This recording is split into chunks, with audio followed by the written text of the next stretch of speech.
to make sure it goes. Okay. All right. Hey, good morning and happy Sunday. Today is the shorter day. So today is, I'd say it's the easier day. It's more rules and regulations and less mathematics and stuff. So um, let's see. So yesterday we made it basically up through about page 56 in the book. And I tend to wander a little bit around the book, but I think for the most part we are going to stick with it today. Um, so starting on page 57, we're basically into amateur radio signals and the concept of bandwidth and modulation and things like that today. And this is something that we have not done yet, at least not in earnest. And what I'm going to do is hopefully put up that same website that I just had up. Um, and we're going to go to WebSDR, if I can spell. All right, and we're going to go to the University of Twente website. And I'm going to share the screen. Okay, can everybody see and hear a little bit of noise in the background? I hope. Yeah, Okay, so yeah, it's basically, there. what we are seeing, this is known as a waterfall display. And up until about 10 or 15 years ago, this was something that you would only get with something called a spectrum analyzer, where you're basically looking at essentially, you're looking at the spectrum visually from on the left-hand side, essentially 0, and on the right-hand side, up to 30 megahertz. So we're looking at basically the entire HF spectrum as it's occurring in the Netherlands, because that's where this web SDR is. Essentially, it's simultaneously decoding. It's taking a digital. It's using digital signal processing and taking a sample to see exactly what is where on the spectrum. What's kind of cool about this is that we can zoom in on things. For instance, we'll look at the 20-meter ham band, and we will see that there is a fair amount of activity. It goes from 14 to 14.35. And if we happen to zoom in on something,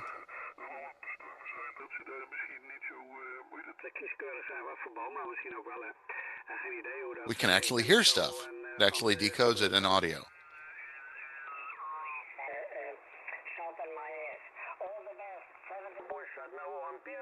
Okay, so this is your standard voice, which we're going to get into.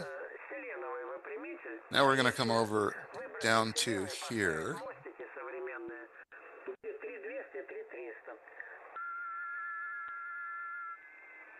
That's a digital mode called FT4. And actually, there's probably 12 or 15, 12 or 14 signals in there right now. There's another digital mode called FT8, which, if you've read about ham radio, this is what a lot of people are using now. Each of those little vertical stripes is a different signal being sent right now. This is radio teletype, which is it's called binary shift keying or binary frequency shift keying, where you basically have two different tones and it switches back and forth and the pattern indicates what letter it is. This is what was used for sending uh, tel sending characters over teletype machines, except in the 1950s it was modified for use on radio. And this is your classic Morse code, which is on-off keying. Okay, so something interesting about all of these is you notice that all of these take up a different amount of space. This is Morse code. Notice it takes up a little bit of room, not a lot. Go back over to here. This is about 25 signals in the 3 kilohertz bandwidth. These are about 200 hertz wide. This is voice.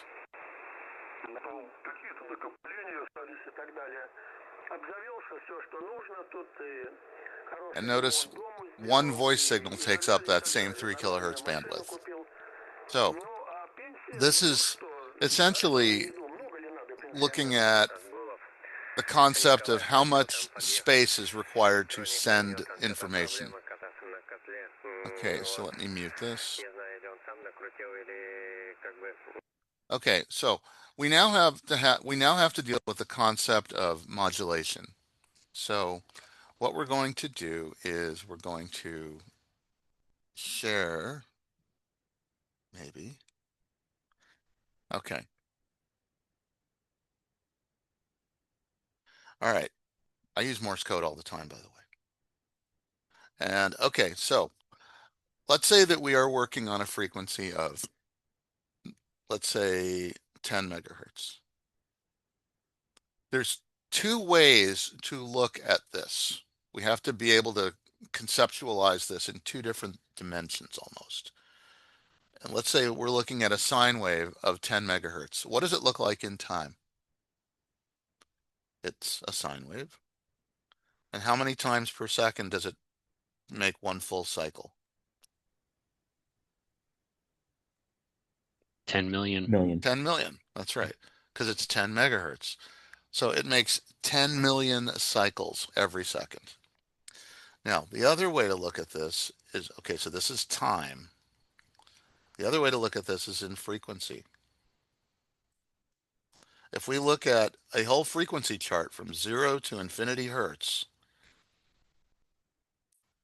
where is this going to appear?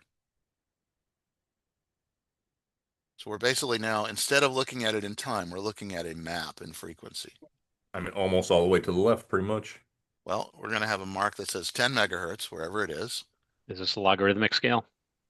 It can be, doesn't have to be. I just happen to pick a place. And we're going to have a spike right there, indicating what the amplitude is. And there will be no other, and there'll be nothing else anywhere, because there's only one pure signal that's on the entire band, and that is this 10 megahertz sine wave. And this down here is how it would appear if we were to look at the entire frequency spectrum, like a map of all the frequencies that exist.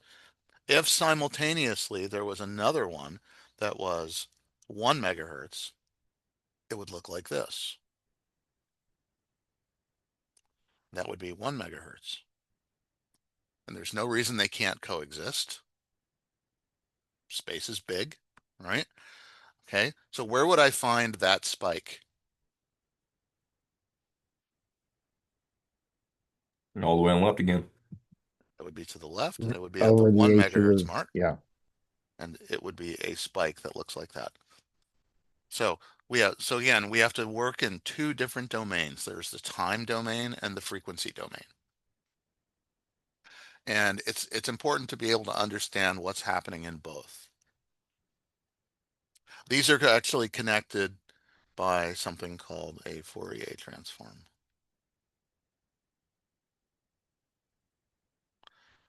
You can also use Laplace, but Fourier was the one who came up with the frequency domain representation converted from the time domain representation. It's actually quite brilliant, but you don't get to that until you're in, a higher level of calculus. So you don't actually have to do it. You just have to understand what the output of the Fourier transform is.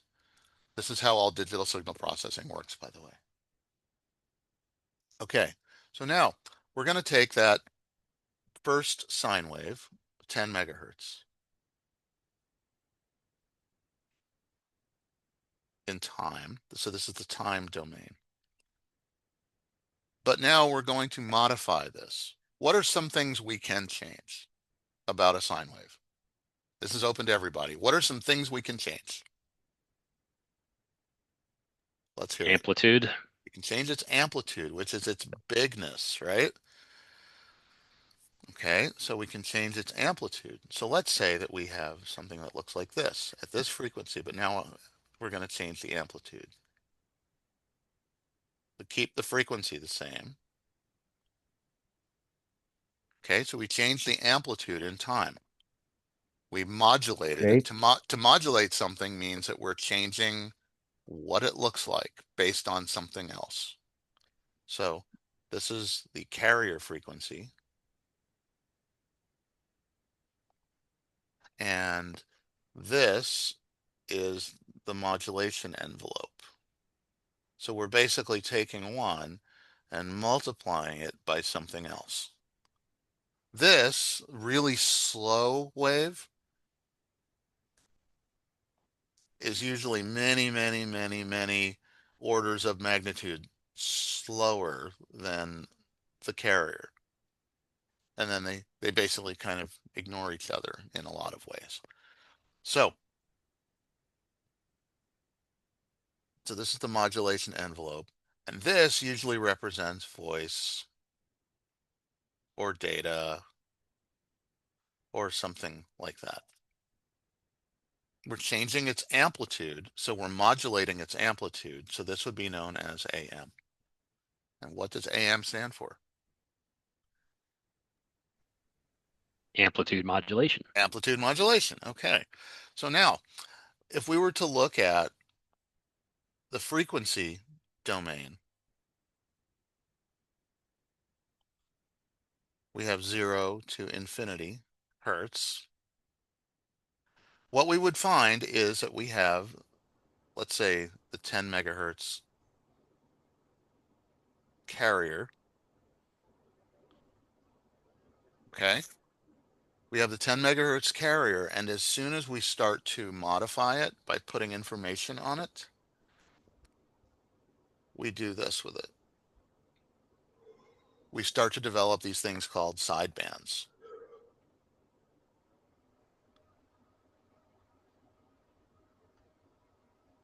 Okay, so these sidebands contain something very important. What do they contain?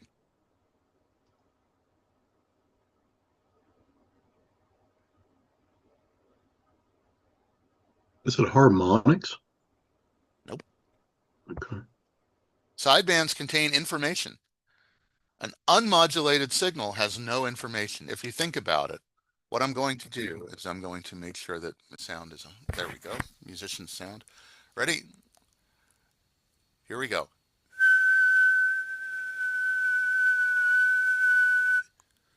Did everybody hear that whistle?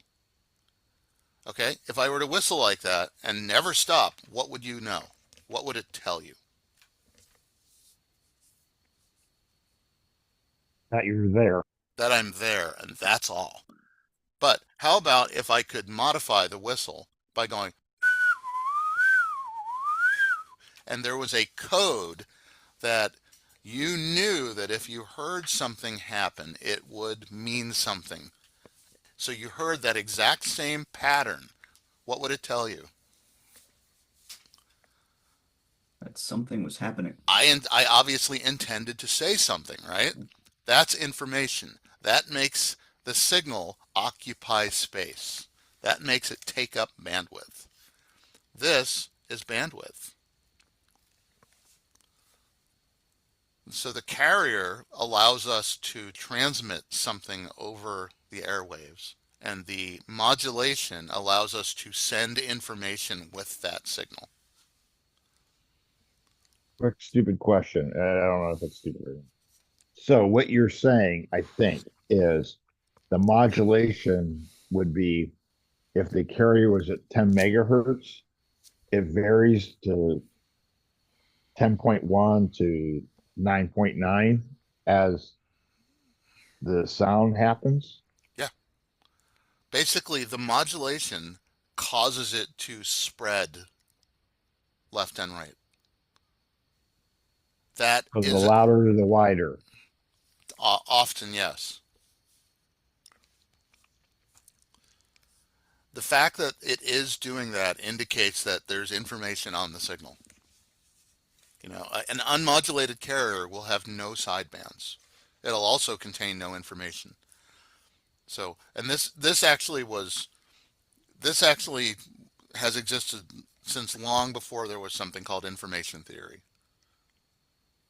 But as it turns out, Yes, anything that has information takes up bandwidth. Okay, so you just jumped the gun there. Yes, okay, so sidebands contain information. So because we have two sidebands and, whoops, I'll just redraw it. Okay, so we have two sidebands now.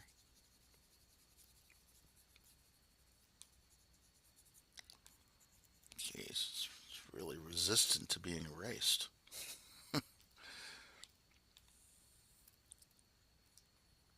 Okay, so here's our carrier at 10 megahertz. We have this band and this band. This is on the upper side, so we call this the upper sideband, and this is on the lower side, so we call this the lower sideband. AM is a double sideband mode.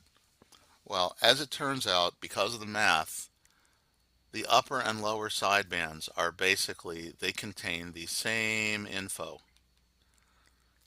So, how much bandwidth does this take to send if we're modulating it with voice?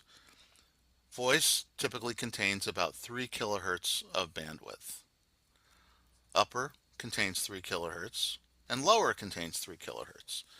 So if we're basically taking the energy to fill up both of those and they contain the exact same info, do we need to send both? So what we do before we send it is we take the signal before we run it through an amplifier and we do this with it. We could also do the same with the lower sideband instead of the upper sideband.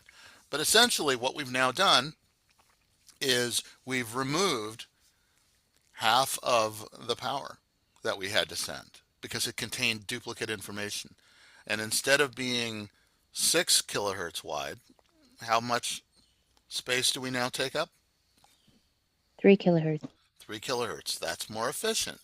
On top of that, if we have the same amount of power, since we didn't have to waste it sending the other half, this is now receiving twice as much power as it would have if we had to do the other copy. If it's receiving twice as much power, that's an improvement of 3 dB. So we've basically improved our communication system just by removing one of the sidebands, which was redundant. Okay, how about another thing when it gets to the other end that has no information on it at all? Is there anything looking at that signal that contains no information?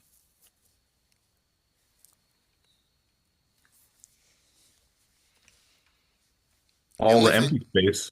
Well, but we're not sending that. Okay. We're looking at the carrier. The carrier is just a sine wave. Well, okay.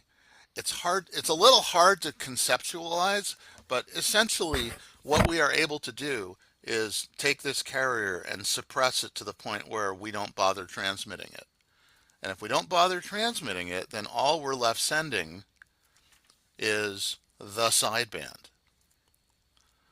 So this is now a single sideband suppressed carrier because it's just basically a marker. It was indicating where the thing was. So that would be something that was useful for AM on shortwave. But what ends up happening in this case is that if you have an AM receiver and you hear this, it'll sound it doesn't sound like anything useful in AM mode. So in order to recreate this in the sideband receiver, what you have to do is you have to re-inject that signal. And then you're able to decode the sideband. And this is exactly what we see when we look at, I'm going to share this again.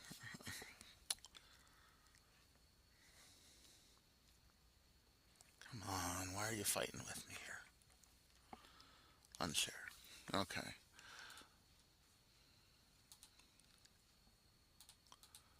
looking at this and we're looking at voice signals, right? We're going to unmute it.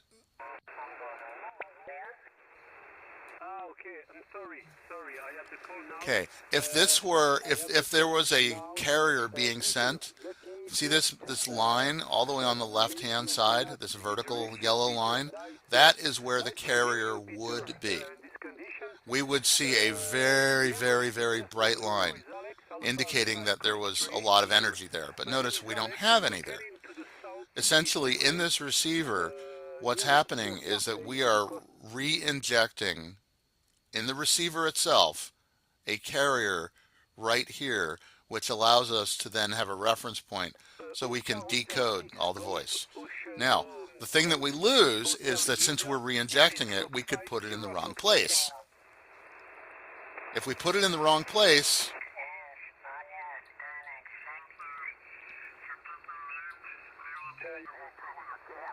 it might sound kind of weird, which is why tuning on single sideband is very important, because you have to know exactly where to re-inject it. The other thing is, let's say that we picked the wrong sideband, so now we're on lower sideband. Notice where the yellow stripe is, and it says we're going to listen for stuff down below.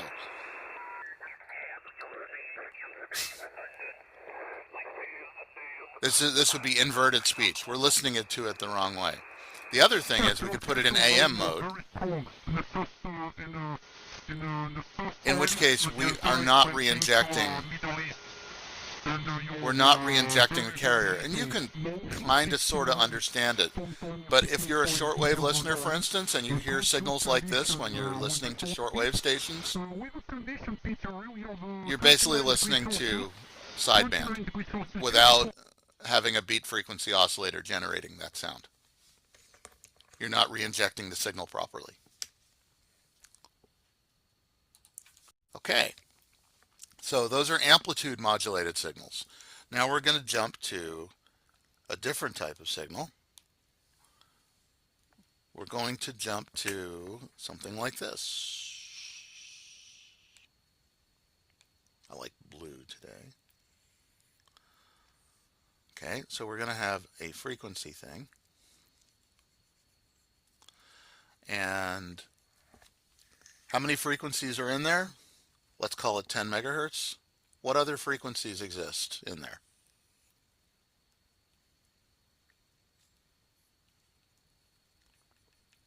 None, because it's just 10 megahertz. That's right, it's just 10 megahertz. So just the one. Okay, but what we can do with this is we could do this, or we could do this. We can speed it up and we can slow it down. We can keep the amplitude the same, but now what's happening? We have other frequencies there. So we would actually see on this chart, we have something a little bit lower and something a little bit higher. And it would tend to do this. So now we've changed the signal, and instead of changing the amplitude, we have changed the frequency components. And so what ends up happening here is that, yes, that is FM, which is frequency modulation. And what we can do with this now is we can take a look at this, and we can use a voice and cause it to spread out. This is typically on the order of 10 kilohertz wide. The way that this works is that the different frequency and amplitude components in your voice cause this spread caused by something called a reactance modulator. And what ends up happening is we take our central frequency and we cause that frequency to deviate. The amount of change that we get is known as deviation. And that causes it to take up bandwidth. So it's not really very helpful to look at it in this time thing. I mean, you can, but essentially we're really, with the frequency modulation, we're looking at the frequency chart. So is the bandwidth the full width above and below, or just the to either side. It's the full width. You have to transmit both sides. So it is the bandwidth is the full width. Typically for voice, we're about 10 to 15 kilohertz wide. Now, there's also something called modulation index, which determines how far your signal spreads out. So let's say that we have, no, it's not mirrored. You need both upper and lower. So no, we can't choose to only send one. We need both. So here's the other thing with FM. Let's say that we're looking at voice and we're sending out some information, which is what your voice contains. So we're going to delete all this, and we're going to pick another frequency just arbitrarily, and we're going to put it right here, right smack in the middle. So your signal, as your radio deviates your signal using that modulation index, might cause your signal, which has your voice, which is plus or minus 3 kilohertz, to fill up a space of 10 kilohertz. That's the bandwidth that it takes. However, if you change the modulation index, you could come up with a signal that spreads out really, really far, like on the order of 200 kilohertz for the exact same modulating signal by changing the index. What would be the pros and cons of doing that? Clearer sound. Yep, you get better fidelity. Takes up a lot of bandwidth. It takes a lot of bandwidth, yeah. Fidelity is improved, bandwidth is greater, so it takes up a lot more space. So, where would we use this narrow modulation? Voice. Voice, yeah. There's, our voices have lots of components, but, we can pretty much figure out what each other sounds like, and it's good enough. Where would we use this 200 kilohertz bandwidth? Data. Actually, you don't need it for much of data. Music. NTSC. Music, yep, music.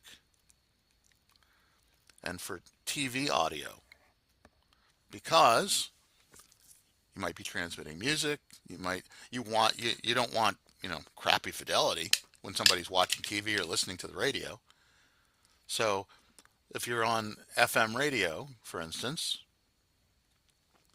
the bandwidth of the audio signal that's sent is typically 200 kilohertz wide. So if you look at your car radio, you will see that you'll have 99.1, 99.3, 99.5, 99.7, etc., etc. And why is that? What is the spacing in between them? 2 kilohertz apart. Right, these are in megahertz. Nope. So the spacing is 200 kilohertz, or 0.2 megahertz.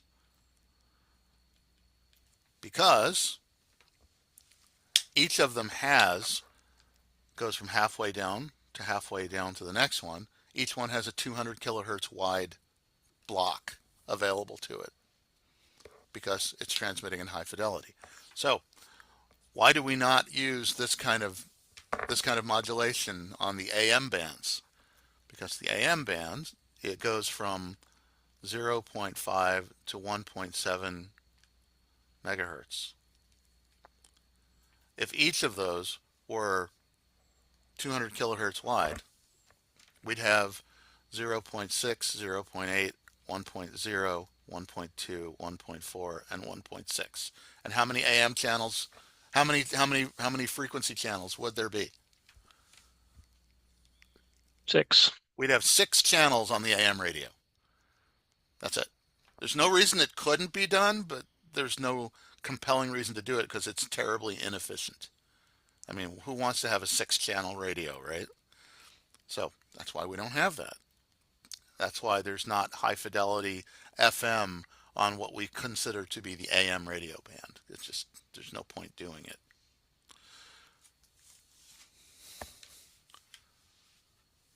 Yesterday you said there were a limited number of frequencies. Why can't we have 97.0001? Sure, I mean it exists, right? That's a good question. Here's 97.1. All right? It's an active frequency. It goes from 97.0 to 97.2. This is that channel. All right? That's 200 kilohertz wide. FM is really finicky. If you have two signals that overlap, what you end up with is interference, like really bad interference. So you want to keep them, you need to keep them separated. If you have two signals that are on top of each other, you won't hear either one. They'll completely obliterate each other because they're looking for the frequency components, and they're, you know, they're looking for the frequency components, and you've now given it two sets of frequency components. Amplitude modulation is no big deal because you could have this and then superimposed on the same frequency you could have this. They just add together on amplitude modulated signals. For frequency components, you know, you might have a bunch of these and a bunch of these, and you're trying to decode and figure out what belongs to what, and it really doesn't work. So on a repeater, you will hear this as something called doubling, and essentially it confuses the receiver to the point where no one can understand anything. Okay. So let's see, where were we next? Okay, so we were looking at, let me open up my copy of the book. Okay, other types of modulation that you can do.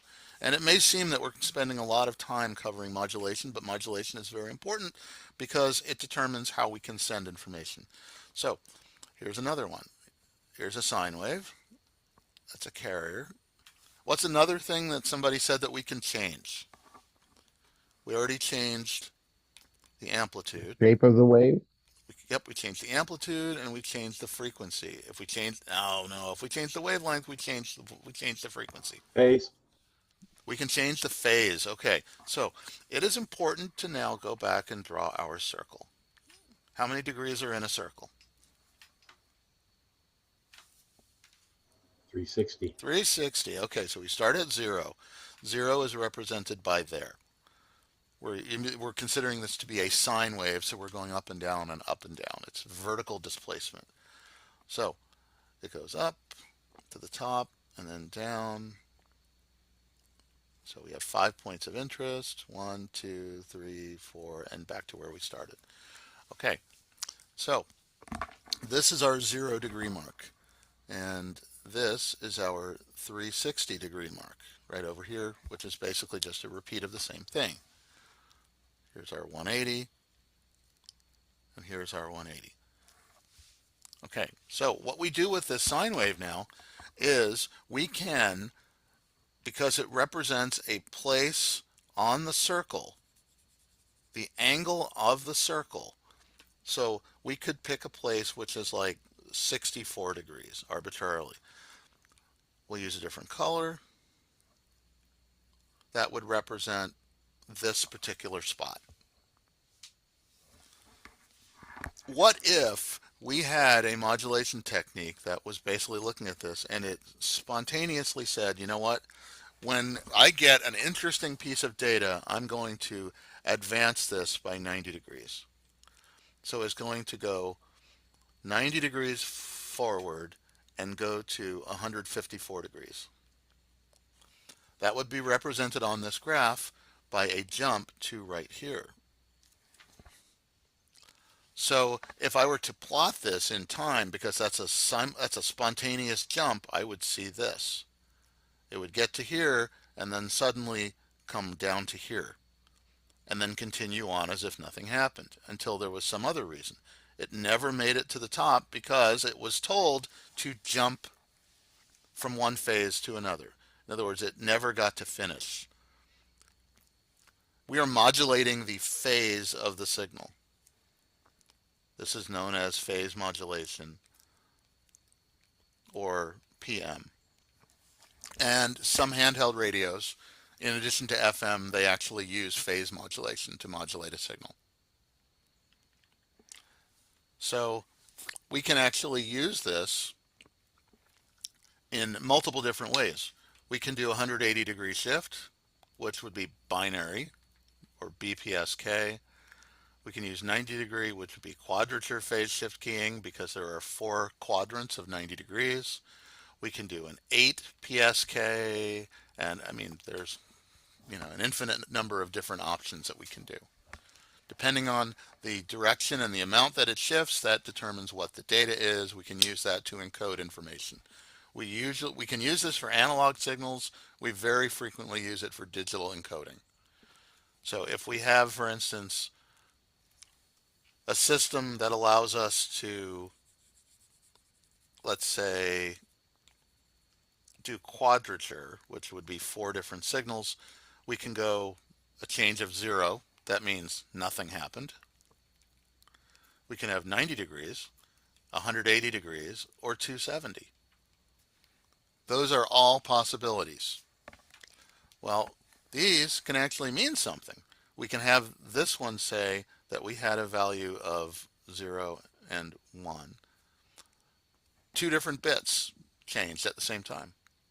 We can have this be 1 0, and we could have this be 1 1. So we can now encode, because we have 4 different possibilities, 2 different bits at the same time. That allows us to send more data. Can you use beat frequencies to transfer information? You better ask that question again, because I'm not sure what that means. I mean, a beat frequency is when you tune two different frequencies next to each other, and I mean, I guess I'm not sure how to answer the question.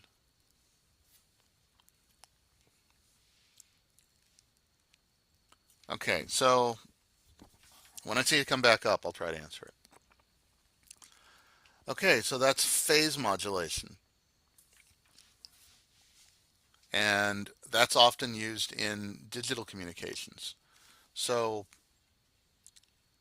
we have a mode called phase shift keying, which is exactly what we just did, called PSK.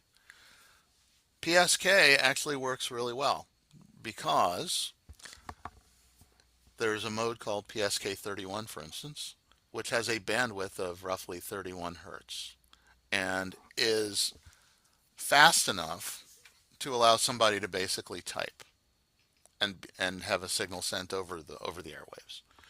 So let's take a look at available bandwidth and which one is most efficient. Morse code, which is CW. We typically use Morse. This takes up about 150 hertz. We have single sideband, which is about 3 kilohertz. AM is about 6 kilohertz. We have FM, narrow, which is about 10 to 15 kilohertz. And then we have television, which is about 6 megahertz of space. So, which one uses up the least room on the spectrum of all of those? PSK. PSK. It takes up this tiny little slot. Okay, how about Morse code? That's a little bit wider. Single sideband. It's about that big. AM would now be this big. FM, it's about like this. And fast scan TV.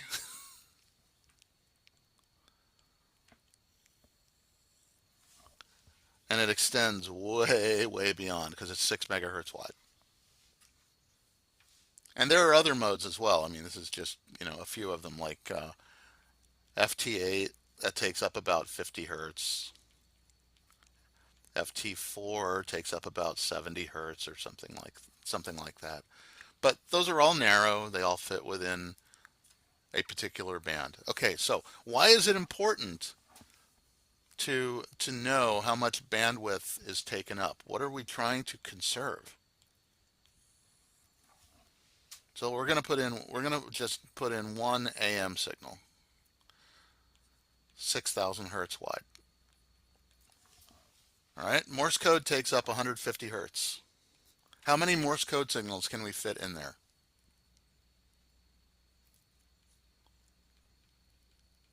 $20. Well, we can fit 20 on either side. We can fit 40 Morse code signals. How about PSK? PSK takes up 30 hertz, or roughly 30 hertz. 200 on either side. Yeah, well, 100 on either side. So we can fit 200 of them in there. Okay, so why are we interested in bandwidth?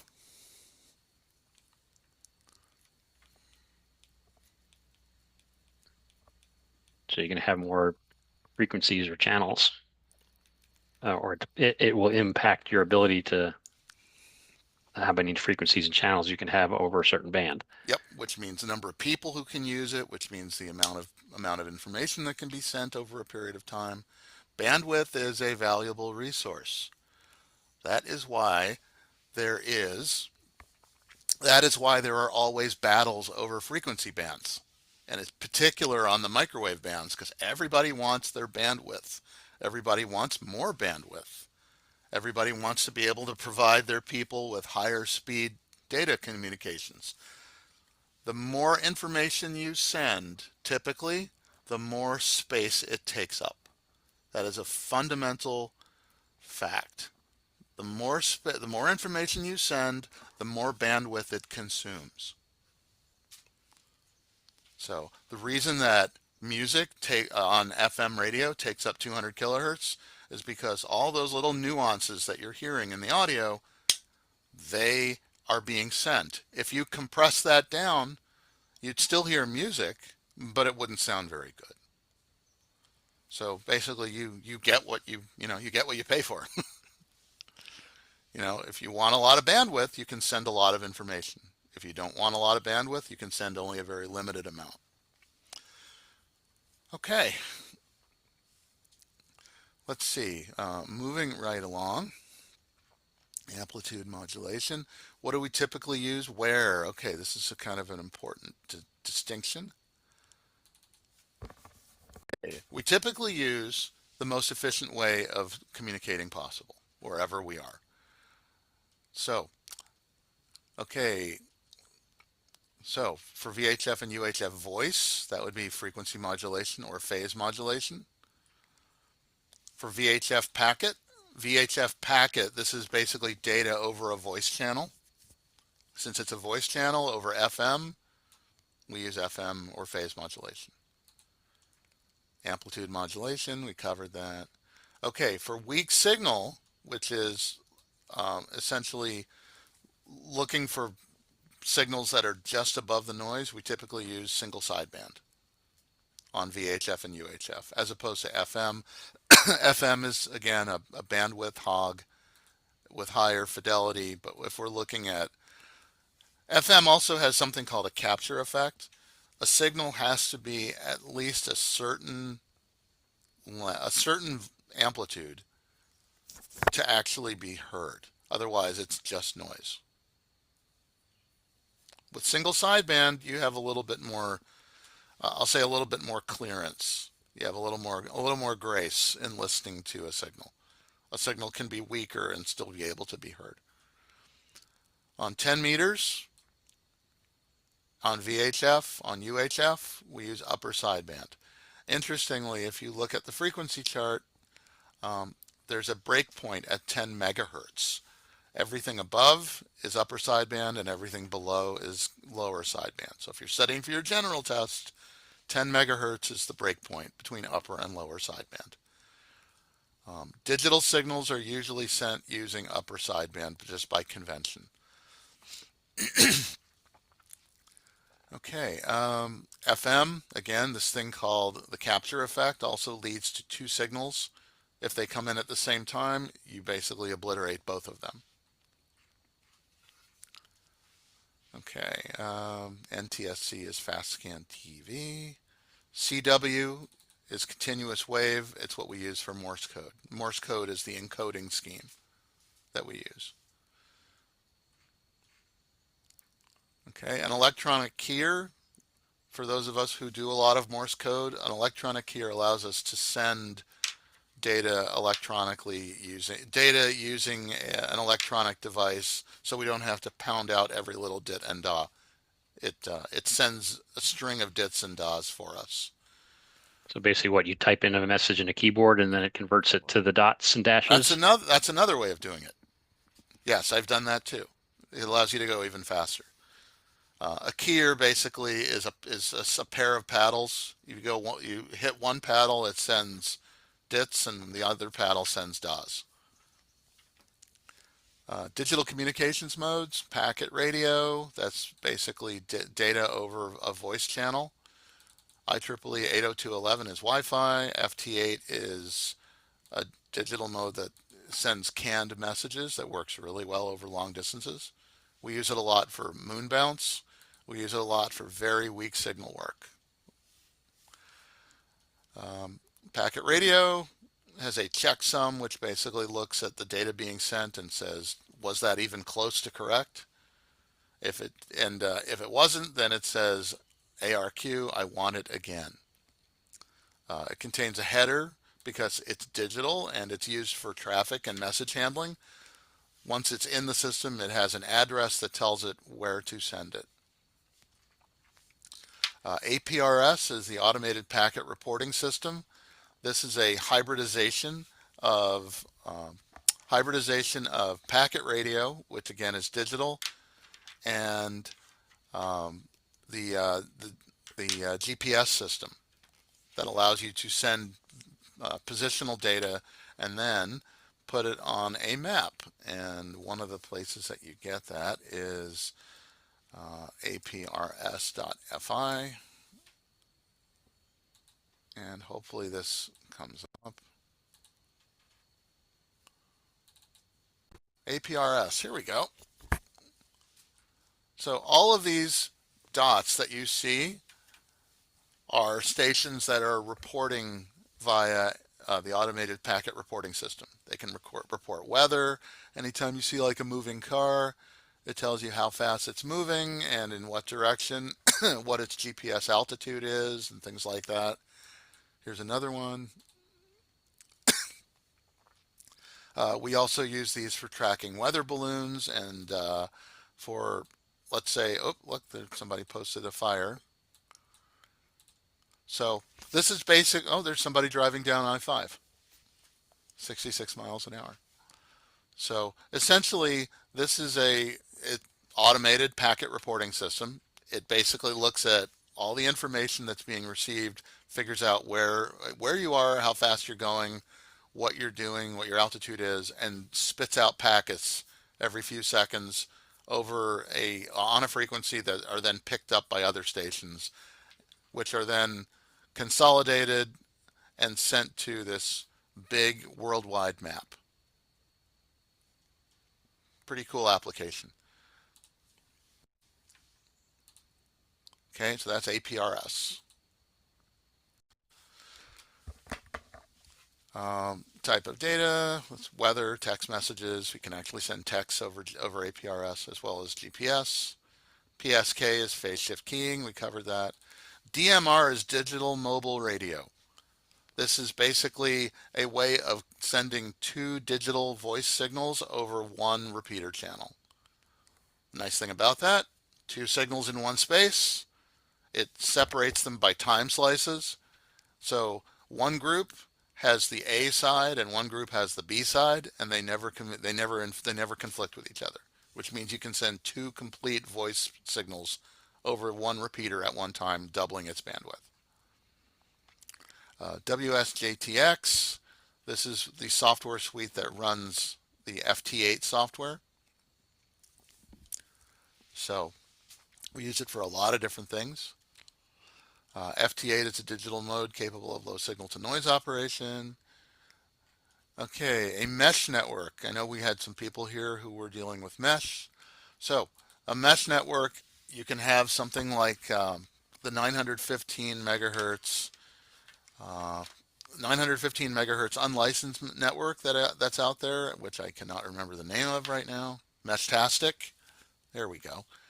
Um, that's an unlicensed system, and it's close enough to an amateur band that you can actually put it into licensed mode and then up your power, modify Wi-Fi equipment, put on big antennas, and have it be a much bigger mesh node. Okay, we're into station safety. Anybody want to take a 3-minute break? I could stand to use the bathroom. Sure.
All right, how's everybody doing?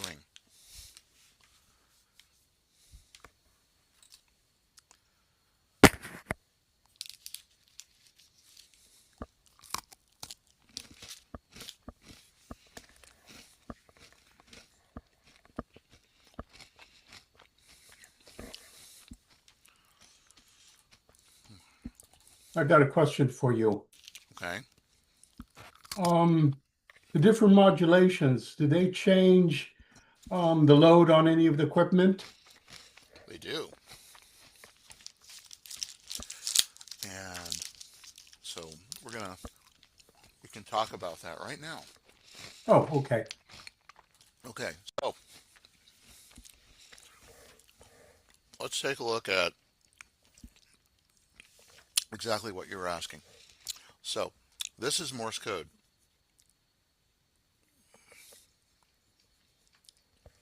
It transmits full power, but only when transmitting because there are gaps in between. It's known as on-off keying. So if you look at that, only when you are transmitting are you transmitting full power. And half the time you're going to be listening to the other station.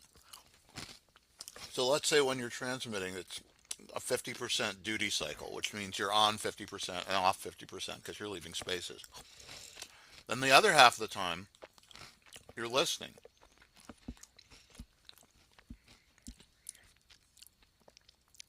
But when you're transmitting, you are transmitting, let's say 50% duty cycle.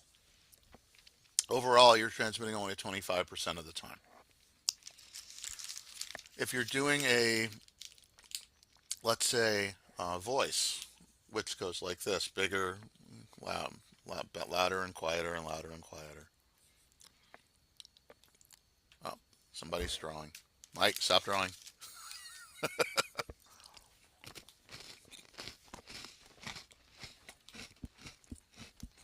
When you have a larger amplitude, you're transmitting more power than when you have a lower amplitude.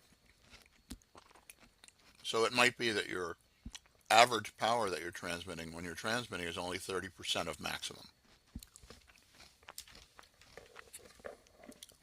So that could be like single sideband, in which case your duty cycle would still be fairly low. Your average power would be fairly low, although your duty cycle was pretty high. There's another mode where you're transmitting like this, and then you do this, so lower frequency, and then you switch to high, and then low. So this would be, for instance, FM, PSK, let's see, what else? FSK, which is like RTTY. Those are 100% duty cycle modes, right? They're transmitting 100% power. If you're on half the time and off half the time, these are transmitting 100% of the time when you're transmitting. So assume that you're off 50% of the time, so your overall transmitting is only going to be 50% of maximum power, but it's a lot different than 25 or 30%. And then, of course, you get to the point of looking at a repeater transmitter. A repeater is going to transmit like this, and when another station is on, the first one is off, you have a slight gap, and then it's on again. So a repeater transmitter is going to be transmitting with 100% duty cycle. So it's got to be able to handle like continuous operation at whatever power it operates.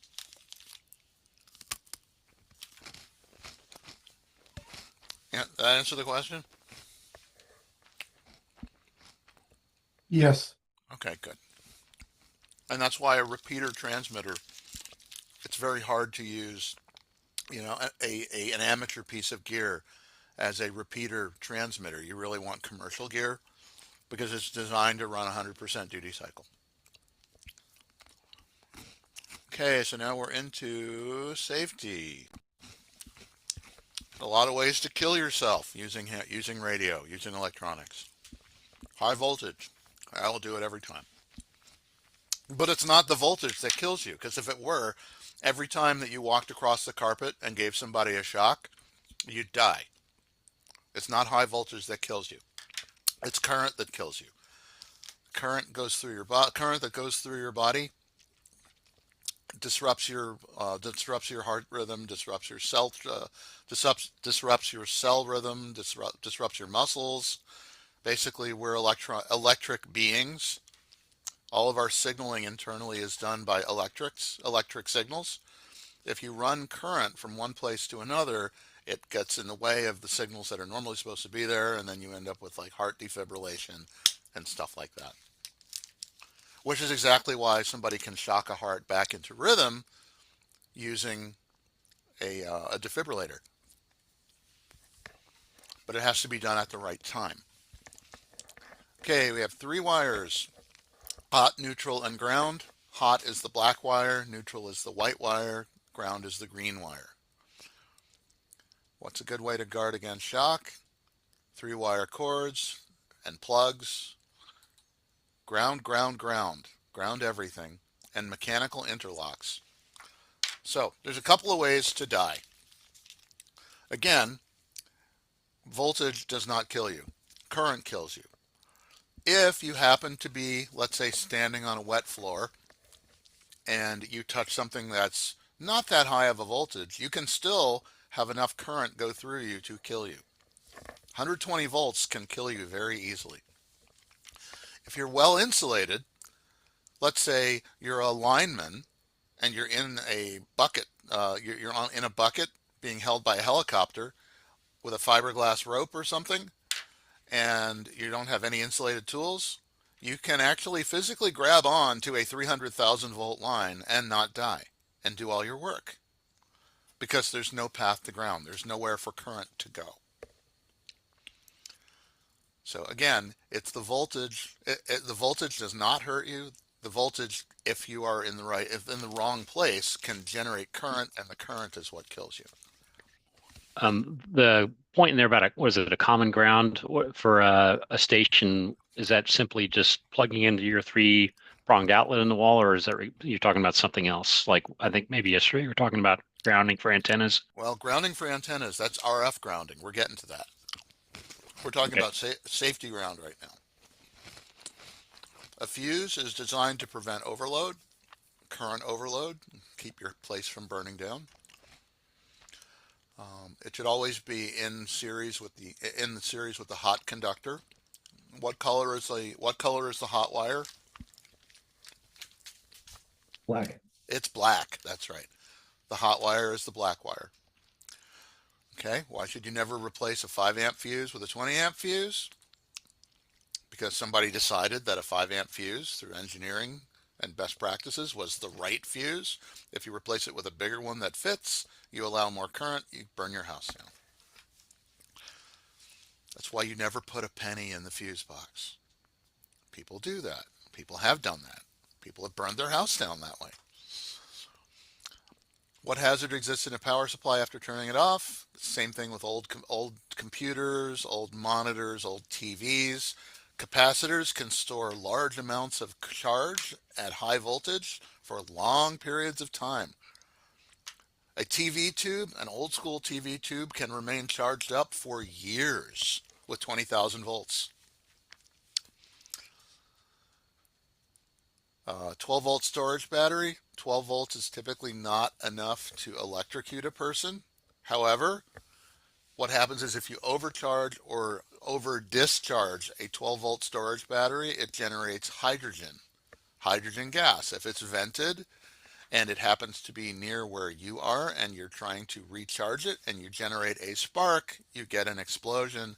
And since your car battery contains lead, lead's not great, but it also contains sulfuric acid. What you end up with is a bath of sulfuric acid when your battery explodes. Bad day. Okay, next, antenna and tower safety. Okay, this starts to get into RF grounding and stuff. Okay, so every year some very experienced person ends up being electrocuted when something they're doing touches a high voltage power line. It can be an antenna, it can be a rope, it can be any number of different things. I actually was once at a demonstration at the Dayton Hamvention by Dayton Power and Light, and they brought a 7200 volt power line into the building, and they threw a wet piece of rope, which had its other end in a little baby pool. They took it and they tossed it up over the power line, and you saw a flash, and the rope disintegrated. It was about an inch in diameter. It completely disintegrated just with a quick flash. That's what happens to people if they get anywhere near a high voltage power line. That's why you want to stay completely away. You want to be in a position so that if anything falls, like an antenna or a cable or anything like that, it's no closer than 10 feet to the power lines. Never use a utility pole for putting up an antenna. It seems obvious, but apparently people do it. Your antenna could contact high voltage power lines, and it's not your utility pole, so you don't really know what's going on up there. Why should you never touch a transmitting antenna? Okay, you get something called an RF burn. Basically, you can get hundreds and hundreds of volts on an antenna wire. If you touch it, it will typically not kill you, but what will happen is, because it's at hundreds and hundreds of volts and your skin is a dielectric, it will puncture your skin and get into the the salt water inside, and in doing so, it will leave a nice little burned puncture mark on your skin, which can be very, very painful. When putting up a tower and installing antennas, never go on a tower by yourself, ever, ever, ever. Always wear an approved tie-off and climbing harness, and make sure that you don't have anybody standing below, for instance, without a hard hat. Antenna tools fall off your belt all the time. You grab a wrench and you're trying to do something and it slips and falls 60 feet to the ground. If there's somebody down there without a hard hat, that impacts their head. Never climb a tower without a helper or observer, even if you're really good at it, because if you get stung by a bee or you find a wasp nest and you get stung by 100 bees and you end up having a reaction, even if you're tied off, you end up tied to the tower and nobody knows you're up there, right?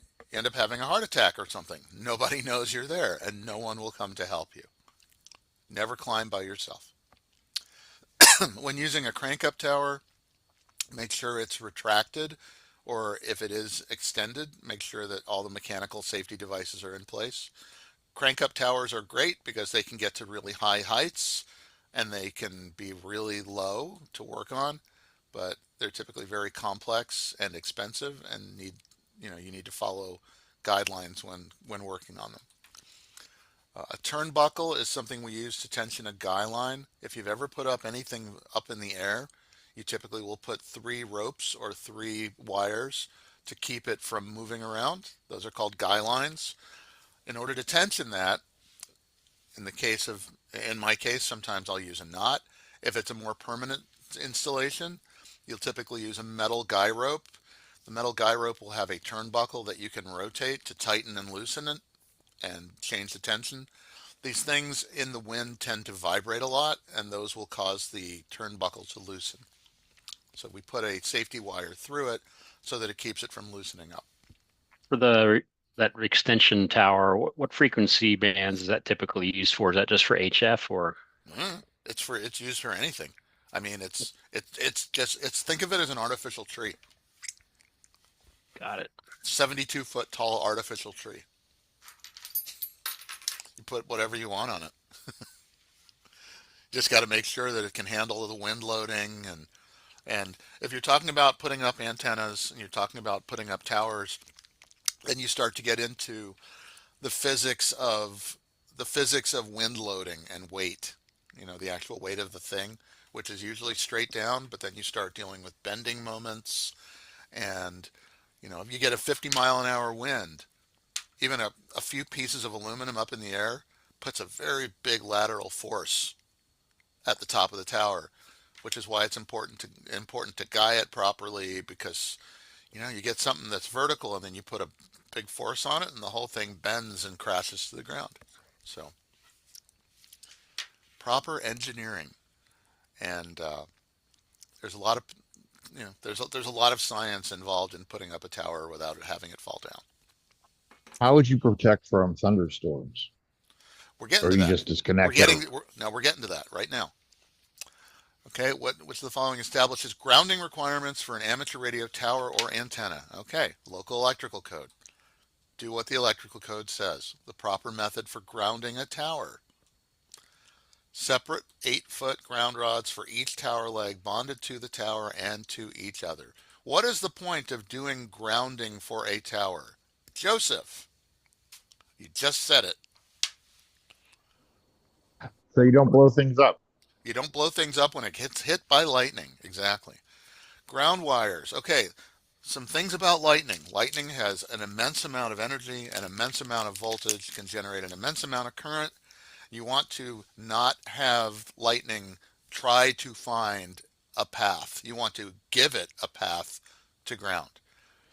Lightning will follow, just like water, the easiest possible path to ground. If that happens to be into your station and through your equipment, that's what it'll do, right? You want to avoid that. So lightning doesn't go around bends very well. It goes around gentle curves. Here's another thing. If you put an 8-foot lightning rod into the ground and you solder a big piece of wire to it and connect that to your tower, what's the problem?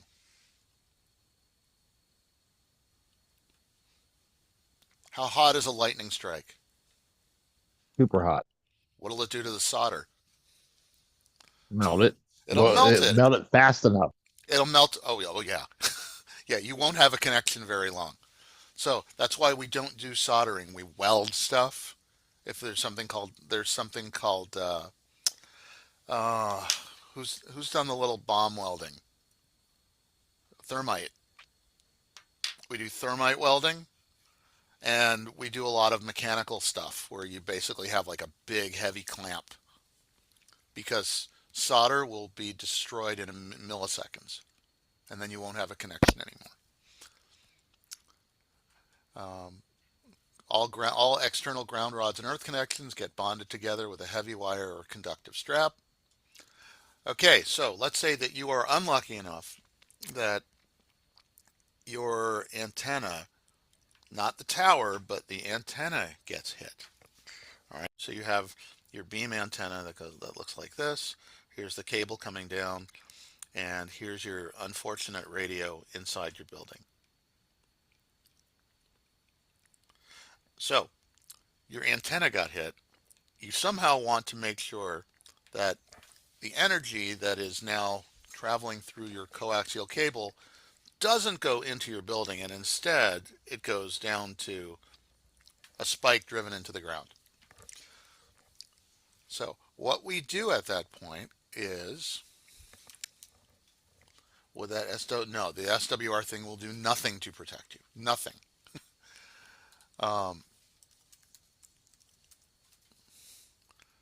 Here we go, transit trap.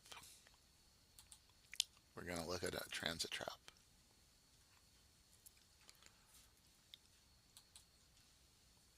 Hopefully this works.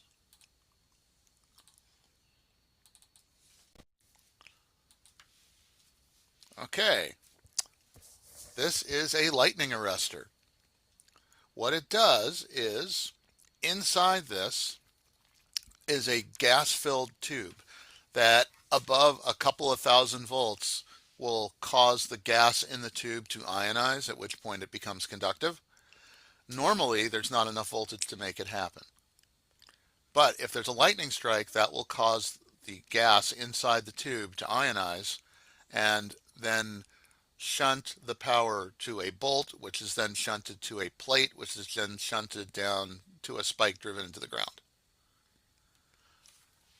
It's a better idea, as you said, to do what? Disconnect everything also, right? But if your antenna is going to get hit by lightning and it somehow manages to survive it, this will send the energy down to ground, hopefully.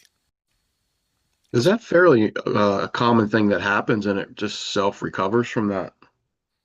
No, Like a lightning strike. once one of those things gets used, it's a good idea to Probably like replace a it. fuse. Well, I mean, it deionizes, when the power goes away, but it's I'm still a just good saying, idea. 70-foot tower is really tall. That's like a super lightning target. Stock up on fuses. Is that what I'm hearing? Yeah, there's well, it's not fuses. It's actually a gas cartridge, and they are replaceable, by the way. If you have like 4 of them, you tie them all to you mount them all in one place before it goes into the house, and you just basically take a big metal plate and you tie the metal plate to the grounding spike, which is typically driven 8 feet into the ground. Okay, moving on to more safety.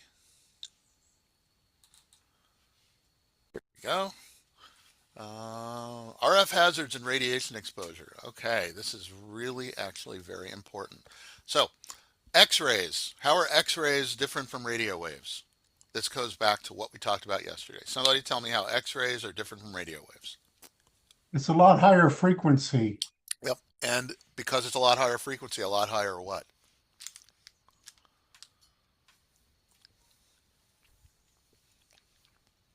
chances it'll penetrate your cells? A Energy. lot higher energy. That energy in the photon gets transferred. Frequency is proportional to energy. So an X-ray photon has a lot of energy. An ultraviolet photon has a lot of energy. They transfer that to your cells. They rip apart your DNA and cause all kinds of damage. Radio waves do not do that. Radio waves can cause heating of cells and heating of body tissue, but they're not nearly as dangerous as X-rays and ultraviolet because they don't cause DNA damage. They are known because of that as non-ionizing radiation. To ionize something, it has to have enough energy to pull an electron off. Radio waves do not. So, how do radio waves cause heating? Okay, so what I'm going to do is pull up a picture of a device that we see every day.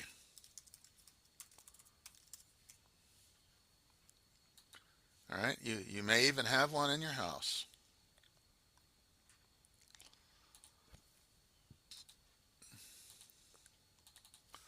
Okay, anyone have one of those?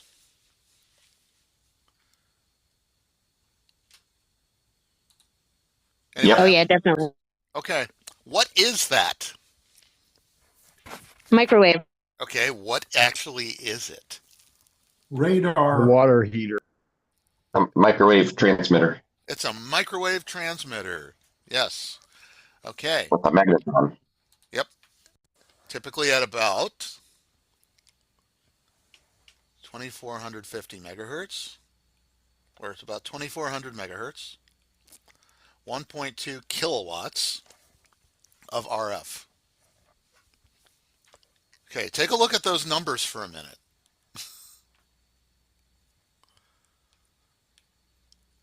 2400 megahertz at roughly 1.2 kilowatts. It's a lot of power, right? Why is that chosen? Hydrogen. Well, we have this thing called a water molecule. And that water molecule tends to absorb energy at 2400 megahertz. So, when that happens and it absorbs energy, what is absorbed energy another name for? It causes motion, which causes heat. So, all that energy, all that power translates to moving water molecules faster and faster and faster and faster, which is heat, which is why it causes your food to heat up. Now, interestingly, let's do a little bit of a calculation here. Does everybody remember this? Does everybody remember that from yesterday? I want everybody to be able to produce that by heart. Okay, so what's the frequency of a microwave oven approximately? 2400 megahertz. So, what's the wavelength?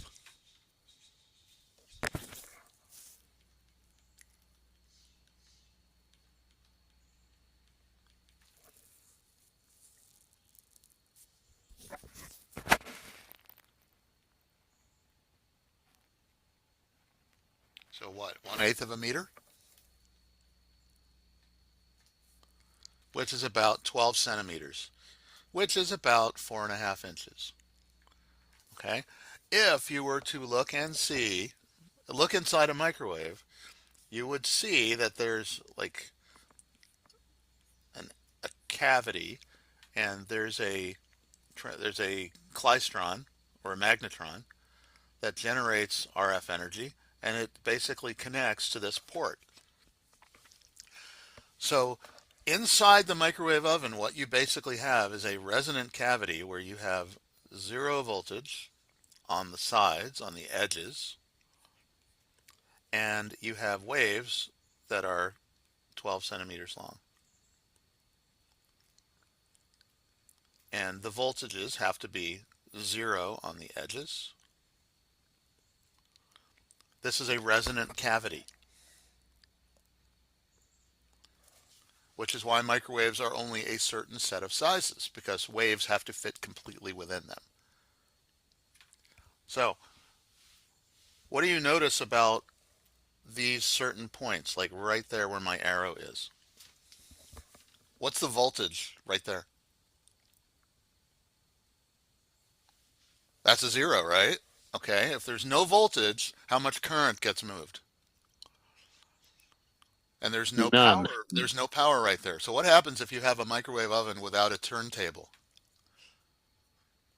You end up with cold spots. You end up with cold spots, exactly, because it doesn't get everywhere. That's why microwave ovens rotate. So this is actually called a resonant cavity.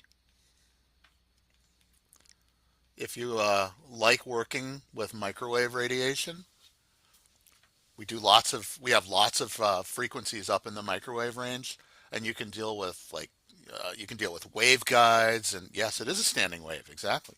You can deal with waveguides and microwave horns and all other kinds of cool stuff.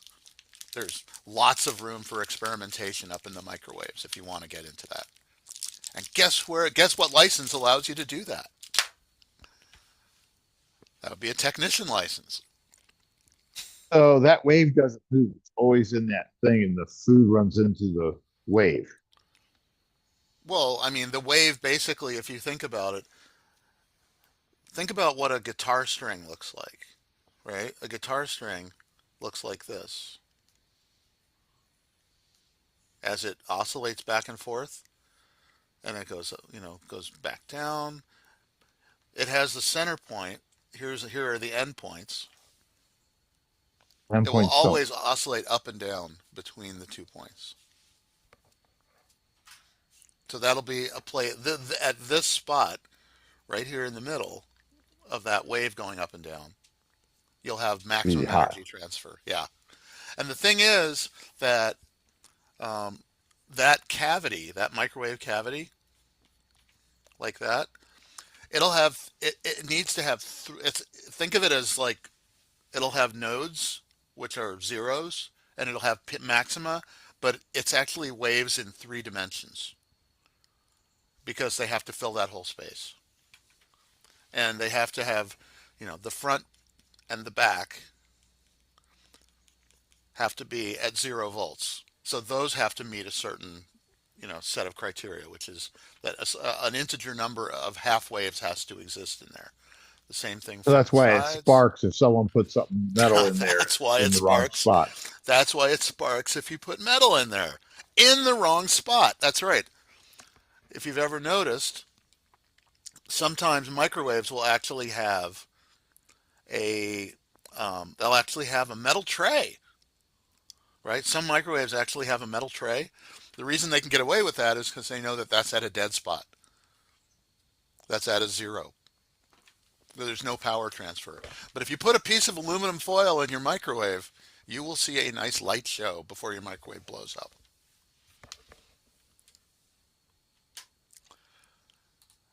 All right, let's see. Okay, here's another thing. With regard to microwaves, since we are able to use microwaves, right, we're able to transmit microwave energy. On UHF, starting at the 70 centimeter band and then going up to the resonant frequency of water and beyond, what happens if we get vegetation out in the trees and we try to shoot radio waves through them?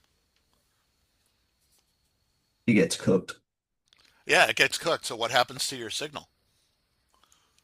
It also gets cooked. Well, it disappears before it gets where you want it to. Yep. So if you get like, that's actually a significant difference between winter and summer.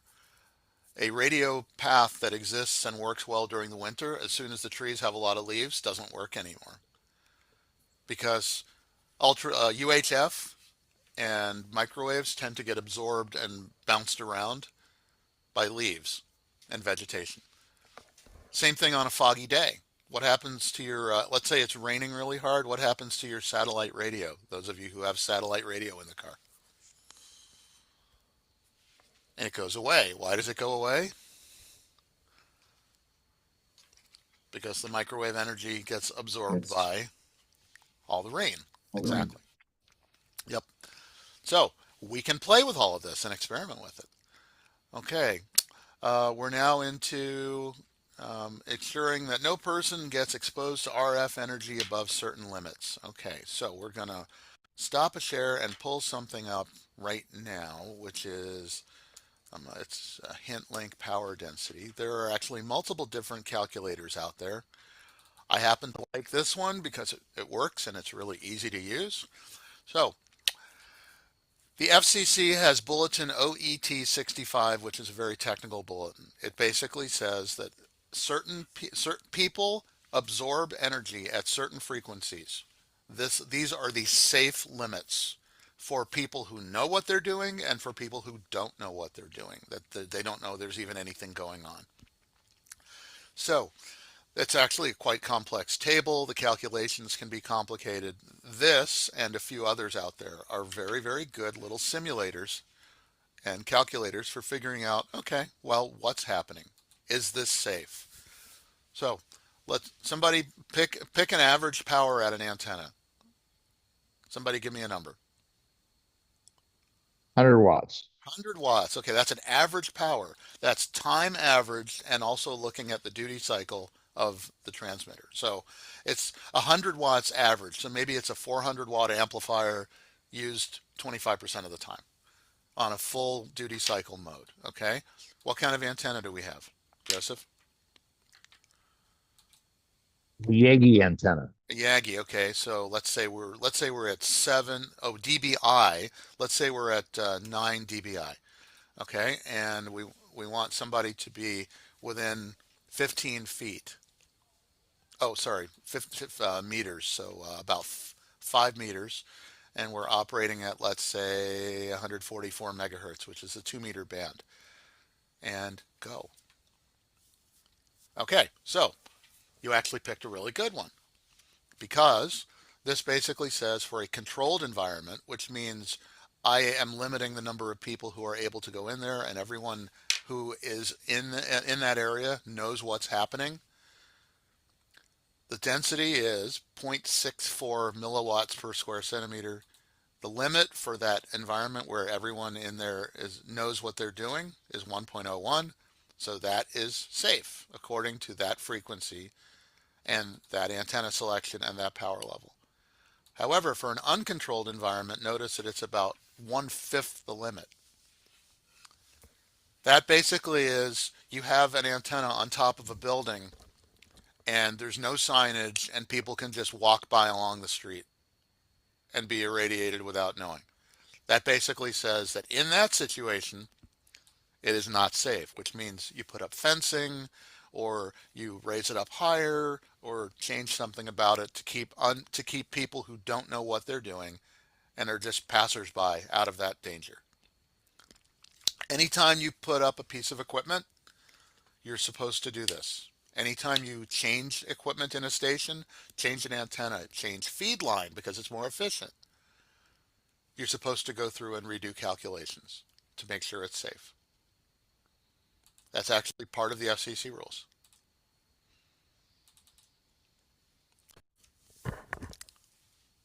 Okay. Duty cycle we covered. Duty cycle, duty cycle. If your duty cycle changes from 100% to 50%, that means you can increase your power by 2 because your average stays the same. Yep. On just a second. I'm just thinking, I've seen a person that I know has a ham on their truck. Yep. And his antenna is mounted off on the side of the hood. Yep. If it's 50 watt, punching that in, it sounds like he's kind of, I mean, how much does the car shield you if you're Inside. right there, or if somebody's neck pretty close to that antenna if it's 50 watt? Let's do it again. Let's go through. That's why we have this. So let's do that. What do you know? I picked the wrong. And that's sort of why they say mount the antenna on the rear, not in front of you, correct? Well, ideally it's on the roof. Ah. I mean, you put it on the roof, that's the easiest place to be, because then you really are shielded. Okay, so let's say you're running 25 watts average you're having a conversation. You talk half the time and listen half the time. Antenna gain, it's probably like a vertical. It might be a decent vertical, so we'll say that it's 6 dBi. All right, you're about 4 feet from the antenna, and okay, well, you're still, oh, sorry, that was 4 meters. Yeah. Yeah, 1.2. Here we go. Okay, well, what does that mean? As far as I'm concerned, I probably wouldn't do that. Okay. And certainly for people walking by, if you're doing that, you should probably not do that. So would 400 be a safer frequency? I don't know. Probably not. Let's see. Nope. Yes, because it changes by frequency. Your exposure limits change by frequency. Yes for you and not for anybody else. And just barely yes for you. So here's a simple one. We're going to pick a handheld running 5 watts, a foot from your head. Okay, the gain is roughly, let's say 2 dBi, and you are like 0.3 meters away.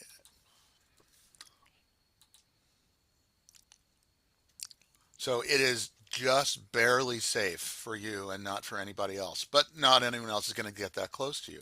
But let's say you're one of those people that holds that handheld so that the antenna is even closer to you, even at just 2.5 watts average.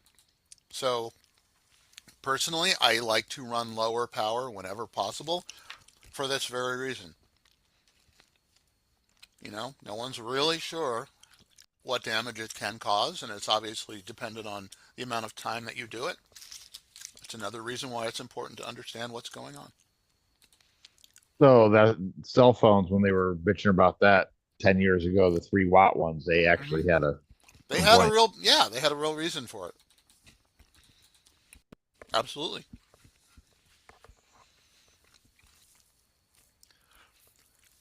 Okay. So that pretty much covers that. Change it, change it, change it. Okay, station setup and operating controls. This is back to Ohm's law.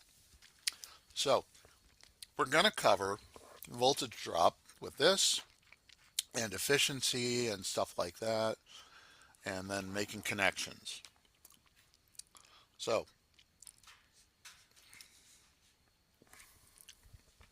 here we go with voltage drop. Okay. I'm going to stop the share. Okay, so what's a typical battery in a 12 volt DC system? How many volts is it going to be? 1.5, 1.65. Well, no, a 12 volt DC system. It's typically going to be 13.8 Oh, volts. I'm sorry. Okay. You're going to have this running to a radio, and the radio is going to pull, let's say, 10 amps. Okay. So, what do you have right here? What is this?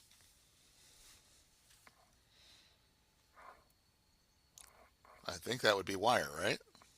Okay, so that's wire. So, wire looks like this.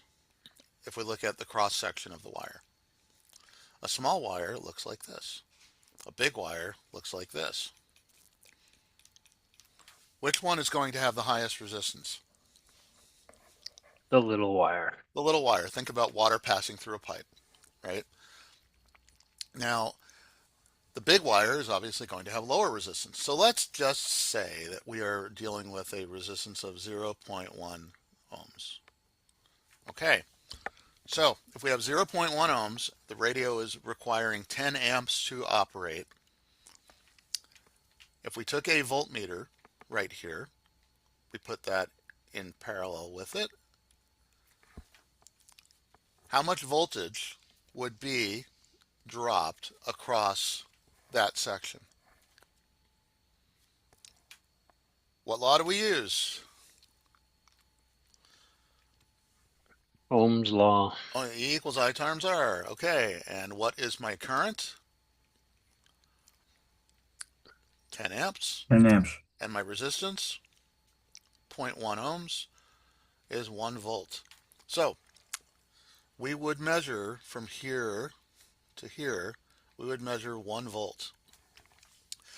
If we start at 0 volts down here and we go around, we go plus 13.8 minus 1, how much voltage is left right here across the radio?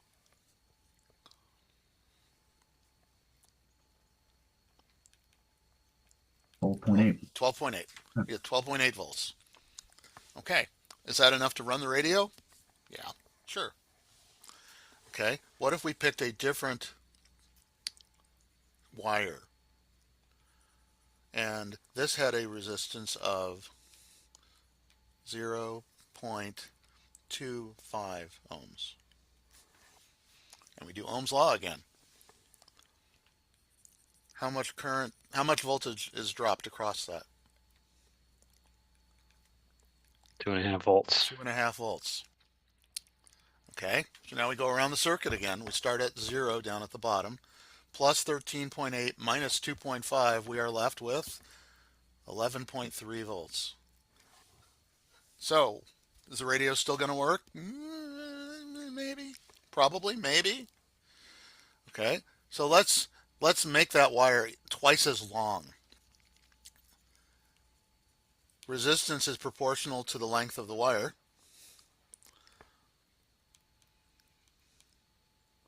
So now instead of 2.5 ohms, or sorry, 0.25 ohms, the wire is going to be 0.5 ohms. And still at 10 amps. And now we're not at 2.5 volts anymore. We are at a 5 volt drop. Go start it here. Plus 13.8 minus 5. How much voltage is left for the radio? 8.8 volts. What will happen as soon as we key that radio?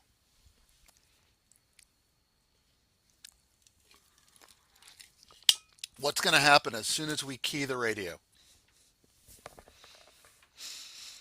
They're going to turn off. Probably going to turn off because the computer in there, because every radio's got a power supply that and it runs, you know, computer chips and things like that to make frequencies and all other kinds of stuff and lights. It's not going to be a high enough voltage to run it, and you're going to turn it off. So 99% of problems are solved by Ohm's law. Thicker cables. Yep. So what do you do here to fix this problem? Clearly your wire is the problem. So what do you do? Shorter, thicker. Shorter and thicker. Perfect. Shorter wire and thicker wire. So let's say you did it. Let's say you originally used number 12. Let's say your original wire was number 12. You would change that to number 10. And if it was 50 feet long and you didn't need it, that you could maybe go to 25 feet. That would solve a lot of problems. The other thing is how much, let's say you have that 10 amp draw from this radio, which is a 50 watt radio, and it is receiving 12 volts. How much power is it actually consuming?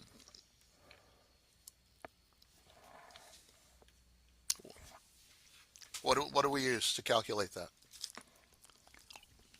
I. Ohm's law.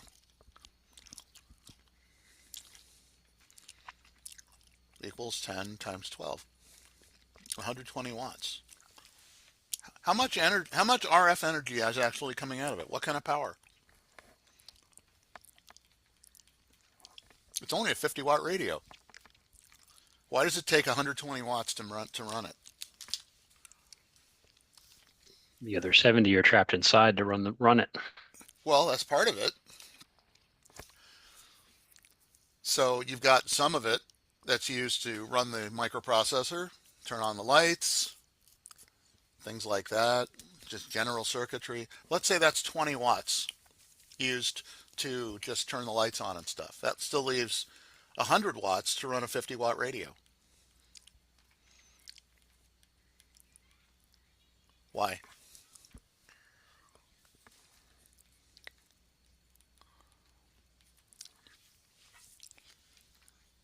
Power amplifiers, you do not have 100% efficiency because of the process of running a transistor amplifier in the first place. Maybe you get 70% efficiency.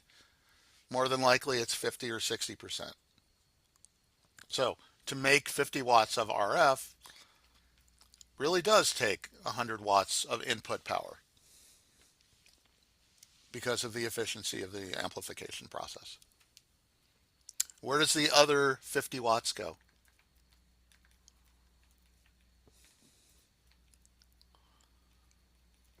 Dissipated as heat.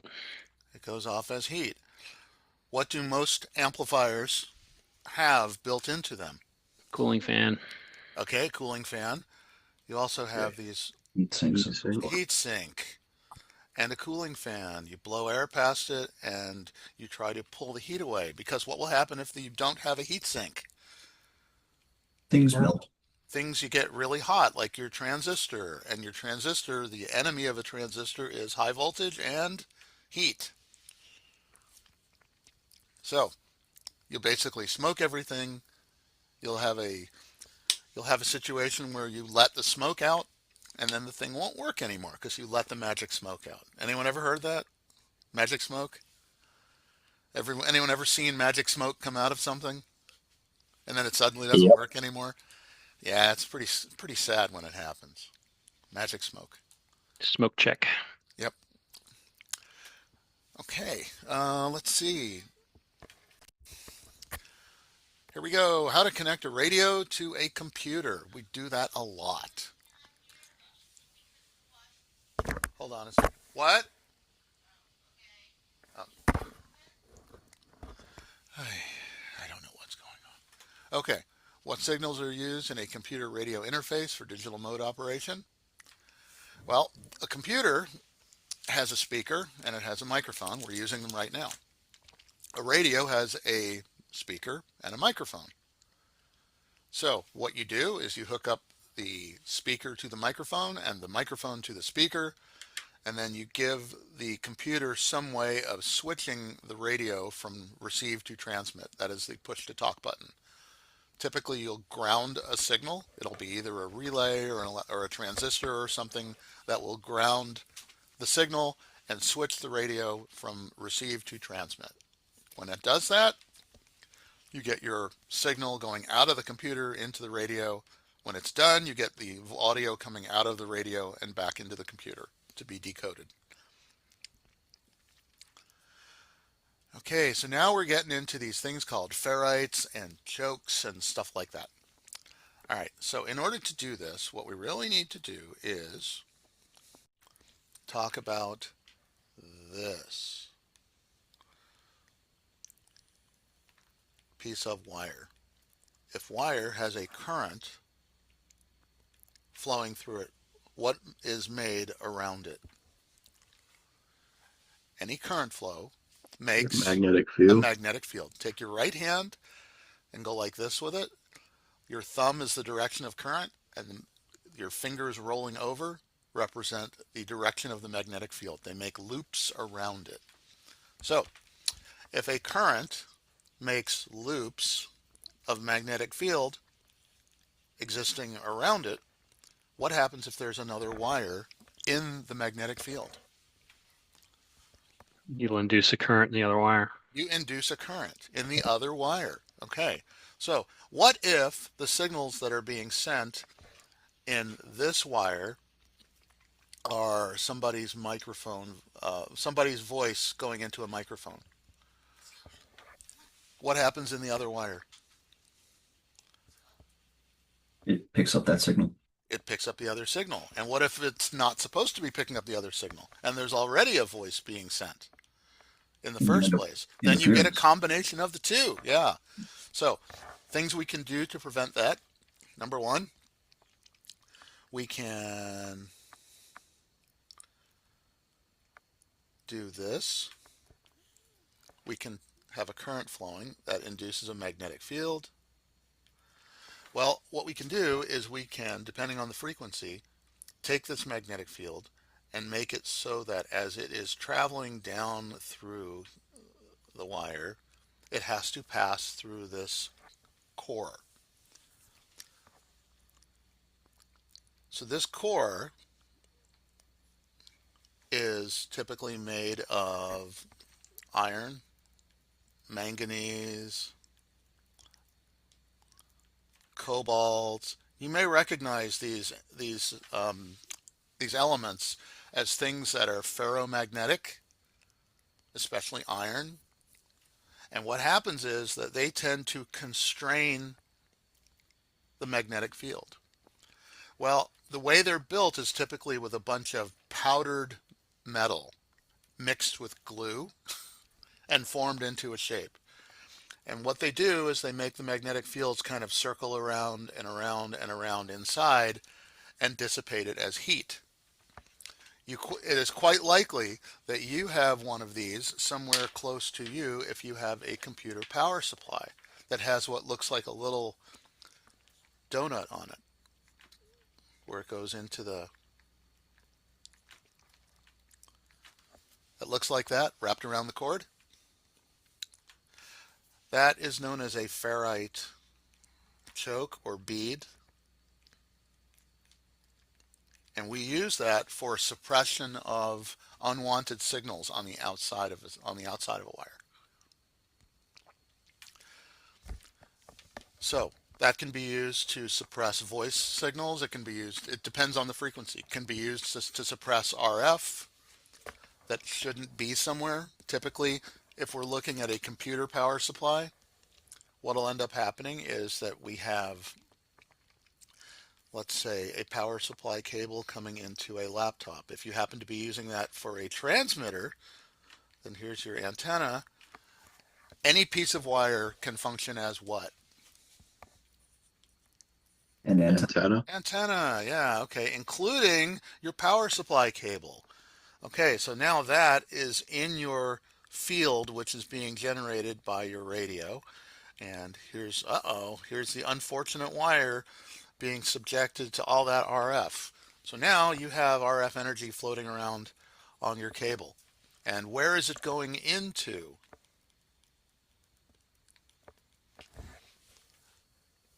That RF energy is now going into your computer. Your computer is a DC device. If you look at that power supply you have, it does not like AC, especially AC at RF. I have had my computer on certain frequencies shut down completely and reboot many times over. So what I do with this is, instead of having that RF, which you cannot control, it's going to get in. What you do is you take a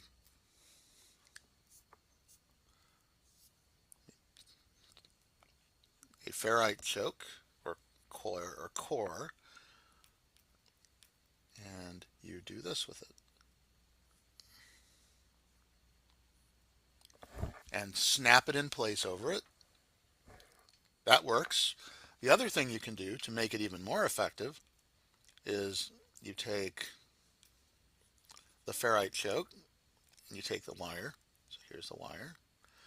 And you do this with the wire. So here's a different shape. You take the wire and do this with it. And then run it in. And then you get a much more effective use. And this is just a different, this is known as a toroidal core made of a ferrite. And my handwriting is atrocious.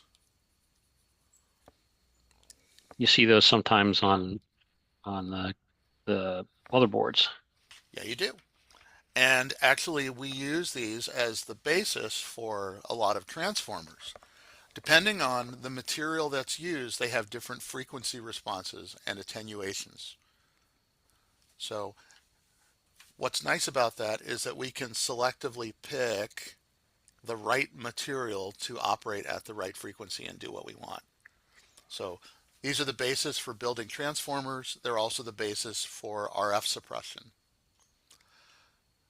because there is an important, it's actually a very big science. And there are, with all the electronics in the world, you would think that there are a lot of reasons to have ferrites.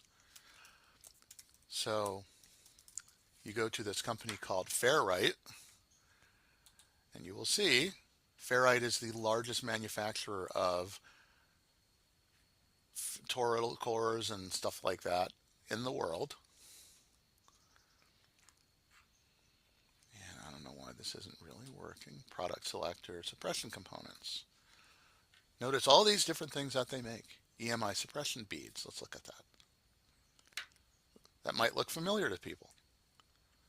And notice what it specifies. Impedance at a given frequency.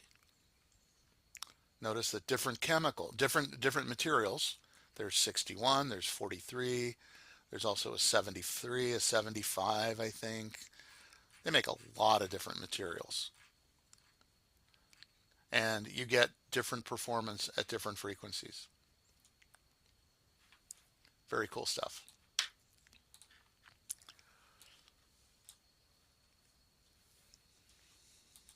Okay. Let me see if I can stop the share. There we go. All right, so that's ferrites.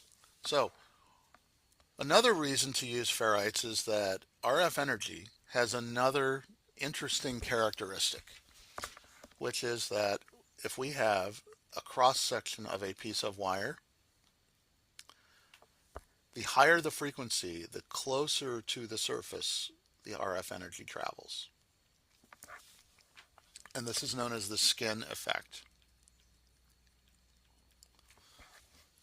So at low frequencies like DC, we get our current completely distributed throughout the conductor. At RF frequencies, virtually all of it is flowing right along the surface. And there's nothing on the inside. So again, this is called the skin effect, and it has some very interesting, it leads to some very interesting results. So if you have two pieces of copper that have the same volume of copper, and you have a choice of doing that or doing that, which one is going to provide lower impedance to the current that's flowing on the outside?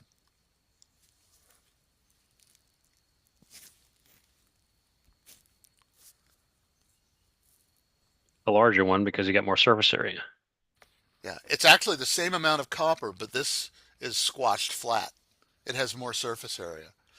And that is why we often, for grounding and for bonding of things, we use a flat strap as opposed to a big conductor wire, because this has high surface area and thus allows, Is it has that braided or is that solid? typically solid.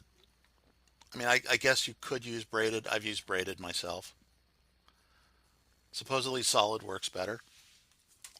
And that's largely because all the current flows on the outside. And hollow pipes. That's exactly right. You don't actually need a solid anything. You can do a hollow pipe. All right, this also leads to some very interesting things happening. So we're going to draw a coaxial cable, speaking of hollow pipes. All right, so a coaxial cable is a center conductor, and here's the shield.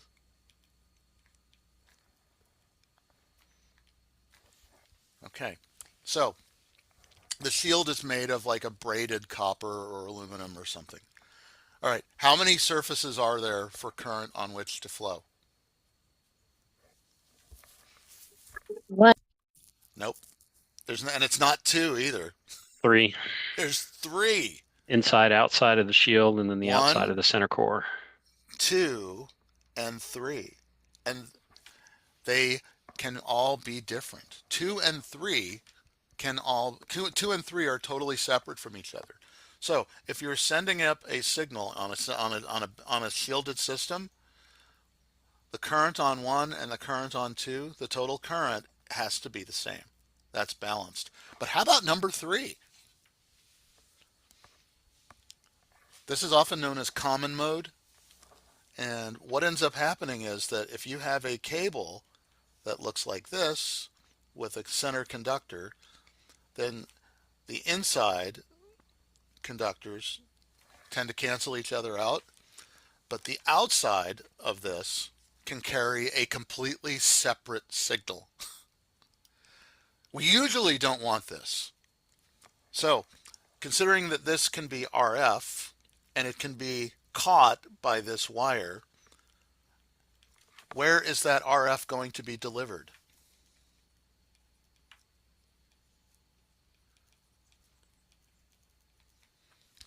It gets delivered to your station. But it's on the outside, which means that it's going to go and be connected to your equipment like this. Here's your equipment, and here's the shell, here's the body of your equipment, and it's being conducted on the outside to your equipment. If there's a computer there, that can really screw things up. If you happen to be a 17-year-old kid and you lean your lip against the microphone, what do you now have? An RF burn. You get an RF burn. That's right. Mhm. So what should I have done? I should have taken this cable and run it through at least one toroid, which would catch the energy on the outside of that cable before it came down to my station. So where's the energy go then? Burns up as heat. It just cycles around and around and around it until it goes away as heat. So it never makes it down to the station. So with like a 300, or I don't know if you call that 300 ohm, but would 2 wires be better to feed your antenna than a coax? Well, possibly, because that's balanced. And the signals that are coming down would be on both of them. So by the time they made it down, hopefully they would be equal, in which case, yeah, they would probably null each other out. That be more efficient than coax then, or no? No, not efficiency. And the other thing is that coax has Or some, loss? coax has some, no, it's actually much, yes, it's actually much more efficient when it comes to loss. Parallel line is extremely efficient, like 98, 99% efficient. Coax maybe, 75, 80%. Know the old school antenna wires for television used to be like a flat piece of cable. Yeah. Back in the 80s. Yeah. So that was more efficient than That's more the efficient coax. than coax, yeah. Interesting. And that's actually what I use on my antennas here. For that very same reason, because the efficiency is so high. Now, one other thing about parallel line versus coax, this has to be separated by a distance, and ideally you want these to be in the exact same environment. What are some things that can change the environment from one wire to another? One's longer than the other? No. How about Metal and how about distance. it's outside Moisture. Yeah. and it's raining? The plastic center keeps the space constant. But it's raining and you get water dripping that collects on one and not the other. That can cause an imbalance. Can you bury this? You have basically the magnetic fields are looping around these wires and they cancel each other out. But what if they're underground? They're going to be very good at heating up the soil because they're underground. How about coaxial cable?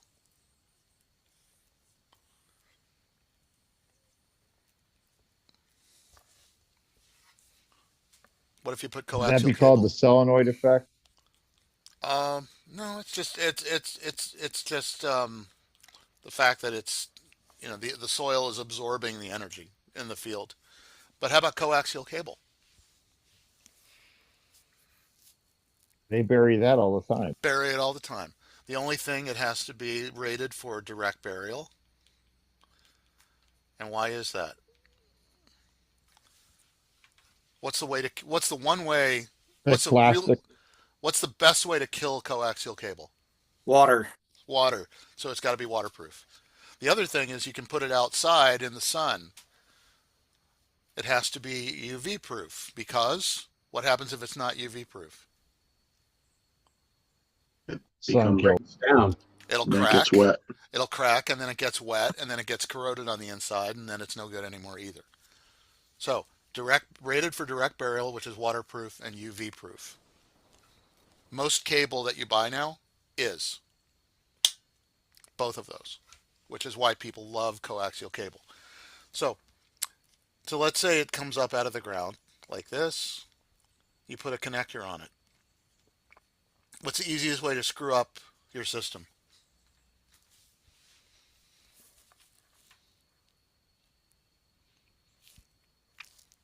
Get moisture in the connection. Get moisture in the connection. You did a bad job on the connection, right? You didn't waterproof it. And what happens if it's not waterproofed? The water gets in, Electrolysis. corrodes the cable. Cable's no good anymore. So you guys catching a certain drift here? So how would you waterproof that? Would you just seal it with, caulk, or would you put some dielectric grease in there, or what? So there is something called, no, well, I mean, you could. The easiest thing to do is something called, let's see if I can find it. Like air shrink or something. Heat shrink is okay. There are self-vulcanizing tapes. Coax seal.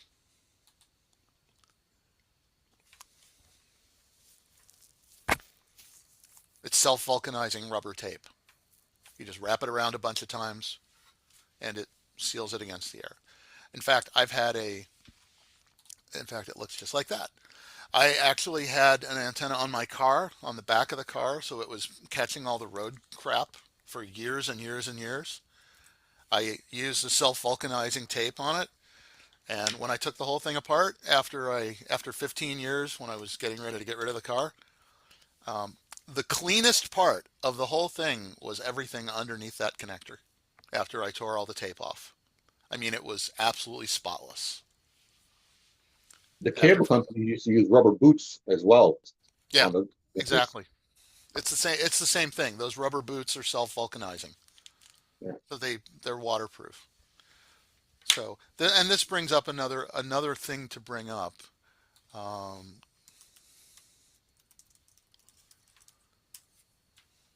So different coaxial connectors. Okay, there are many different ways to terminate a cable. The most common one that you'll find is called a UHF connector, which is universal high frequency, which is actually quite bad for UHF. UHF connector. These are known as a PL259 or SO239 on the other side. And yes, they're called male and female. But this is a standard PL259. And these are typically good up to about 200 megahertz. Anything above that, you can use something that looks like this. Come on. I can't spell. An SMA connector. Those are good to several gigahertz, and they're really small and fairly easy to use. For higher power, you use something called an N connector, which looks like that. And the difference is, notice it's kind of like double shielded, and it also has a gasket. So the SMA connector you could still use with the RS. What was it? The The male cable? side there, it had the 4 holes in the corners. No, no. I mean, basically, you pick a family to work in. Okay. Most, like this radio right here, I'm going to hold this up. This radio has an SMA connector. Right. Here's the mating SMA connector on the radio. Those are good to several gigahertz. Yep, your HTs all have SMA. It used to be that most handhelds used to be BNCs. It's moved away from that quite a bit. SMAs are apparently a lot more common now. So everyone has moved to SMAs. Most HF radio gear, you will find UHF connectors. And again, they're only called UHF because that's universal high frequency, and they're actually quite terrible at UHF frequencies. So don't get fooled by that naming convention. Okay, if you're building a radio system in your car, you always go back to the chassis ground at the battery.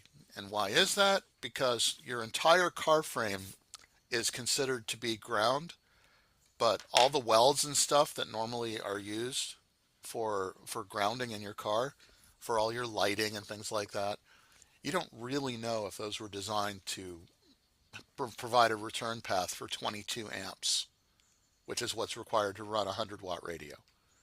So is that why you get a lot of feedback if you go to the battery ground instead of going to chassis ground? No, I hear a lot of people explain. No, you want to go to the battery ground. You don't want to go to the chassis ground because you don't know what that path really looks like.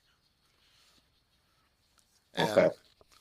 I mean, it might be that you have, an ohm of resistance, which is fine for lighting, but when you're putting 22 amps through it, it's kind of a big deal. Okay, batteries, they're rated in amp hours or watt hours, usually amp hours. An amp hour is simply an amp times an hour. A 1 amp hour battery is rated for 1 amp of draw for 1 hour. 10 amp hours would be 10 amps for 1 hour, or 1 amp for 10 hours. You just multiply them. Sometimes they'll be provided in watt hours, and because power is equal to current times voltage, you basically say, okay, if I have a 120 watt hour battery at 12 volts, a watt is a volt times an amp, so that would be 120 divided by 12 is a 10 amp hour battery. Okay, operating controls.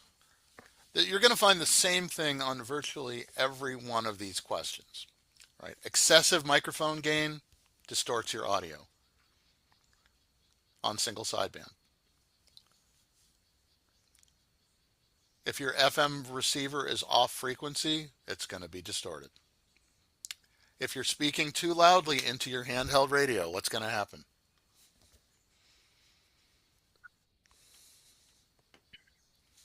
What's going to happen to your voice? It's going to I be would think it's going to It's clip. going to be distorted. Yeah, it's going to clip. Basically, what happens is that when it gets to the other end, the amount of voice that you've spoken into it causes it to spread in frequency beyond the point where the receiving station can even hear it. So they'll only get 80% of the components of your voice. If they only get 80% of the components of your voice, you don't sound like you anymore. So how do you change that? If you're speaking too loud, well, you can either Just the quiet down. gain. On a handheld radio like this, you don't typically have a gain control. So the way to do that is you do this. You may get it closer and further away from your mouth. That alters the gain. Okay, a variable frequency oscillator. It used to be, like we talked about yesterday, that by adjusting capacitors and inductors, the VFO changes the operating frequency. Now, most radios have something called a VFO, which is computer controlled. Big radios will typically have a VFO knob. Radios like this will typically have a keypad for adjusting the frequency. Handheld radio like this has 1,000 memory channels. So You want something conveniently stored, you punch it in, you store it in one of the 1,000 memories, which you can then do things like scan. So, like I have 150 channels that I just turn the radio on and let scan all the time. I don't Okay, have 1,000 friends. no, well, exactly. 1,000 friends is a lot of friends. So, okay, so now I'm going to go back, hopefully, and open up the web SDR. And I'm going to show you what some of these functions actually look like. Okay, so here's our web SDR. And I'm going to turn the audio on. And we're going to go to 14200. And we're going to pick a frequency here. And hopefully we can hear someone, like right there. Sure, that was not there. Okay, so now let's pick a frequency where there's nobody to listen to. This is what squelch does.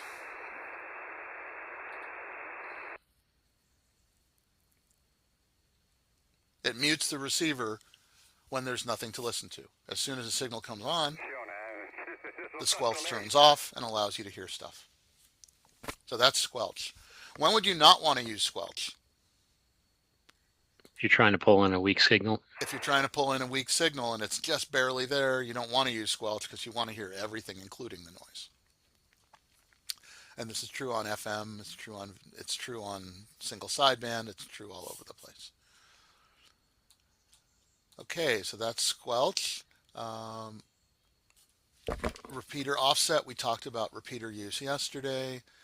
Okay, so now what function we're talking about? We're talking about digital modes a little bit. So let me unshare that. I'll keep it up though.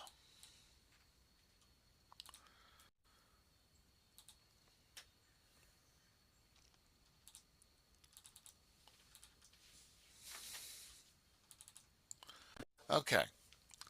A digital mode hotspot. There is a lot of hybridization between radio and the internet and internet protocol.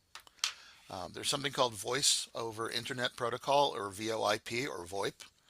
This is basically digitized voice. This is how most telephone systems work now. There's very little in the way of actual analog anything. So Voice over Internet Protocol basically converts a voice to a digital data stream, which is then switched across the internet with packets. So this is how digital mobile radio works. This is how D-Star works. This is how Fusion works. They're all different. This is DMR. This is how your telephones work. This is how you can actually have a digital, like PBX telephone, and hook it up to a mesh network and have two telephones on a mesh network, which is all digital, and have people talking over handsets to each other. The key is that it's digital, digital, digital. So what do you do with a digital mode hotspot? A hotspot is basically a connection between digital voice and the internet, and digital data systems and the internet. This allows you to, for instance, use the internet hybrid radio thing so that you can actually use your handheld radio locally, have it connect to a hotspot, and put your radio signal over the internet for other people to talk to. So you can still be on the radio, except that you're using the internet for the long distance stuff. A talk group on a digital repeater is a way for users to talk at different times without hearing each other, which is nice because you can have multiple different groups on the same frequency at the same time. It makes better use of the resource. A digital repeater's talk group, how do you set it up? You program it with a group ID or code. A code plug is all of the digital stuff that is in your local area. Essentially, it's a configuration file for a digital radio handheld. Digital voice transceiver, you enter the group's identification code, and that is the code that will be operating. Interestingly, Those groups, for instance, can be all over the world, not just in one place, because it uses the internet as a backbone. Color code has to match a repeater color code for access. Essentially, it's sort of like if you're using a CTCSS tone to access a repeater. If it's a digital repeater, it's a color code. It's essentially an access code. D-Star is an ICOM and Kenwood specific thing. It's one of the digital mobile, or it's one of the digital radio protocols, and it allows people to use those radios to talk with each other. It does some other interesting things like send your call sign along with your voice, so that on the other end it will actually say that this particular person is now talking. It'll actually display it on your screen. The advantage of having multiple receive bandwidths on a multi-mode transceiver. So now we're going to go back to our WebSDR, which is a great teaching tool. I recommend everybody get to play with this a little bit. And I'm going to turn the squelch off. And notice we have this window here. I can change the bandwidth of this window. By default, for a 3 kilohertz signal, it looks about like that, which is good, because I can hear the person's entire voice. What happens if I do this and narrow it down? Can anybody understand? Because I've basically eliminated a big part of that signal. I'm eliminating a lot of the information, and I can no longer understand it. So there's an appropriate bandwidth for every mode. For a single sideband, you wouldn't want to go lower than about 2.4 kilohertz, or else you start to, hack away pieces of it that are useful. But let's take a look at another one. Let's go to a Morse code signal. Here we go. Everybody hear that okay? I can change the differential between the signal and my center frequency. That changes the pitch. How about if I do this? Everybody still hear okay? Okay, so now how about if I do this and go to this one? And then how about if I open the signal up wide?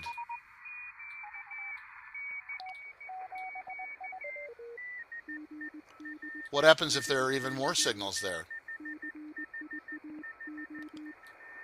I'd hear all of them and it would get kind of confusing. They'd interfere with each other. Filtering and bandwidth and having variable bandwidth filters allows me to selectively filter out all the stuff that I don't want and listen to the stuff that I do want. For Morse code, that's typically a 500 hertz filter. Again, for single sideband, that's about a 2400 hertz or 2.4 kilohertz filter.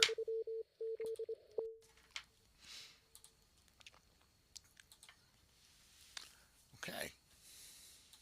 Questions on that so far?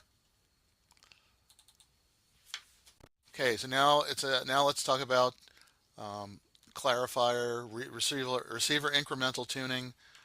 So in the day, there used to be radios they were just one thing. It was either a receiver or a transmitter, and you typically have one of each. They could be controlled independently from each other.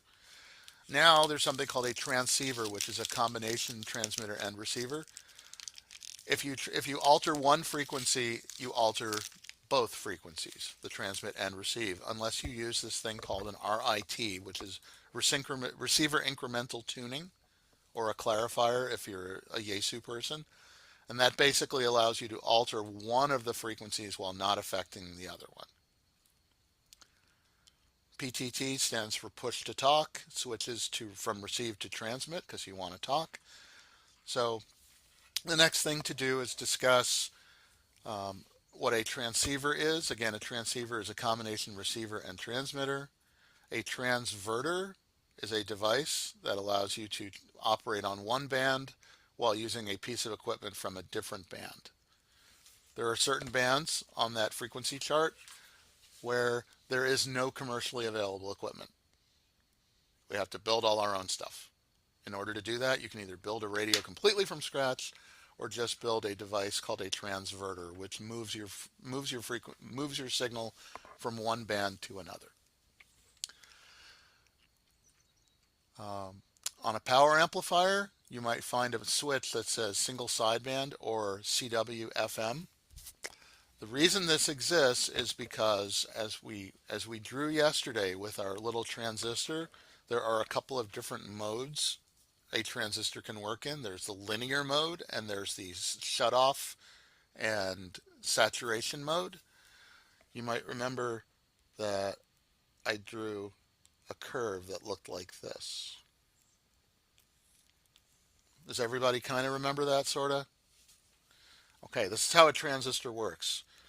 This is the linear range, when your output is directly related to your input. If you're transmitting voice, this is what you want your single sideband signal to be amplified by. If you're using Morse code or FM, it just looks for a signal to either be there or not be there. So for CW and FM, you can use these ranges. The reason you would do that is because this right here is more efficient for amplification. Using that mode is more efficient, but if you tried to use that for single sideband, it would be extremely, extremely distorted.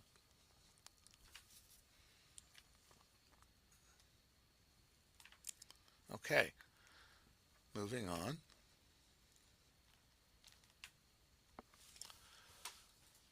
Okay, can everybody see that again? Okay, there's two things that we talk about, selectivity and sensitivity. Okay, so I'm going to ask everybody to unmute yourselves. Go ahead, unmute yourselves. Make sure you can make sure you get your microphone on. Okay? And on the count of three, I'll go 1, 2, 1, 2, 3. Ooh, everybody okay there? Okay. I think we did Okay. it. On the count of three, everybody say your name. Just your first name. Ready? 1, 2, 3. Dave. Okay, well, I had a lot of trouble with that. That would mean that I'm not selective enough to do that. Okay, go ahead and mute yourselves again. Okay, if I somehow had a selective enough ear, I could actually pull out one or two names out of that. That's selectivity. Sensitivity is the ability to hear a whisper.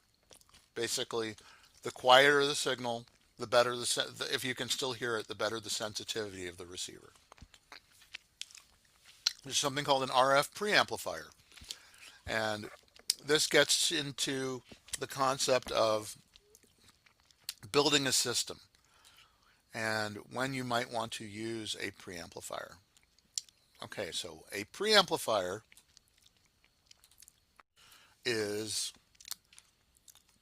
something very similar to what gets used in cable TV systems. Think of a booster on your cable TV system. All right, so we have a signal that is coming through space, gets to an antenna, and it may be, let's say, minus 115 dBm by the time it gets down through your antenna.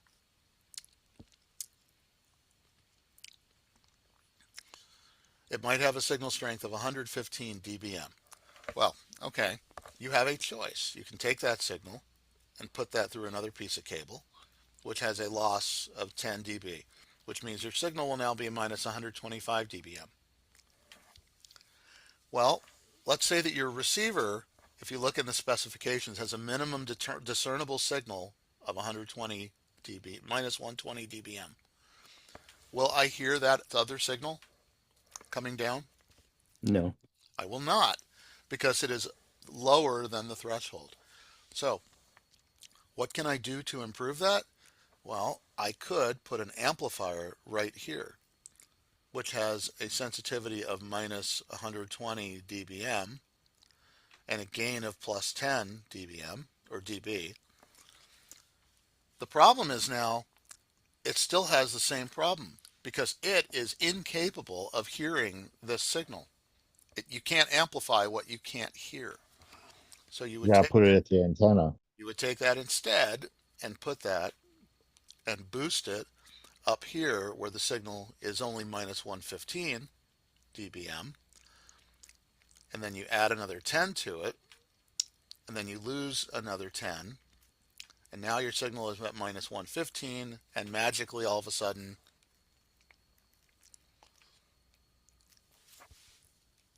you can hear the other signal. So this is a receive preamp, and that's why you would typically put it up at the antenna. Or if it's a cable TV system, you would put it close to the cable TV box out on the street. What is the disadvantage with having this be up there by the antenna? There's two. You have to power it. You need to provide power, and Exposed to the elements. it's exposed to the water and the weather. You need it to be waterproof and weatherproof, which makes it expensive and difficult to build. But people build them. There are commercially available things like that, just for that reason. Okay, so that RF preamplifier.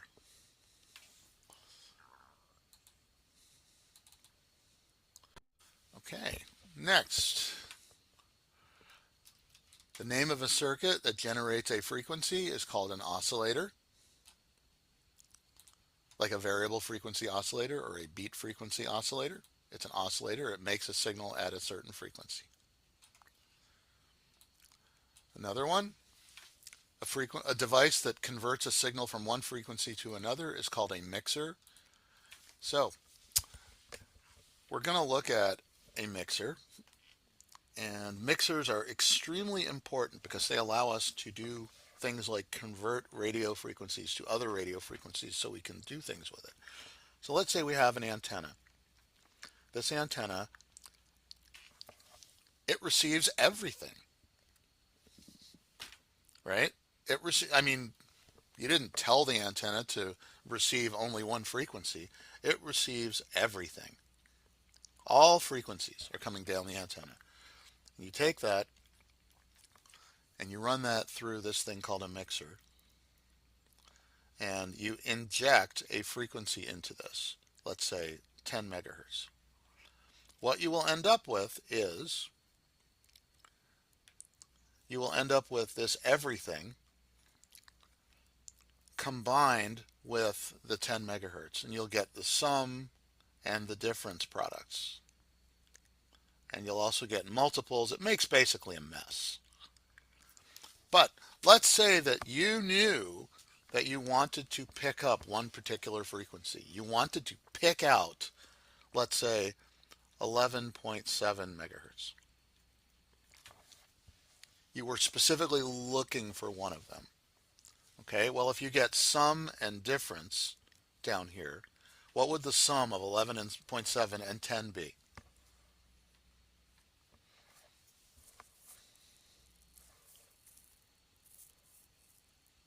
21.7. 21.7 megahertz, okay? If you wanted to take the difference of the two, you could also do 1.7 megahertz. Okay, so looking at that, you could say, I know that there's going to be something coming down the pipe that is that frequency that I want to listen to. And I could use a series of capacitors and inductors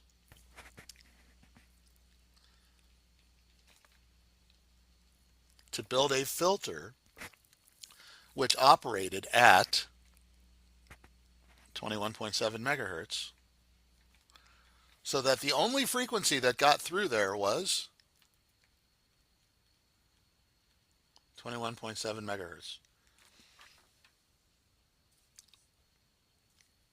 So I could basically use this to mix and then select using a filter a frequency so that I got just the frequency I was looking for. That's the use of a mixer, and that's actually called heterodyning. That's the other name, like a super het receiver.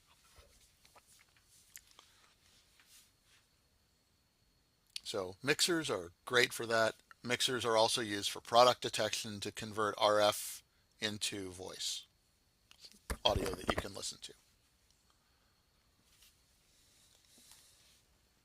Any questions about that before we go? Nope. Okay. The process of combining speech with an RF signal is known as modulation. How about the process of taking speech out of an RF signal? What's that called? Demodulation. Okay, and if you have a device that modulates and demodulates, what is that called? A modem. That's called a modem. Very good. Modulator, demodulator. That's called a modem. Okay. Symptoms, causes, and cures of common transmitter and receiver problems. There are many. Most of them are caused by RF getting where it shouldn't be. We have a couple of ways to get rid of RF from where it shouldn't be. What's one really good one? Starts with the letter F. A ferrite bead. A ferrite. Or ferrite. Yep, a ferrite. What's another one? Starts with the letter F. Filter. A filter, yes. Okay, which can be capacitors, inductors, crystals. It could be any number of different things. Okay, the answer to almost all of these is filter, filter, filter, filter, filter, or ferrite, ferrite, ferrite, ferrite, ferrite. Okay, what do you do if your neighbor tells you that your station's transmissions are interfering with their radio or TV? First, you make sure that everything's working right and doesn't cause interference to your TV. If you get a non-fiber optic cable TV interference, first thing to do, make sure the line is not leaking signals in and out. After that, what's the answer? What would cause a broadcast AM or FM radio to receive a signal unintentionally? Unable to reject strong signals outside the band. Okay. How do you think you get rid of those signals? Starts with the letter F. Filter them. A filter, yes, okay. How can fundamental overload of a signal be reduced or eliminated? Block the signal with Filter. a filter. Yes, okay. You guys notice a theme coming on here? Did they used to call those traps? No. Well, a trap is a tuned circuit, which essentially is a filter, but it essentially ends a piece of wire at a certain point. So yeah, in a way, I yeah. think I've heard someone say that before. A trap is a form of a filter, yes. Which of the following can reduce overload of a nearby transceiver? Install a Reject filter. band reject filter. Okay, let's see. What can you do if something in your neighbor's home is causing interference to your station? Make sure your station's working right. Work with your neighbor to identify the device. And tell the neighbor that your the FCC rules say that you're licensed and they're not, so you take precedence, which is true. There's something called Part 15. If you look on the back of that power Where's supply, that question? right there. Bottom of page 85. If you're I didn't say what you said. All these are correct. All right. Yeah. I was looking for. Nope. All right. If your station is being interfered with by something that is not licensed, it is their fault and not yours. There is something called Part 15. It's important to understand Part 15. Part 15 governs these things. Part 15 governs these things. Part 15 theoretically covers my coffee cup. Part 15 covers my power strip. Part 15 basically covers unintentional radiators. They're electronic devices that aren't supposed to radiate. It's Part 15 of the FCC rules. We are governed by Part 97. They are governed by Part 15. Part 15 basically says that any device that is a Part 15 device cannot interfere with any other licensed service. If it is, then it has to be remedied. It also says that if a licensed service interferes with a Part 15 device, that's too bad. A Part 15 device might be your laptop computer. That means if it's right next to a TV transmitter, that's a licensed device. Your computer keeps rebooting 3 times a day because of that transmitter. Whose fault is it? It's your fault. Yours. It's not their fault. It's your fault. Which is kind of messed up, but No, because that means that your piece of equipment was not designed properly for that environment. It's your fault, not their fault. Okay, if an audio signal through an FM repeater is unintelligible or distorted, you could be in a bad spot, in which case you have a weak signal. Your batteries are running low, in which case you have a weak signal, or your transmitter is off frequency, in which case it's not going to be capturing all the audio properly on the other end. RF feedback. That's RF feedback. That's what it sounds like. If your FM handheld or mobile transceiver is over deviating, that means you're talking too loudly, which means that it's sounding like this. Back away, because you don't have a microphone gain control. All right. Okay, so before we go and before we take a 5-minute break, there's one more thing I wanted to bring up, which is we have this. We have this.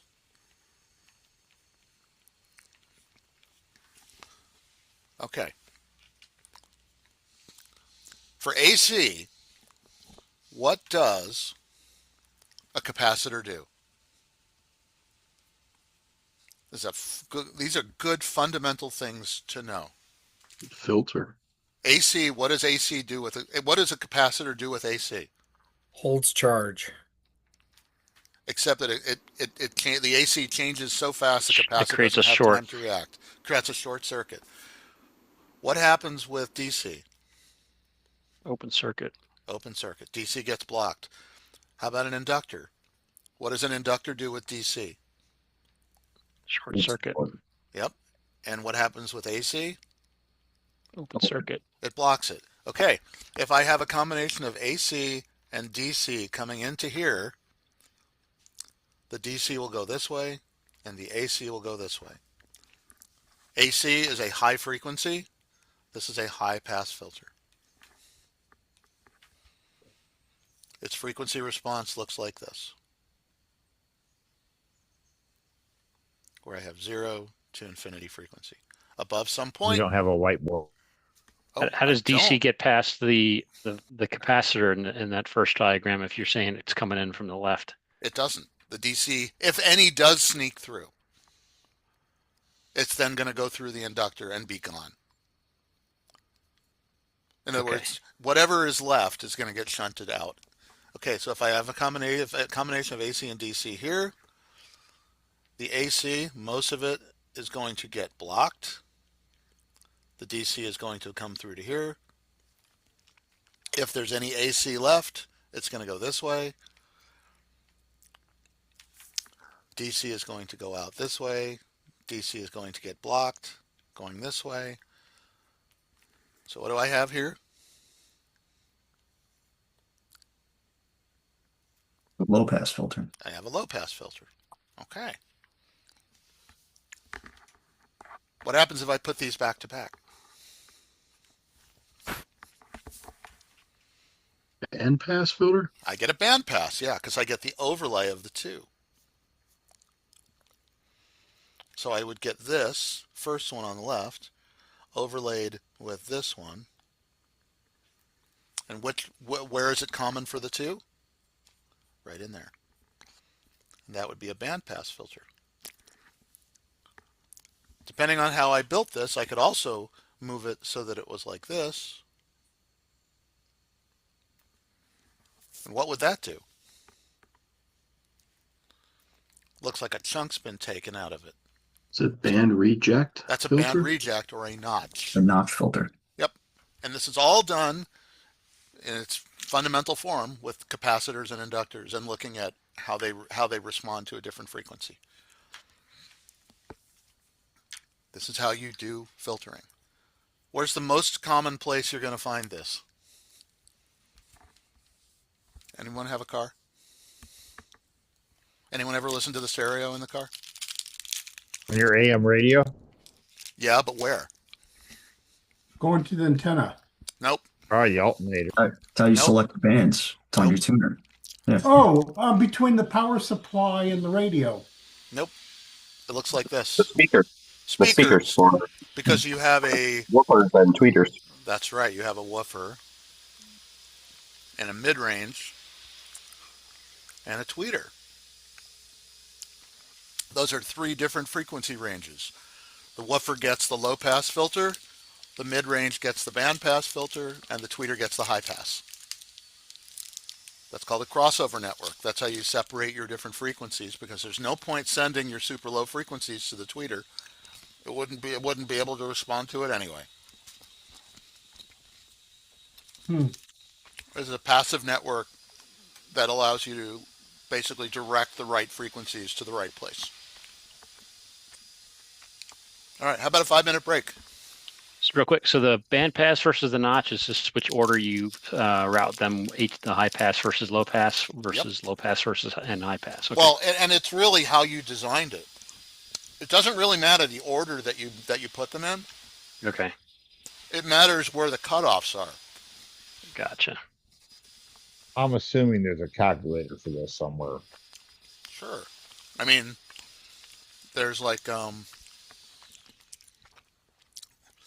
let's see.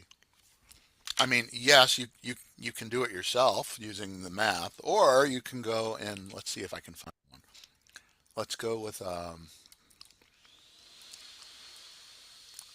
let's see. We're going to type in Chebyshev filter designer.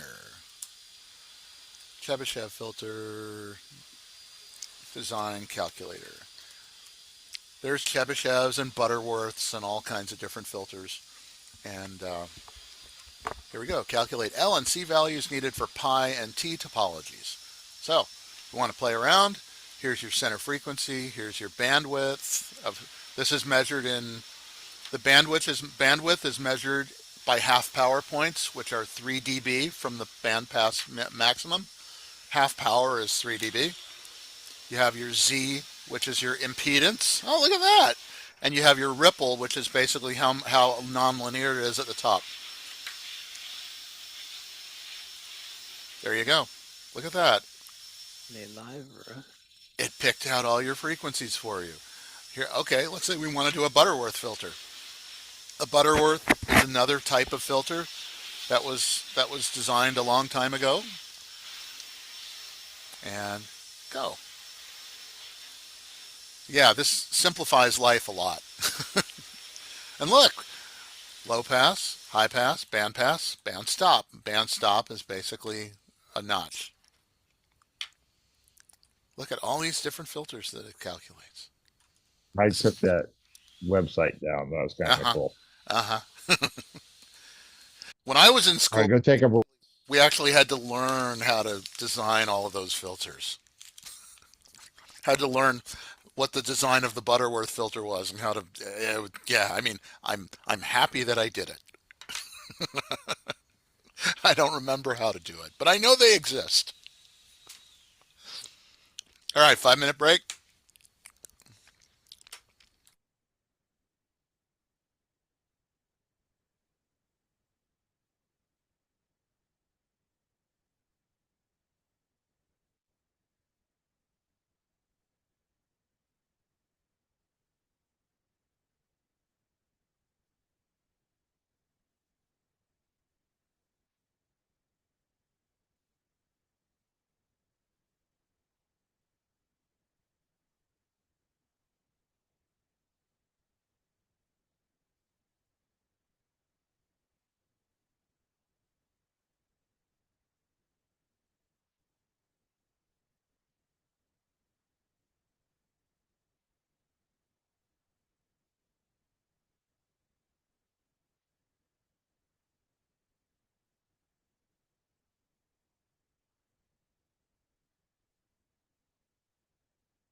everybody ready to keep going?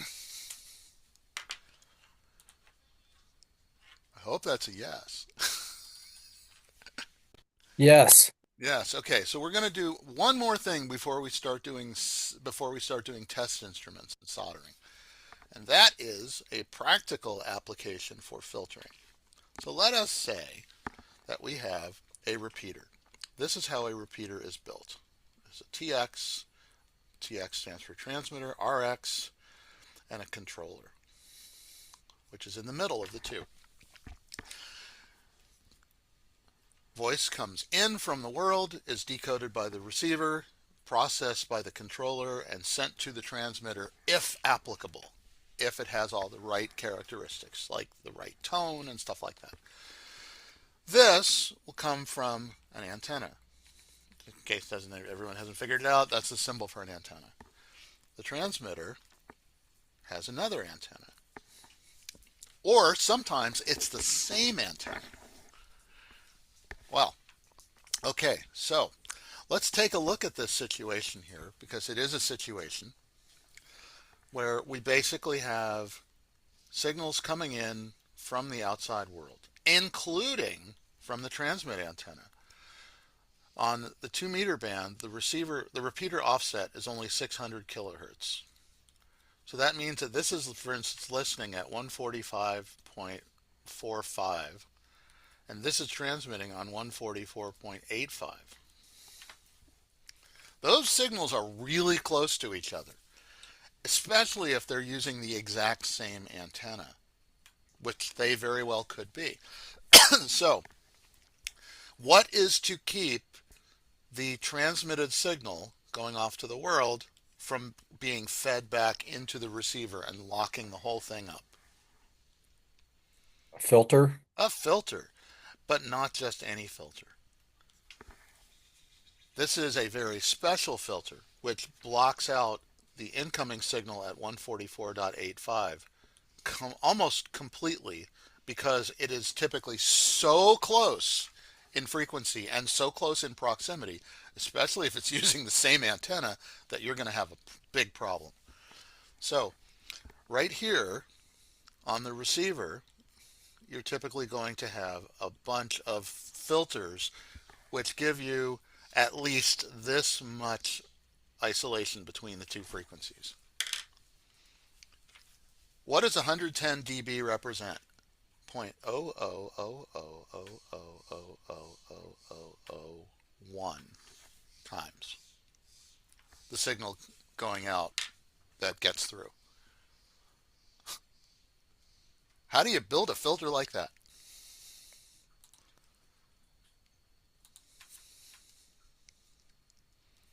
Anyone? Ever seen one of them?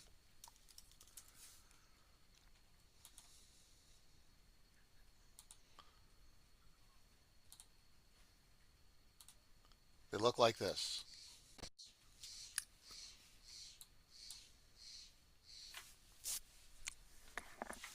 That is a set of cavity filters. Band pass, band reject, low pass, high pass. Essentially, it is a tuned cavity where the thing up top, for instance, that is actually a screw that's attached to a plunger, like this. We used to have one of those at the television station, I think. Yep, and that is to eliminate very, very close by interference.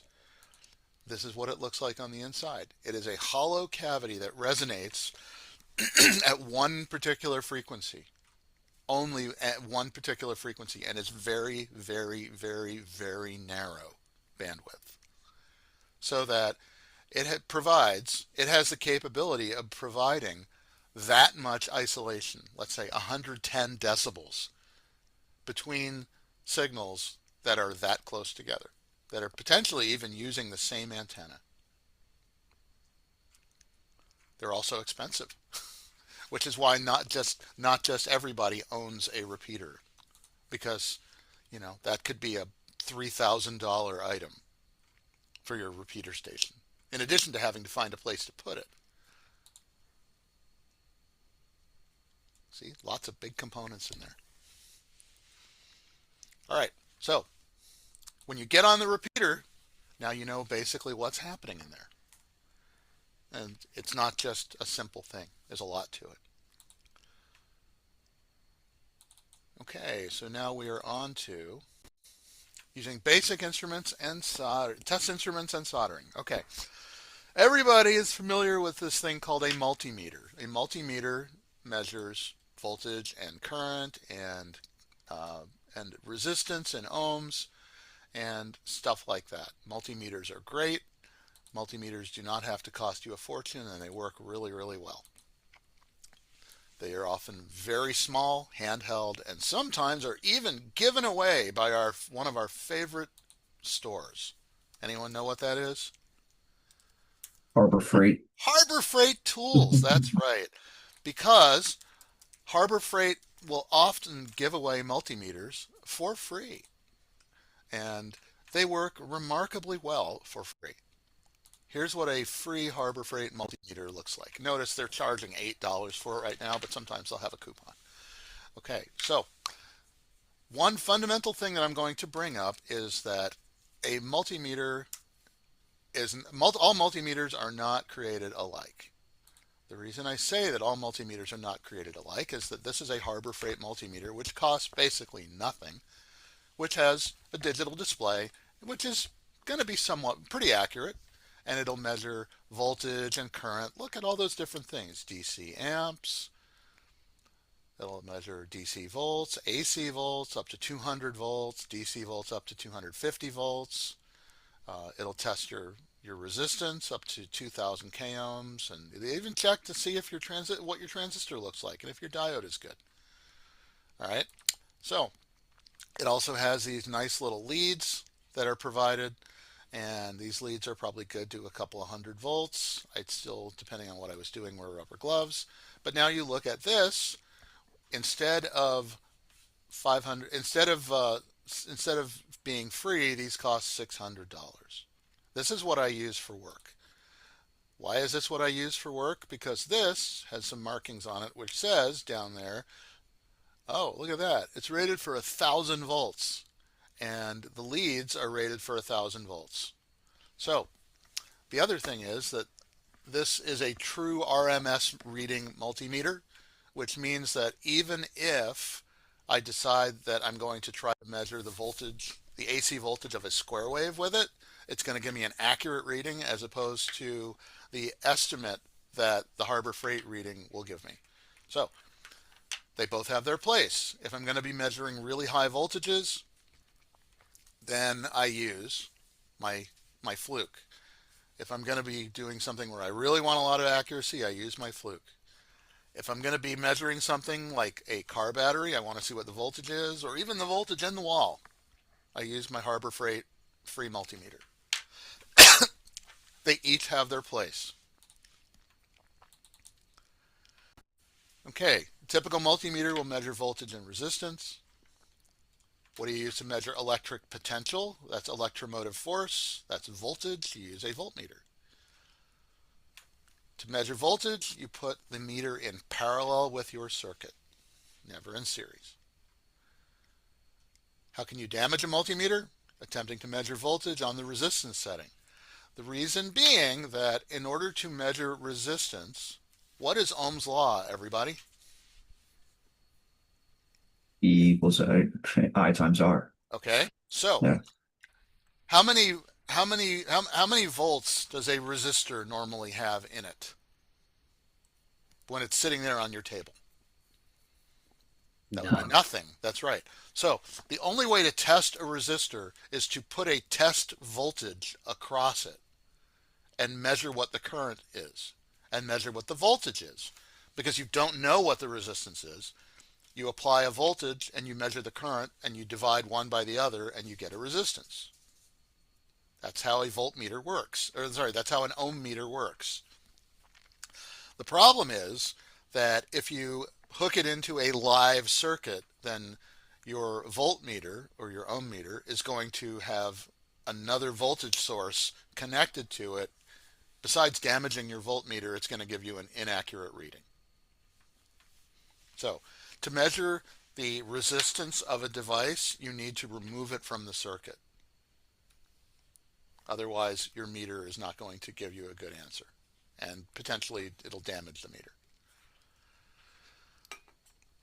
When measuring high voltages, ensure that the leads and voltmeter are rated for use at the voltages to be measured. How do you measure something's resistance? You put it in parallel. It's basically, it sends a test current through it at a certain voltage and calculates the resistance.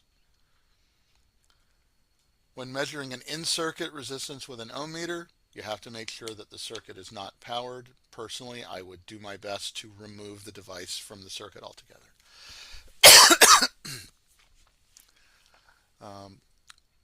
When you are testing when you're testing the current of when you're testing for the resistance of an unknown circuit, if it looks like it's if it looks like it's 0 ohms and then goes up to infinity, that means that it's charging a capacitor, because an ohm meter actually has a power supply built into it.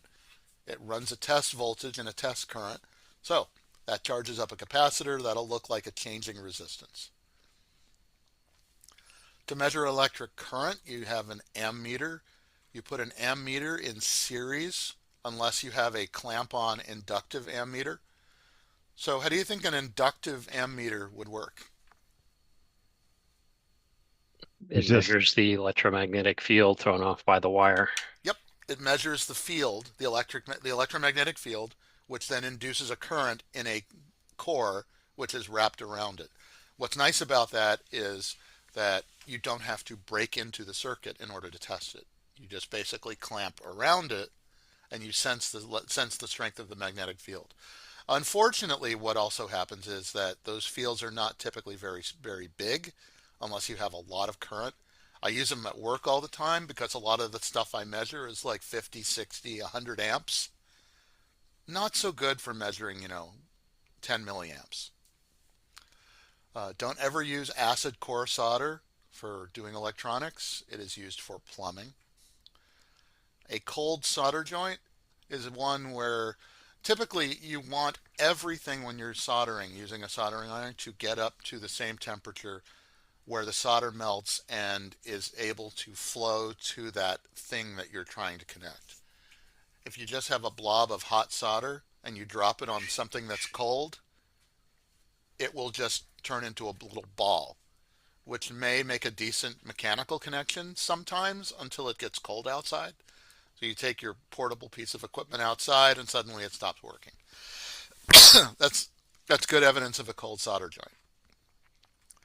All right, operating procedures.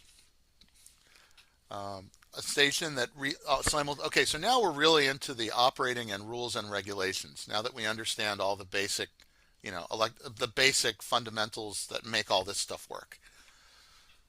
A station that simultaneously retransmits a signal of another station is known as a repeater. A repeater is an automatic station. Other forms of automatic stations are auxiliary stations, which is like a forwarding radio, which is never really intended to be listened to by somebody. It just forwards a signal to somewhere else. And a space station. Space begins at 50 kilometers in altitude. That defines a space station.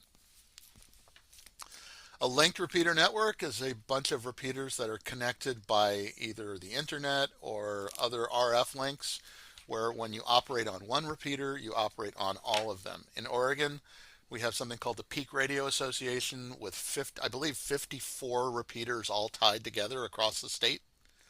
So with a handheld radio, you can access the entire network and talk to anybody anywhere across the whole state.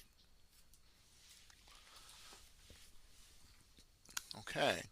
The most common repeater offset in the 2-meter band is plus or minus 600 kilohertz. The split point is at 147. At 147 megahertz, the repeater offset is either plus or minus, depending on the owner of the repeater. Above 147, it's plus 600. Below 147, it's minus 600. On the 70 centimeter band, it's 5 megahertz. Plus or minus 5 megahertz offset. CTCSS we covered yesterday. This is a subaudible tone, also known as private line or PL, if you believe in Motorola. There's also something called DCS, which is digital coded squelch or digital code squelch, which is a sequence of tones that is similar and allows the receiver or allows the controller on the receiver at the repeater to know that you are supposed to be heard and retransmit it. A transceiver's reverse function, every handheld radio will have a reverse function that allows you to listen to the input frequency of a particular repeater. The reason you might want to do that is sometimes you'll have somebody who's not transmitting with the right tone.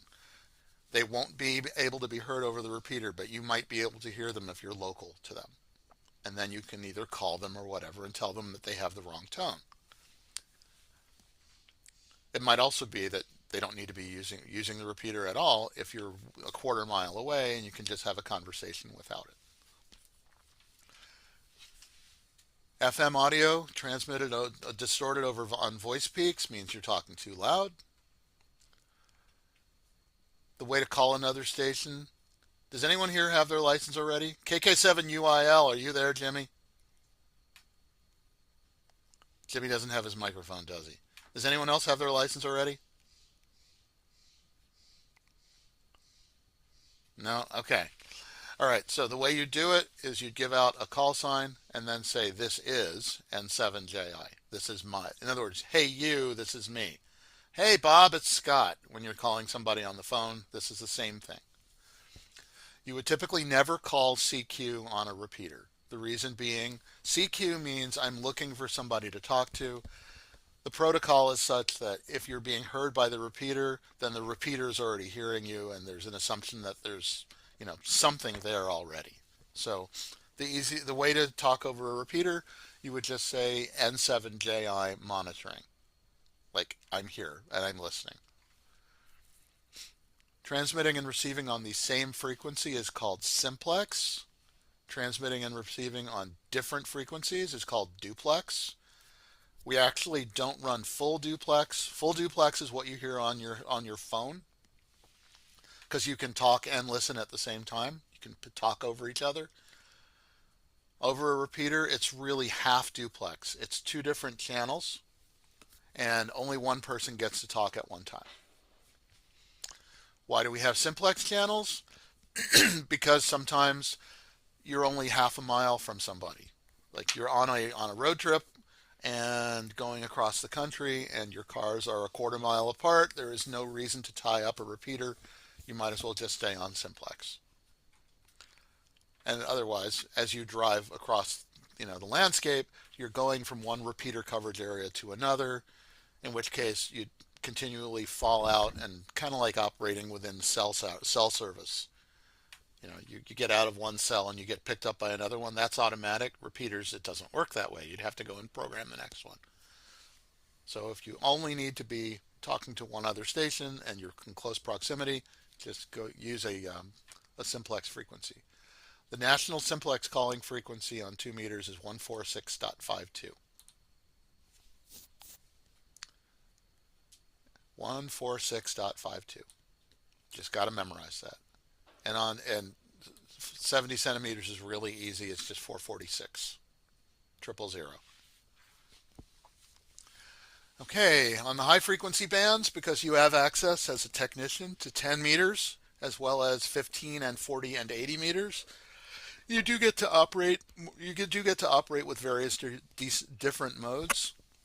CQ means I'm looking for anyone to talk to. CQ, CQ, CQ. Before calling CQ, there's a few things you need to do. Number one, look and see what your frequency is. Make sure you have privileges there. If you don't have privileges there, you shouldn't be calling CQ. Number two, listen to make sure no one else is using it. And number three, ask if the frequency is in use, because somebody might be listening to somebody already, and because of the way that high frequency propagation works, you might not hear the other station that someone is having a conversation with. And if you just start calling CQ, CQ, CQ on a frequency, you might be interfering with somebody else. So the first thing you do then is ask, is this frequency in use? if somebody calls CQ, CQ, CQ, you answer them just like picking up a phone. Hey, Bob, this is Scott. Always the other station's call, then your own.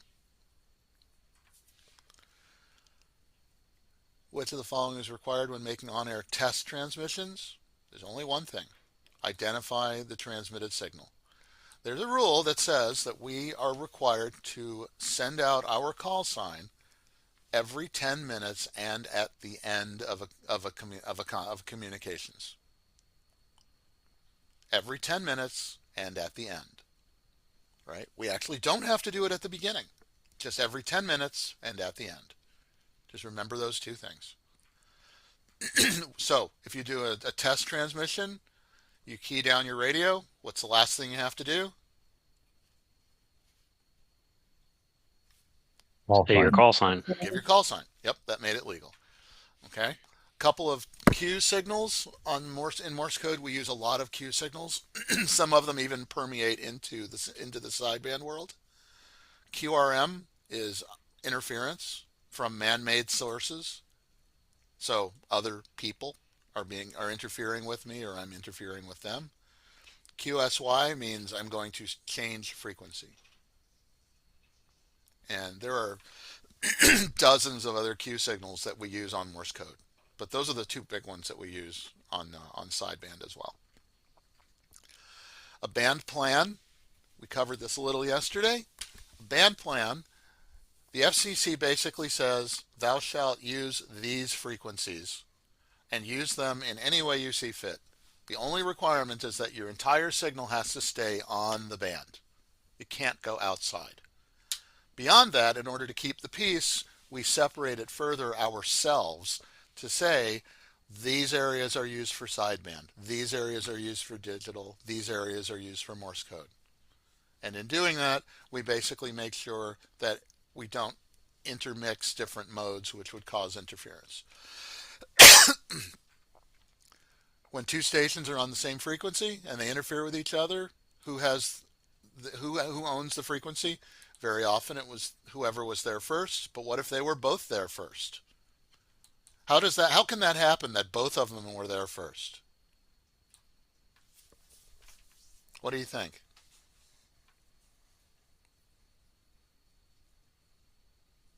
Maybe they were far enough apart they weren't interfering initially? Yes, because propagation changes over time. In other words, they were both on and they were not interfering with each other because there was no way for them to. And then propagation changed as they were having their conversation, and now they are interfering with each other. So at that point, no one owns a frequency. Just figure it out. Hey, Scott, I got to go back. Yep. Earlier when you were showing that big, massive spectrum chart, Yep. you mentioned primary and secondary. Yes. Who establishes primary and secondary? That's the FCC. Okay. They're the ones. They're the ones who allocate primary, secondary, tertiary, and so on and so on.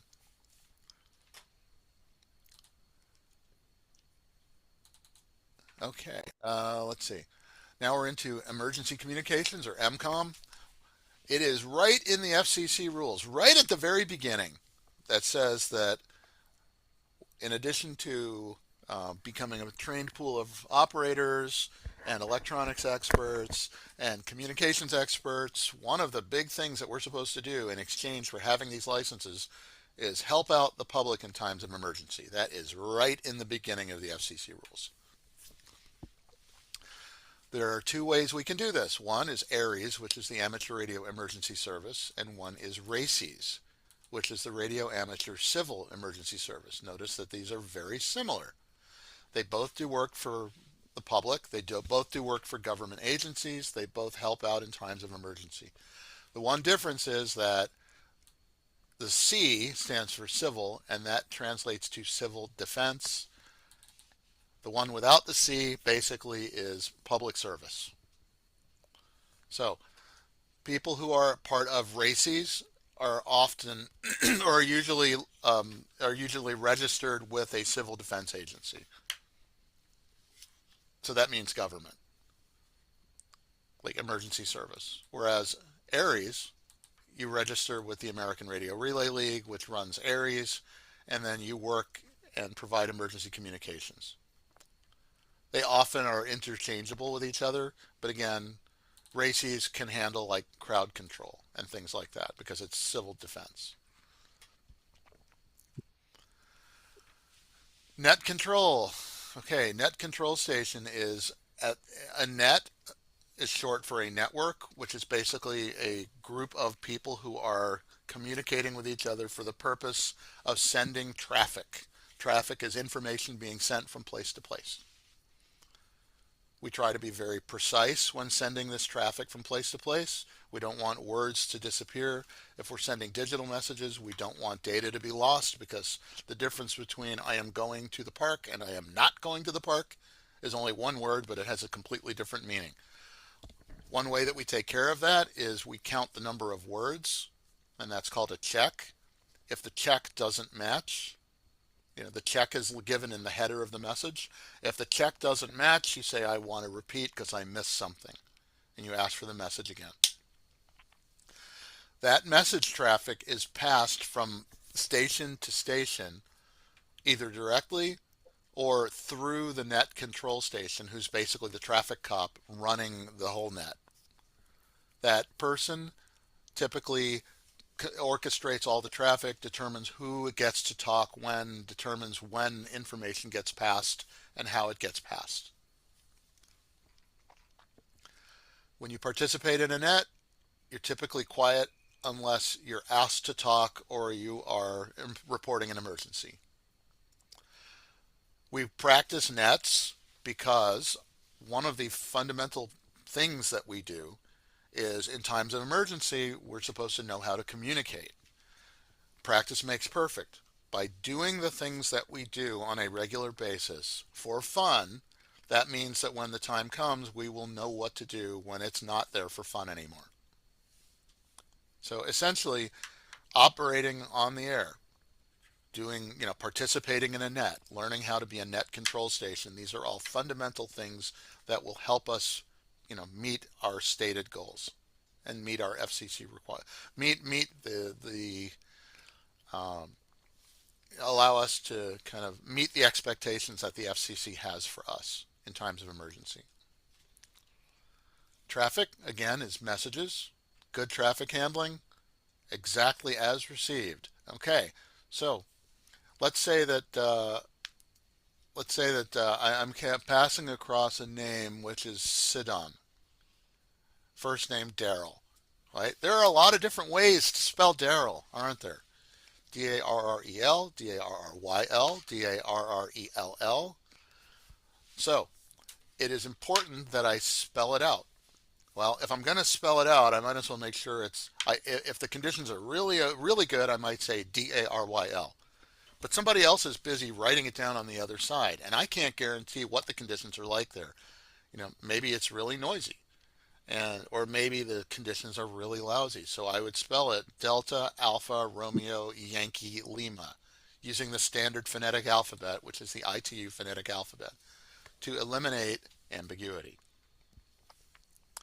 The preamble of a formal traffic message contains information, where it came from, where it's going. In a radiogram header, the check again is the number of words or word equivalents. If it doesn't match, that means do it again. Which of the following rules do not apply? No, sorry, FCC rules always apply. So let's say that the rules say you have to identify how often. What are the rules? Every 10 minutes or at the end of transmission. Every 10 minutes and at the end. Okay, so when are you not allowed to do that? When do you not have to do that? The answer is never. You always have to. That's the rules. Yep. There's only one time that we're ever allowed to transmit outside of our frequency privilege of our license class, or even on a non-amateur band. These are very important. Take a look very closely at this. This will show up repeatedly. Situations involving immediate safety of human life and protection of property. The dam is about to break. There's a bunch of people who are downstream who are about to be flooded. If you have let's say a fire department radio sitting next to you, or a cell phone that won't work, which one do you use? Fire station radio. Okay, if you have a fire station radio next to you and a phone that does have connectivity, which one do you use? Phone. You use the phone because that's legal. And the other one, while it works, if it was demonstrable that you had some other means, you're going to be in a lot of trouble.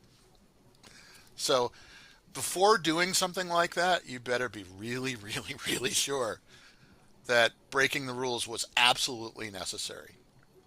The fines can be really big. There was a guy in Idaho a few years ago who insisted on using a radio and getting on fire department frequencies they were fighting wildfires. He was reporting the location of the fires. His phone would have worked just fine. He ended up getting fined about 35 grand. Whew. Because he actually interfered with their ability to do their job. Mm-hmm. You know, it was not demonstrable that that was the only way to do it and that it really was an immediate emergency.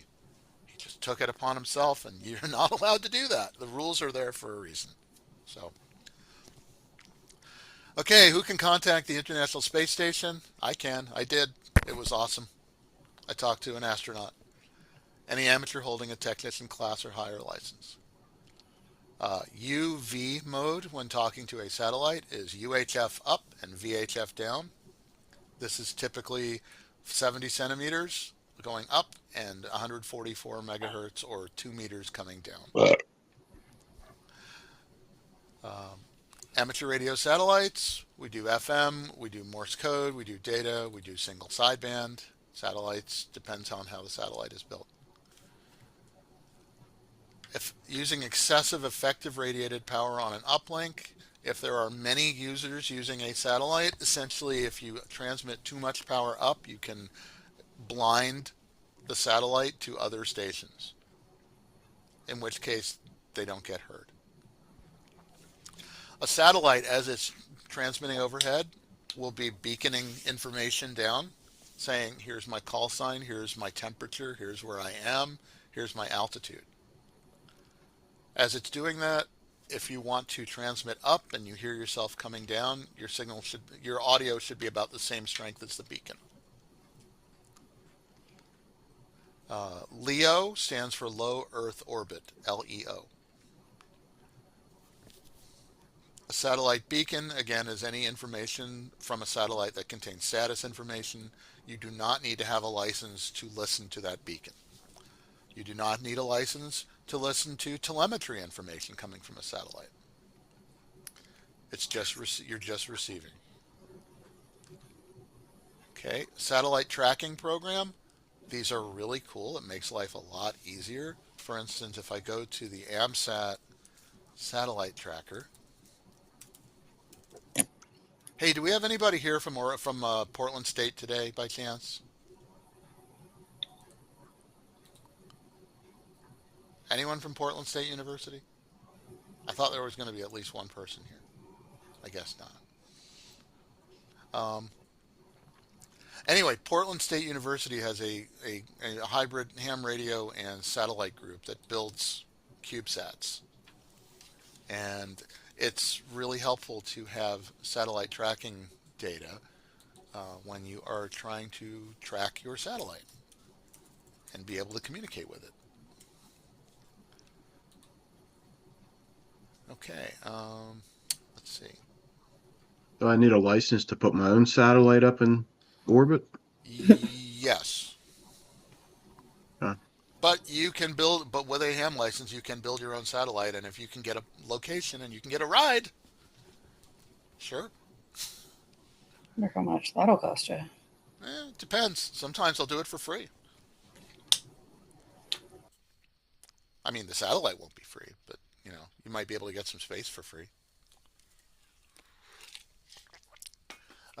Inputs into satellite tracking programs are called the Keplerian elements, named for Johannes Kepler, who did orbital mechanics. You program in the Keplerian elements, it'll tell you where a satellite is right now and where it'll be a week from now or a month from now. Spin fade and Doppler shift. Doppler shift is what happens when a fire truck drives by and you hear the siren going. It gets lower and lower in pitch, or it's coming toward you and it gets higher. Typically, with RF, how fast do radio waves travel?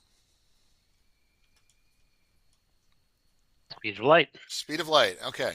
Most of the speeds that we see on Earth of things moving are not going fast enough for that to actually have an impact on radio waves that we can actually sense. However, satellites traveling at 17,000 miles an hour above our heads, as the satellite is approaching us, they do actually increase the frequency of the transmitted signal. And as they move away, they get stretched out.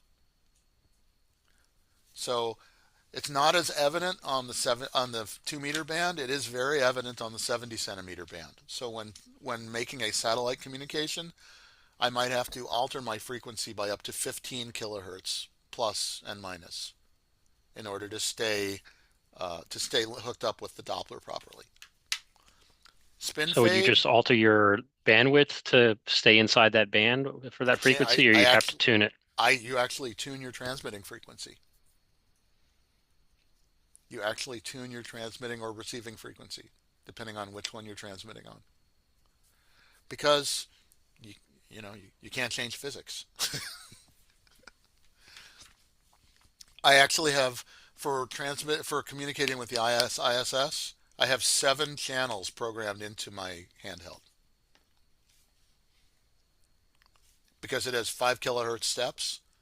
So I have my far approach, my closer approach, my near approach, and my directly overhead, and then near going away, far going away, and almost gone.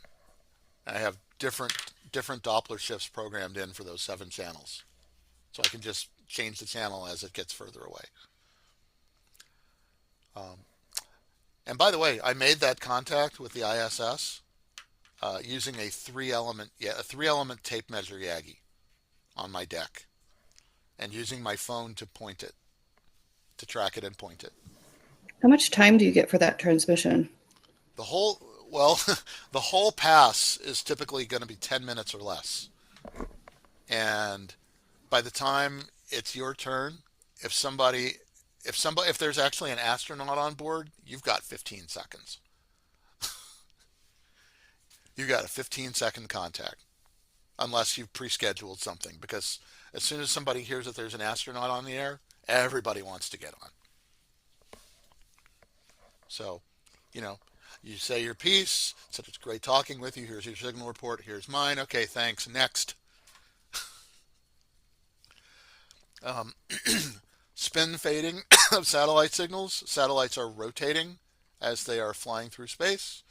That keeps them stable. It also means that antennas are getting closer and further away. Sometimes they're getting completely obscured, going behind the satellite, and the signals will fade. Operating activities. Okay, making contacts as many as possible during a specified period is known as contesting. One of my favorite activities to do. I did it last night. When contacting another station in a contest, you follow the minimum exchange. Unless it's like a really good friend, you just send the minimum exchange necessary. Signal report and the state. If that's the whole thing, you just do that and let them move on. A grid locator. One of the things that I sent everybody in the information packet was a grid map. That grid map that I sent contains, it looks kind of like this. Everybody should have seen that, or if you haven't already, now you know to. So the entire world is separated into 2-degree latitude by 1-degree 2-degree longitude by 1-degree latitude rectangles, which allow you to identify a location closer than like a spot in the Pacific Ocean or a spot in the state of Oregon. So I happen to be in Charlie November 84 or CN 84. If you're in Maryland, in the DC area, you're Fox Mike 19. Every location has a two-letter, two-number indicator. So when contesting, you'd basically say what their call sign, your number like Fox Mike 18, and then your call sign, and that's it. Or you don't even bother to say your call sign because they already know it. So let's say I'm calling CQ N7JI Charlie November 84. They might answer Kilo 6 Alpha Charlie. And I say Kilo 6 Alpha Charlie 59 Charlie November 84. And they say Roger 59 Charlie Mike 87. I say thank you QRZ N7JI CN 84. I mean, it's literally, rapid fire. It doesn't always have to be, but it's really a process through which you learn to operate fast and efficiently to increase the number of people you can contact. And no, there's not really a prize other than, sometimes there's a plaque or a certificate. Bragging rights. Bragging rights, yeah, exactly. I'm the QRP record holder for the California QSO party for the state of Oregon. Right, which I am, for 5-watt stations. I almost broke my own record last year, but I made a couple of mistakes in my logging, and that knocked it down. So I have something else to aim for this year. Okay, radio direction finding is a great way to find sources of interference or jamming. You use a directional antenna, go out in the field, go around, take a heading, mark your heading on a map, go somewhere else, mark a heading, look to where those lines intersect, then get closer and do it again. We also call it fox hunting or bunny hunting, or DFing or direction finding. IRLP, which is the Internet Radio Linking Protocol, is a way to connect radio systems, repeaters, handheld radios, mobile radios over the internet using voice over internet protocol. Echolink. Echolink is something that allows you to use your phone, for instance, and make contacts over the internet with a radio, as if it were a radio. Let's see if this opens up. Oh, it's not installed there. So I have it on my phone, and anywhere that I have, okay, so here's what it looks like. And I can look up all the locations, and notice I get from all over the world. I can pick North America, and they're all separated by country and then by state and so on and so forth. Once I've got my license, I can sign up with the Echolink people, send them a copy of my license, and get an Echolink certificate, basically, which allows me to install it on my phone or on my computer or both, sign in, and once I am legally on there, I can access any repeater or other operator that is participating with Echolink. What's nice about that is that, let's say there's a net on my local repeater here in Eugene, which there always is. If I'm traveling somewhere in the world, let's say Finland or Norway or Uruguay, and I'm going to giving real examples, then all I have to do is find an internet connection, which can be cellular because the data rate's low, it can be Wi-Fi, whatever it happens to be, dial up my home repeater and connect to my home repeater and participate in my net, or talk to a friend who happens to be there, as though I were sitting there, even though I'm really 7,000 miles away. Okay, that's Echolink. Connecting to IRLP nodes, you use DTMF signals. DTMF is dual tone multi-frequency. Notice that most handheld radios will have 16 number buttons or push buttons, As soon as you have keyed the push to talk button, those are now transferred into touch tones. So you can use those touch tones to punch in a code. Those will allow you to access different repeater functions and bring up IRLP nodes and stuff. Nodes are also gateways. A gateway is an amateur station that connects other stations to the internet. Oh, here we go. Rules and regs. All right. The FCC runs the amateur radio service in the United States. The basis and purpose, instead of going through and looking at all of those, what we're going to do is just bring up this part of the FCC rules. So, FCC Part 97 rules. And you will see that at the very beginning, eventually,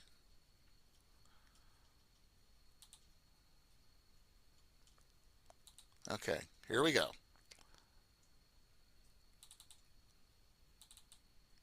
Part 97. Okay. Let's go up to the top.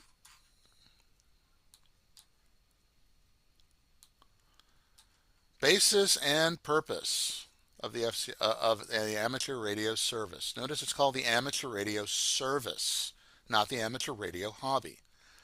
This is a licensed service. This is a real thing. That's why there's licensing for it. We actually have like duties and rules to follow and stuff like that. Okay. Recognition and enhancement of the value of the amateur service to the public as a voluntary non-commercial communication service means we can't collect any money, particularly with respect to providing emergency communications. Well, there it is. There's our first reason to exist, to help in times of emergency and not collect any money. Continuation and extension of the proven ability to contribute to the advancement of the radio art. Basically, improving radio. Encouragement and improvement of the amateur service through rules providing for advancing skills in the communication and technical phases of the art, which basically means continue to improve radio as a whole. Expansion of the existing reservoir of trained operators, technicians, and electronics experts. That's why you're here. That's why you get a license. That's why you start operating, and then you feel a little more confident building stuff and fixing things. Continuation and extension of the amateur's unique ability to enhance international goodwill. We are non-political. As a service, we are non-political. We may, as a country, have our disputes with other countries. When I was 22 and getting a job where I needed a security clearance, which I actually did, I was asked in 1991 whether or not I had any contacts with anybody in hostile countries. I said, well, Romania, Czechoslovakia, Yugoslavia, Soviet Union, Bulgaria, Romania, Hungary, and he said, okay, Poland, East Germany. It's like, well, okay, in what way? I said, ham radio. He said, oh, you're fine. In other words, it was assumed that they knew what ham radio was, and that ham radio is apolitical and is a way of, basically connecting people around the world with each other from different cultures, different countries.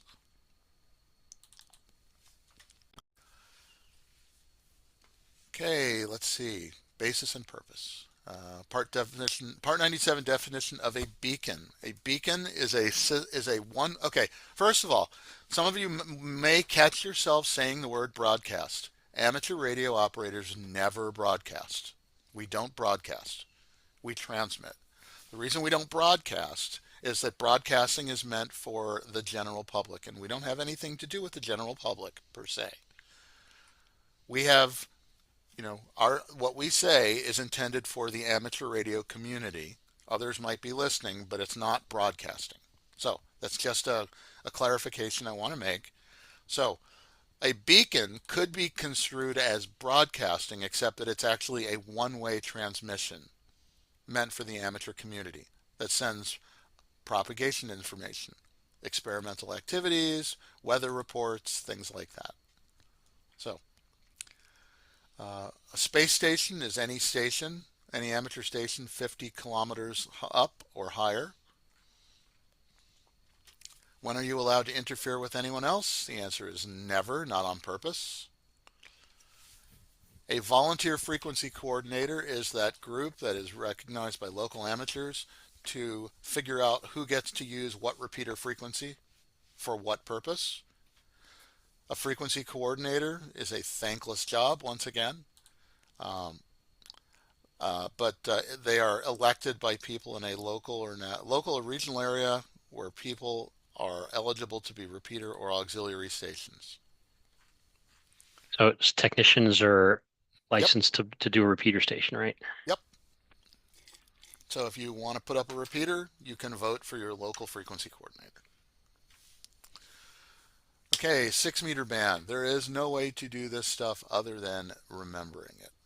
So look at the frequency bands, and we're going to stop sharing and pull this up, hopefully. Okay, everybody see that? There's no way to remember this except memorizing it. So, 6-meter band covers 50 to 54. 2-meter band, 144 to 148.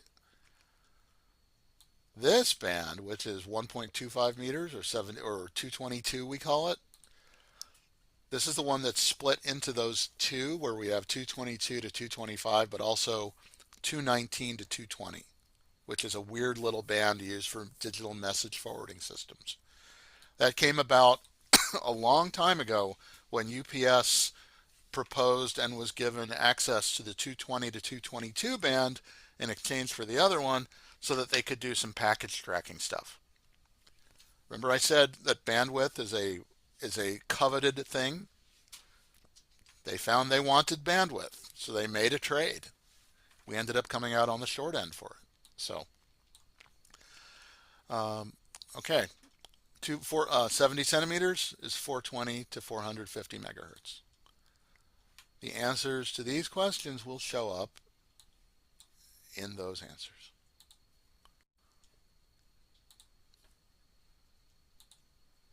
Okay, here we go. So 6-meter band covers 50 to 54. That one falls inside it. 146.52 is in the 2-meter band. The technician class operator has phone privileges on the 10-meter band. You can do phone operation between 28.3 and 28.5, and that's right there on that frequency chart. And by phone, they mean like telephone type. Phone is short for telephony, which is voice. Okay. Oh, so that means it's like simplex voice, if you will. Yeah, exactly. Okay. Right. Phone. I mean, phone is, it's shorthand for it's a short way of saying telephony. Where are you allowed to use single sideband phone? Again, phone is voice, and the answer is in at least some part of any band above 6 meters or 6 meters and above. Notice it's the olive green. You'll see a little bit of olive, little bit of olive, little olive, olive, olive, olive. So there's always space for weak signal work, and that would be single sideband. Which of the following segments are limited to Morse code only? And again, it's just going back to the rules. Look for the red because CW is Morse code. 6 meters and 2 meters and a little bit of 222. You go back to the answers, and there it is. They didn't cover the 222 one. 219 to 220. This is that little oddball section. Just remember that it's the long, ridiculous answer. Fixed digital message forwarding systems only, which I have never used. 99.99% of hams have never used this, but it is there.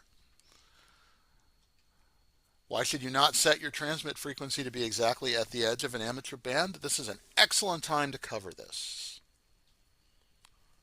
Okay, so what do the FCC rules say about our band, a frequency band? Must stay in the band. Must stay inside the band. So think of it as a pair of goalposts, right? You're not allowed to hit the goalposts from 50 to 54 megahertz, for instance. Okay, so let's say that you were operating and your signal goes like this. Okay or not? Good to go. Sure. Okay, what if your signal goes like this? Good. Sure, it's fine. What if your signal goes like this? Not so much. Not so much, no. Okay, what if your dial frequency said that your signal should be here, but in effect, it's actually there? That could be caused by drift in your receiver or drift in your transmitter. That could be caused by your dial frequency being a little bit off. That could be caused by the fact that you just did the calculation wrong as far as what the bandwidth was going to be. The assumption is how wide, let's say a single sideband signal. What's the bandwidth of a single sideband signal? 3 kilohertz. Okay, so let's say that you choose a different band to be on. Let's say that you picked 28.300 to 28.500. Those are your technician class limits. And you picked a frequency of 28.498 because there was somebody there transmitting who you really wanted to.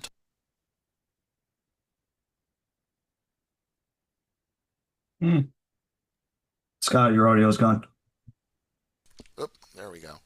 Okay, so you're on upper sideband on 28.498 because it's somebody you really wanted to talk to for the first time ever. First time ever talking to a particular country. You're really excited. You tune to 28.498. How wide is your upper sideband signal going to be? 3. 3 kilohertz, which means that this is 28.498 and your signal is going to extend to 28.501, which is not outside of the FCC band, but it is outside of your operator limits, right? Because you can only go up to 28.5. This is why we like to convince people to upgrade, because then those limits get bigger and you don't have to worry about it. So what that means is you are now out of band because you just picked the wrong frequency based on the mode that you're in. So it's a very important nuance, but it's extremely important as far as staying legal, especially with regard to keeping within the FCC rules. Your entire signal has to be within the band. Okay. Let's make sure you can all see that. You can. Good. Okay. If you find people who are on your band and you don't recognize them, first of all, you're not allowed to talk to them. You're only allowed to talk to hams. If you're a ham, you can only talk to hams. What if somebody pops on a repeater that you frequent and it's clear they don't have a ham license? Are you allowed to even talk to them to tell them to get lost?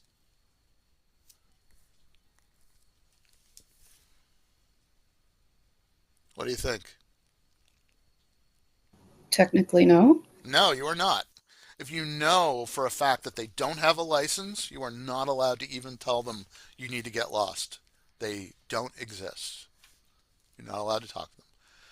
You may also come across a secondary user. Let's say on the 70 centimeter band, the military is running some exercises, doing something. They are supposed to be there. They're the primary, so we're secondary. So if they're primary, we have to make sure that we don't interfere with them. And we also cannot talk with them.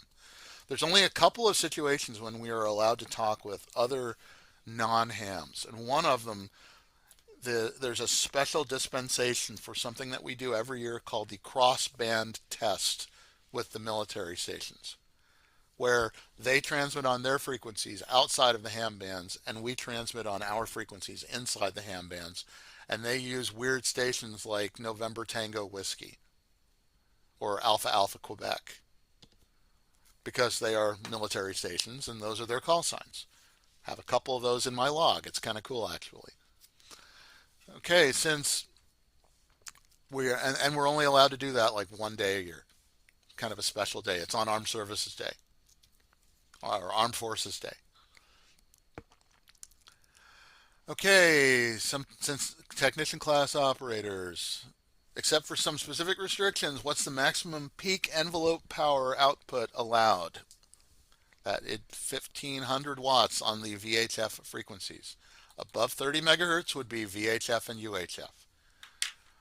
So how about on that 248 gigahertz band, if you could somehow manage to crank up that much power?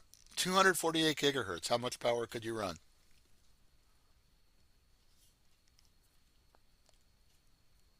What do you think?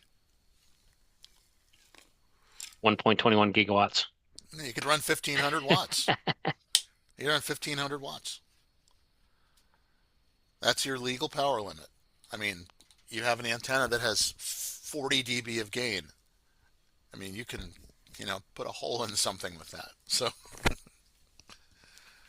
on the HF bands, you're given the ability to run 200 watts. Okay, today you are able to obtain a technician, a general, and an amateur extra class license. No, I don't know why it's called amateur extra, but that is what it's called. So you're able to get 3 different license classes. You will also occasionally see people out there with novice, technician plus, and advanced class licenses, which are old school and you cannot earn them anymore. But if you still have one, you can keep it. Your license is good for a period of 10 years. We don't get anything in the mail anymore. As soon as your license appears in the FCC ULS database, you are valid to start using it. So once it appears in the database, it is as active. It is now active. You're allowed to hold 1 primary license grant. What proves that you have a license? Right there. If it appears in the FCC ULS database. Who can select a call sign under the vanity call sign rules? Any licensed amateur. If you have a call sign and you don't like the call sign you have, you can apply for a new one. So long as, number 1, it applies to your license class.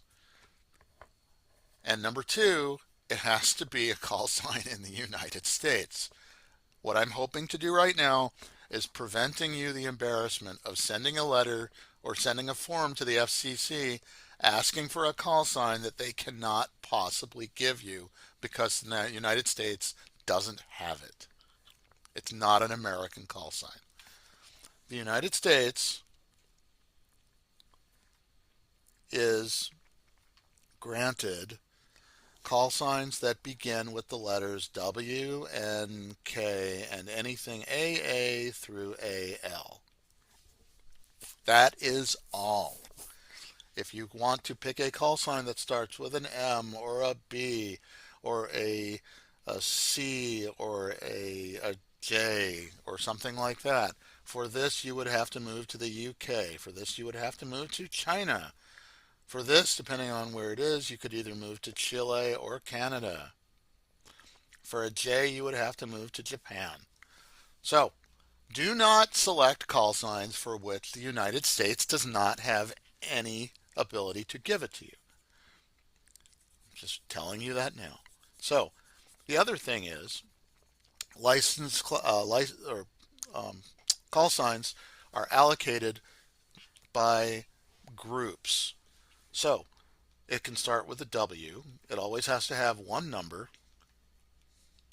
This would be a 2 by a 3. 2 letters before the number, 3 letters after. This would be a 2 by 2. This would be a 2 by 1. This would be a 1 by 2.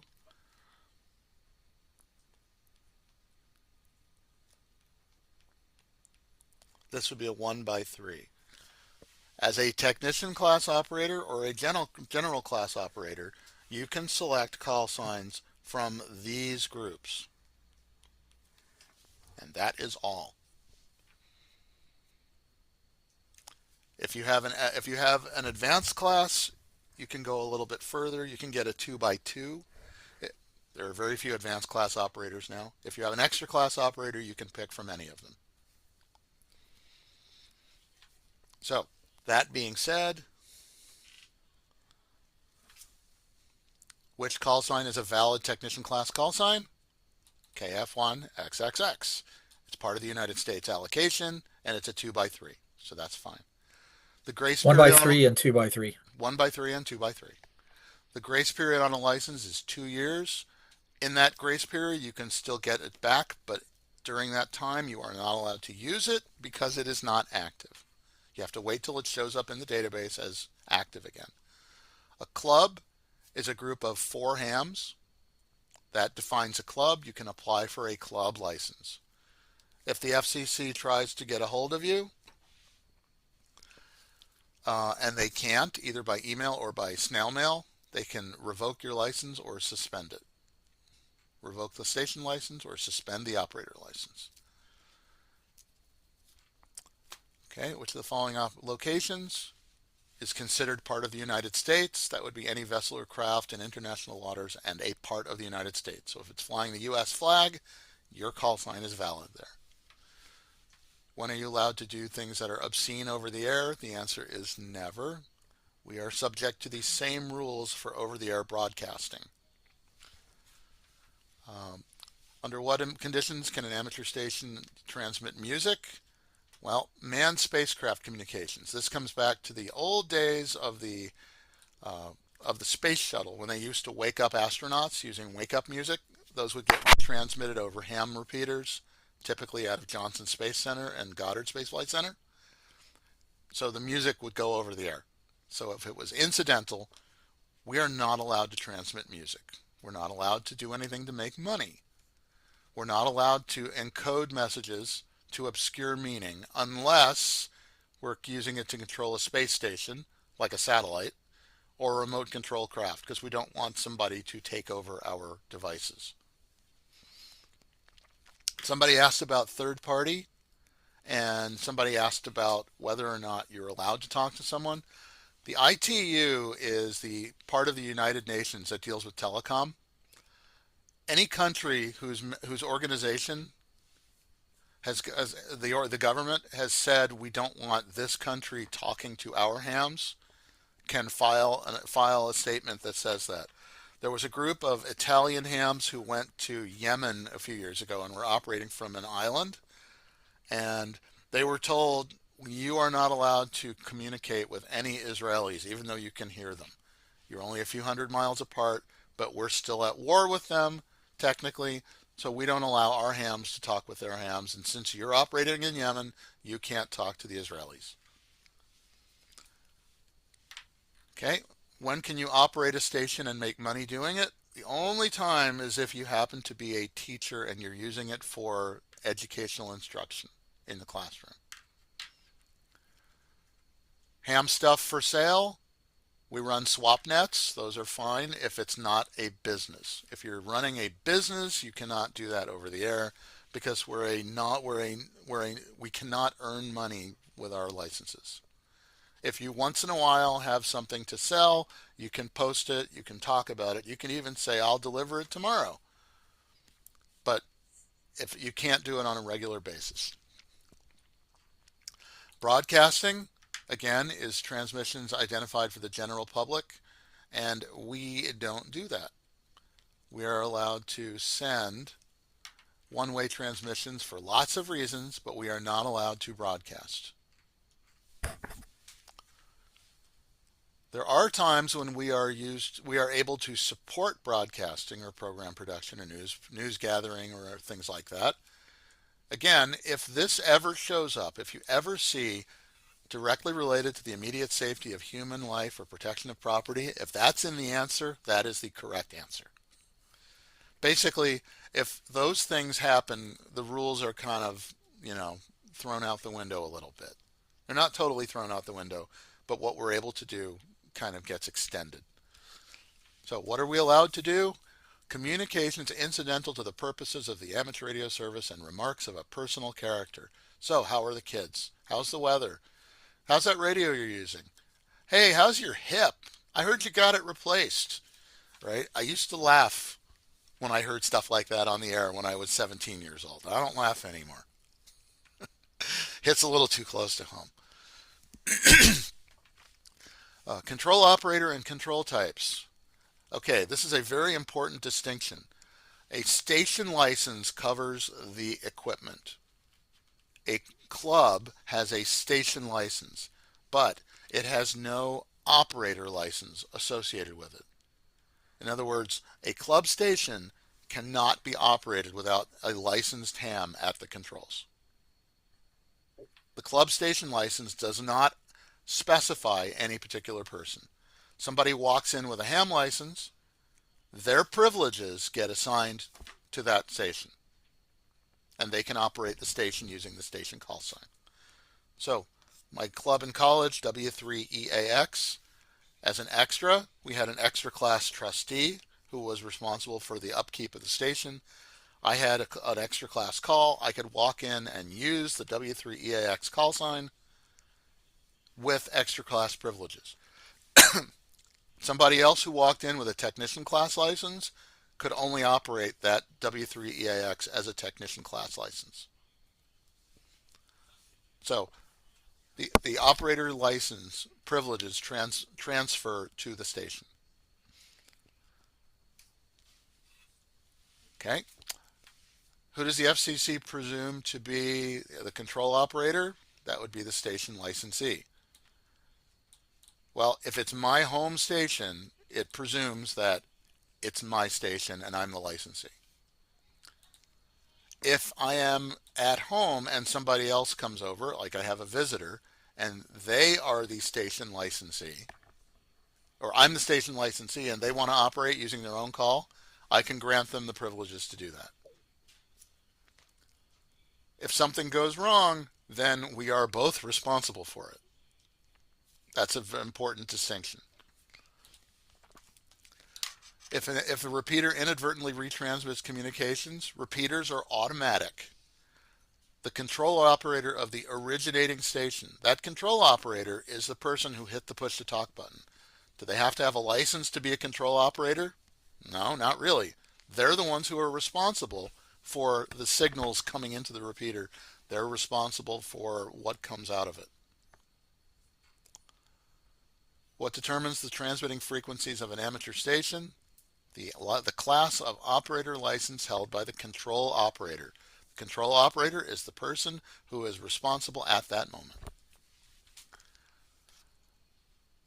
When can a technician class licensee be the control operator of a station operating in an extra class band segment?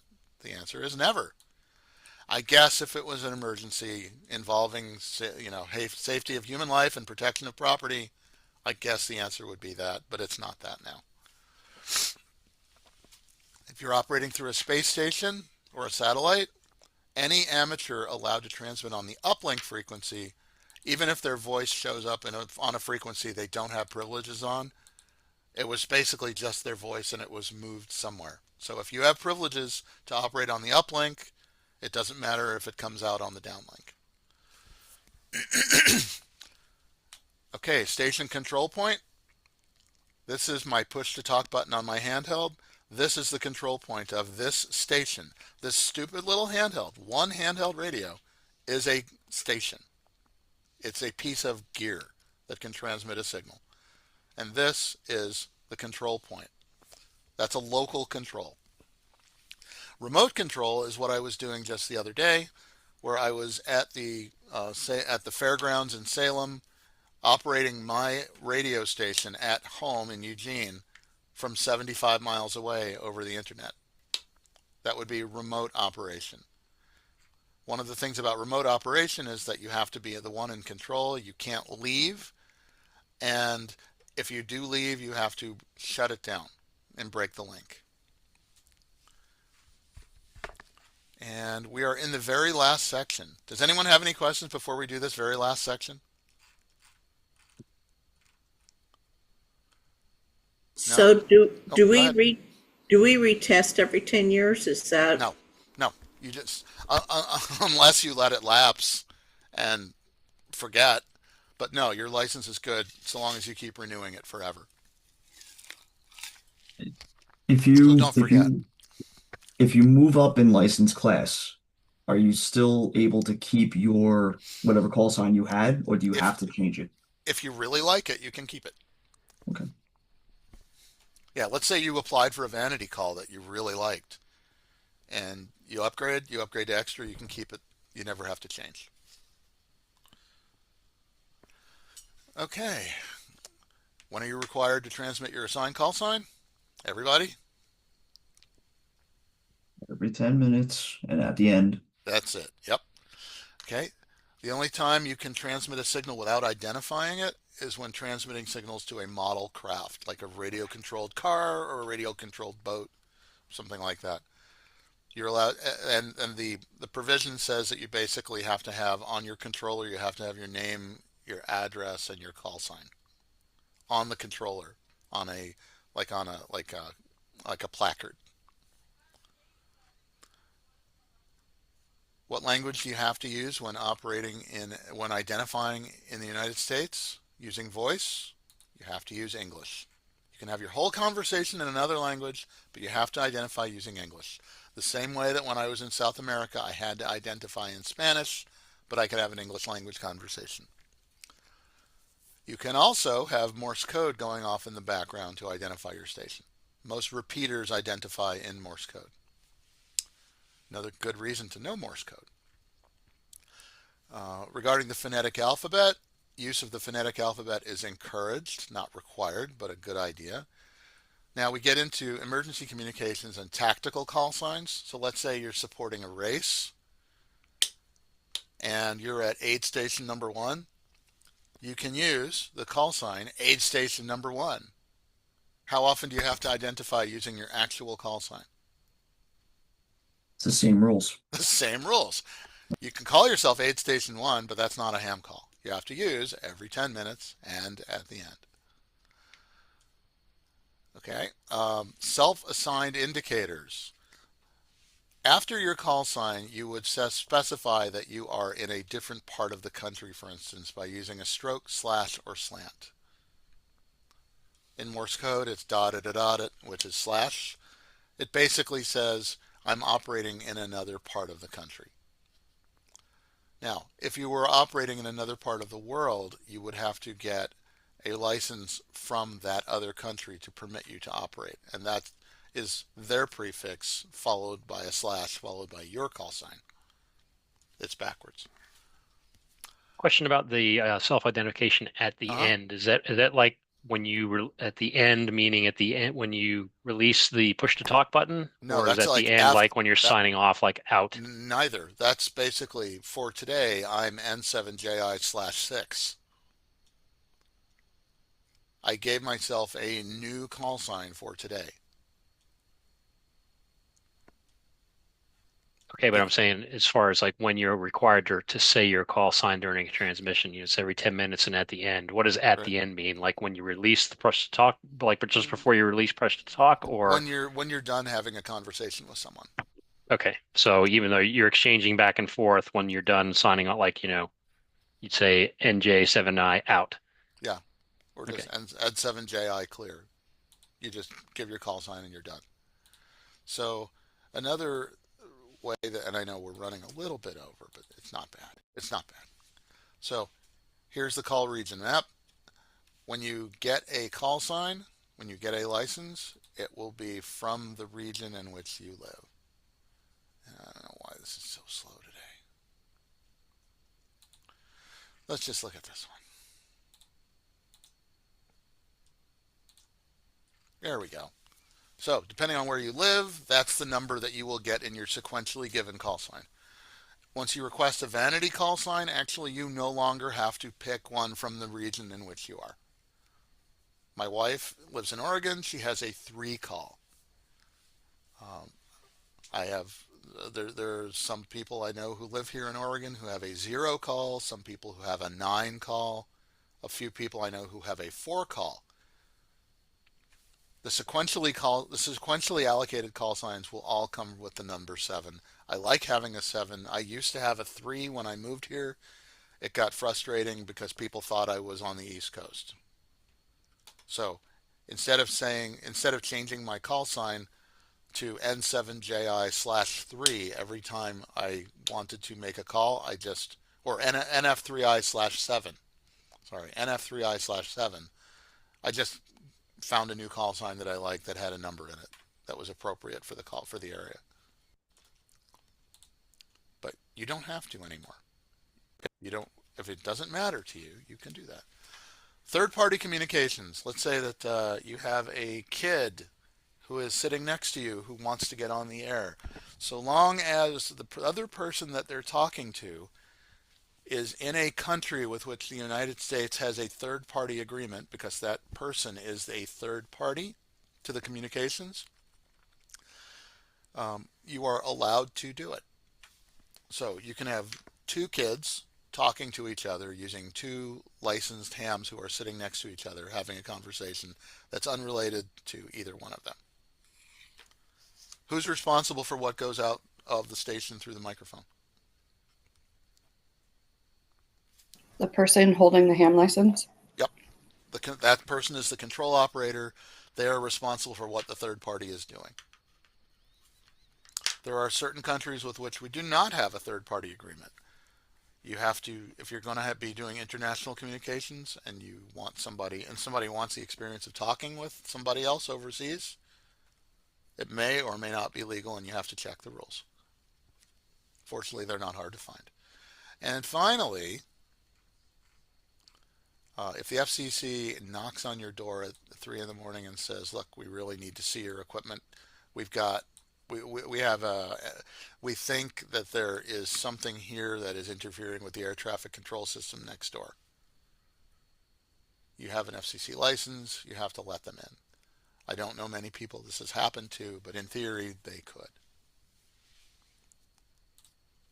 They could ask. All right. Well, that's everything. That was the whole thing. The So whole they enchilada. don't need a warrant either? Why? They probably do. Yeah. Probably Interesting. so. But, basically, if you have something that's licensed by the FCC, then you're covered by that license. They're the ones who gave it to you. If they want to make sure that something's working properly and not interfering with anyone else, you really need to let them in so they can verify it. Usually, if something like that happens, they've already done all their homework, and you already know it. Yeah, they've done a lot of direction finding already to figure that out. I just see law enforcement using that as a loophole to get inside a house without a warrant. You'd have to do something pretty egregious. Like accidentally cook your neighbor or something like that, Yeah. It'd have to be pretty egregious. Well, no, or like, even if it's accidental, let's say that you're transmitting something that's interfering with air traffic control radar. And keep in mind, FCC is going to act a lot different than regular law enforcement. Yeah. Especially if they're knocking on your door. Mm-hmm. FCC is going to be concerned about equipment. Law enforcement's probably be concerned more about what's inside the property, looking around, snooping, etc. Yeah. So. Well, and remember, the FCC has the ability to, if it gets up to that point, like you said, they've already done a lot of direction finding. They don't just come randomly looking at some place. I'm sure they'll be able to articulate exactly what they found and what they're looking for. Oh, yeah, lots of recordings. Yes. They know exactly what the signals look like. And bingo. Oh, there we go. The FCC needs a warrant. Okay, so they still have to play by the rules. But if they've got it, All right. Yeah. Hey, Scott. Speaking of recordings, this class was recorded. How do we access it in case there was a topic, like in my case, decibels? I want to go back and re-review that. You should have gotten a note from me last night that had the link. All right. I'll check my email. Thank you. Okay. Actually, before I forget, actually, I'm not going to stop recording yet. Go Terps. I see that. Yeah, I'm not wearing my Terp shirt right now. Shame on you. I know. So, okay, so let's talk about getting scheduled for exams and stuff. Is there anyone here who's already scheduled to take a test? I have Okay, good. Is there tomorrow anyone here? morning. Oh, excellent. Give you some Yep. time to practice. Yeah, Okay, once a night. you're scared to? No, you shouldn't. You definitely shouldn't be. There's. Have you been taking Have you been taking practice exams?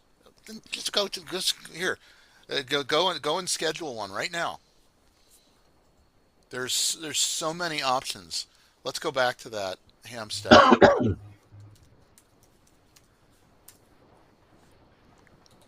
Let's see. Study mode, find a session.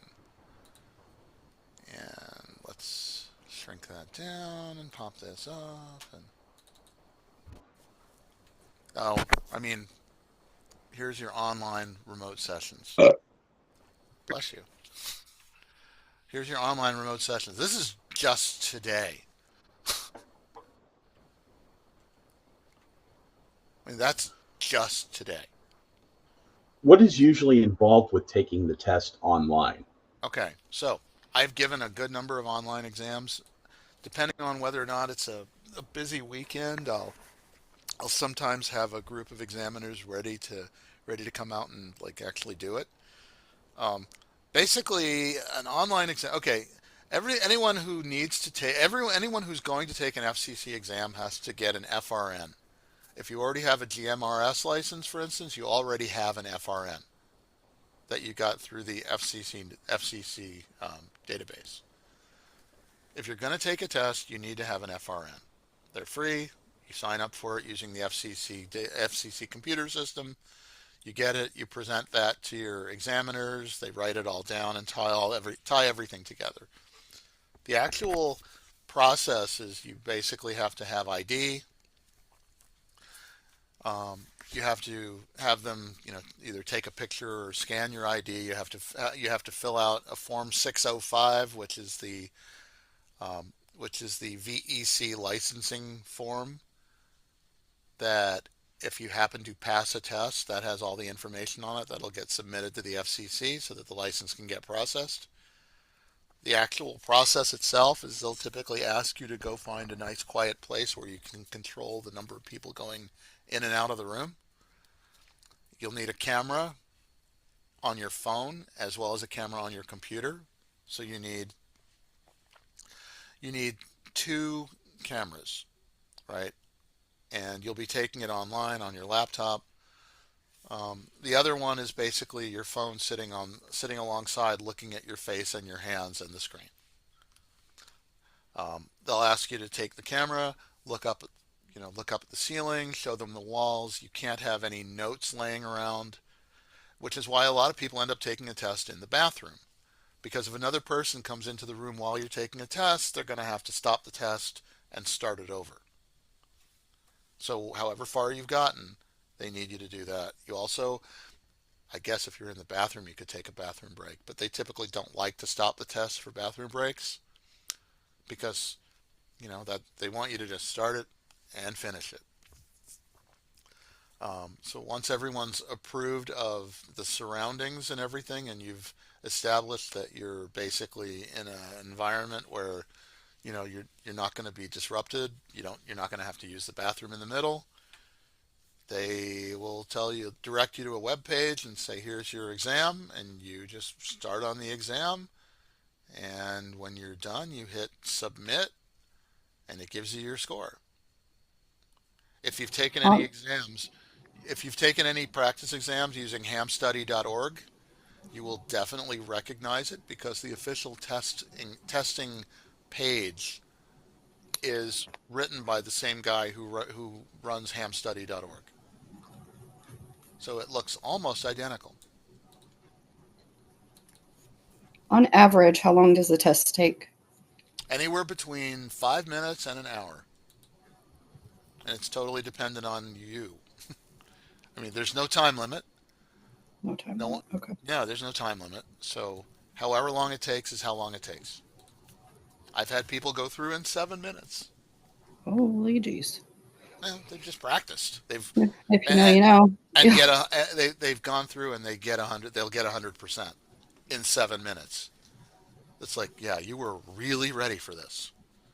So as far as getting to the point where you are really ready for it, just you study section by section. Again, if we go to if let me see if I still have ham study open. So like ham study, I like that app that I sent everybody a note about. Um, but you see how this exam is technician in general. You go to practice tests, or let's go to read questions. So these 10 sub elements, and each one is broken up into A, B, C, D, E, F, or whatever.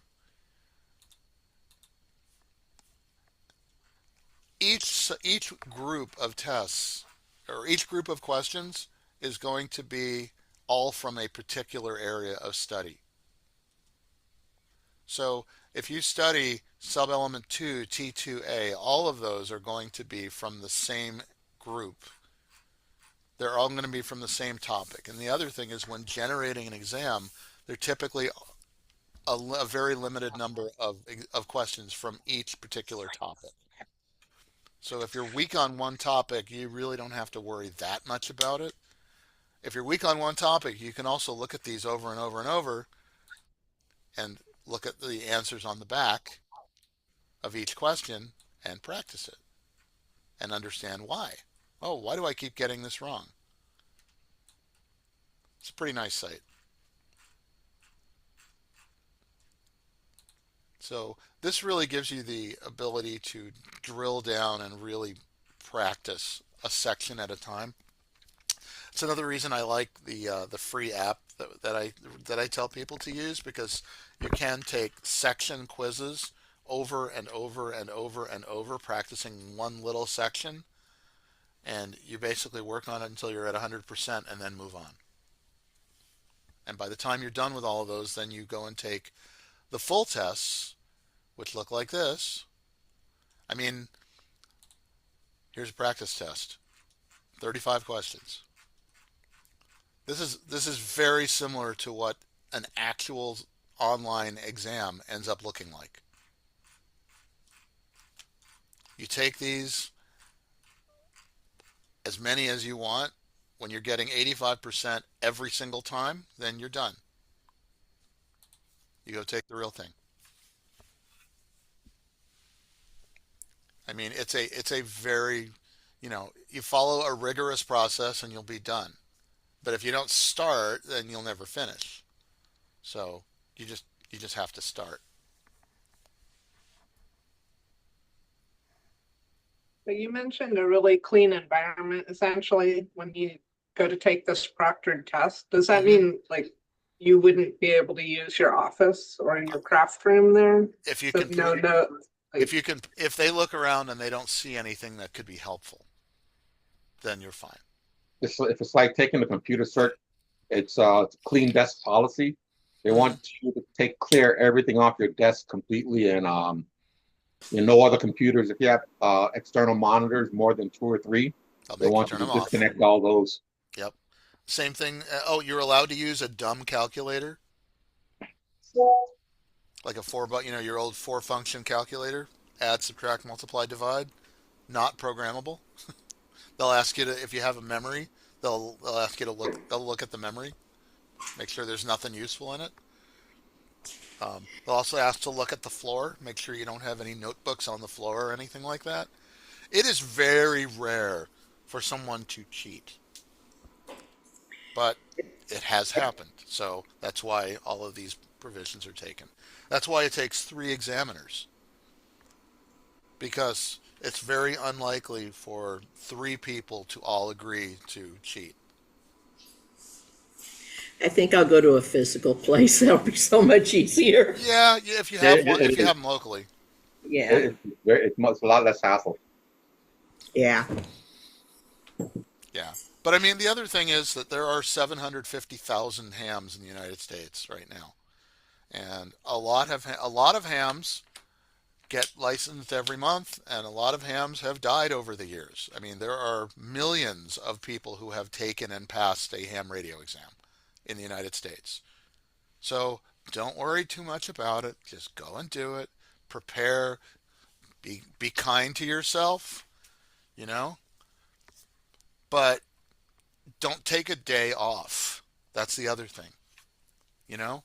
Even if it's only like 15 minutes, don't take a day off.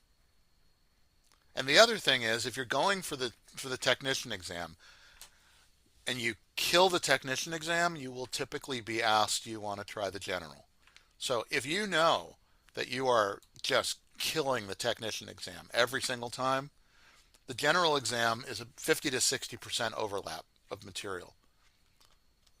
And it you only end up paying one examination fee. No matter how, I mean, I know people who've gone through and said, I'm just going to, we call it zero to hero, where you go through, you come in with nothing and you leave with an extra class exam, extra class license. Um, it used to be that there were 5 written exams, and I had people who came in with nothing and left with an extra class license. I mean, I was there for 5 hours giving it, but it's perfectly fine. As much as you want to study in advance, I mean, we get probably one a month of people who go from nothing to an extra class in one session. Most people will not do that, but for most people, if you're really comfortable with the technician class stuff, the general is not that much harder. I have a friend who's studying for the extra, and he says it's a whole different It deal. is. Well, and the thing is, my daughter was 17 when she passed her extra. She was also a senior in high school, and she was good at memorizing and studying like that. She didn't understand most of the mathematics behind it, but she could memorize. And when I was 17, that's how I did it. I mean, now I view it totally differently because, I have, a couple engineering degrees and a lifetime of working and operating and stuff. I know the math behind almost everything on that exam. And I know enough math to know that that's not easy. That's not an easy exam. They make you work for it. So, You said that they only charge once. So, if I heard that right, so if you say you fail your technician license your first time, if you then, go in a second time, do you get charged the $35 again? well, it's not 35. There's two different things. One is the examination fee, which can or cannot be charged by the group. The other one is the fee that's charged from the FCC for processing your license. For processing a new license or processing a vanity call sign application, they'll charge $35, which you pay over, via their app or via their website. An examination, if you go through Laurel, for instance, the Laurel VEC, that'll typically be free. I'm a Laurel VE as well. Um, if you go through ARRL, it'll typically be $15 unless you're under the age of 18, in which case it's $5. If you go through, I think, GLARG, which is a Greater Los Angeles group, I'm trying to remember what they charge. Um, every volunteer examiner coordinator, there are 14 different ones um, that they get together and come up with all the exams and come up with the fees. So nobody can charge you more than $15. So notice if you can see this list of these are all the volunteer examiner coordinators.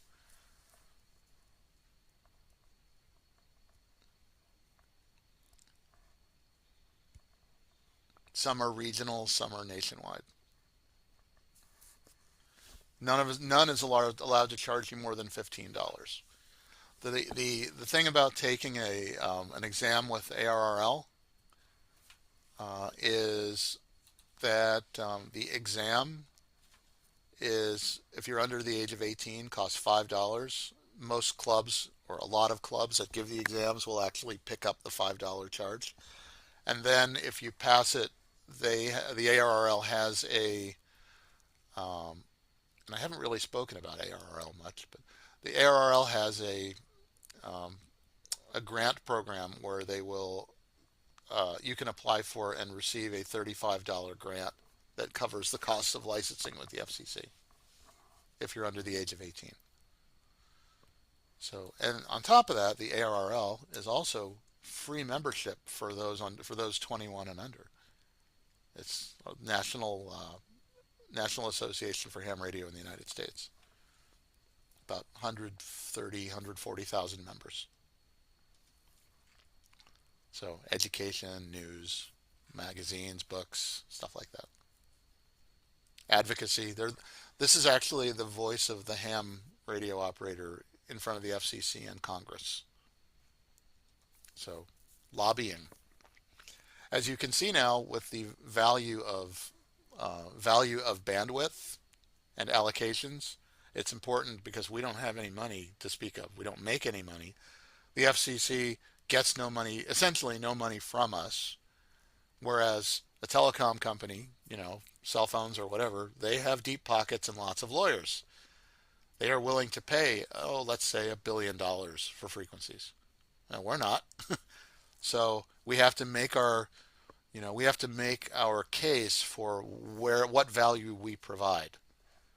As opposed to them, the value they provide is $1 billion in cash. So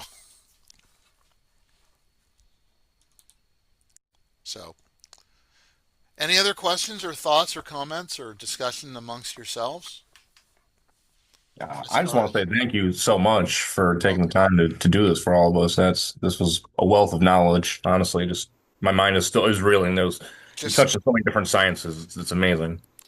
Take practice, do practice tests, and don't hesitate to start. Yeah, so a very, very well put together class, very helpful. Thank you. And like you said, we've got it now. It's our turn. Now, yeah, I can't help you now. I mean, right. So let me hit stop here.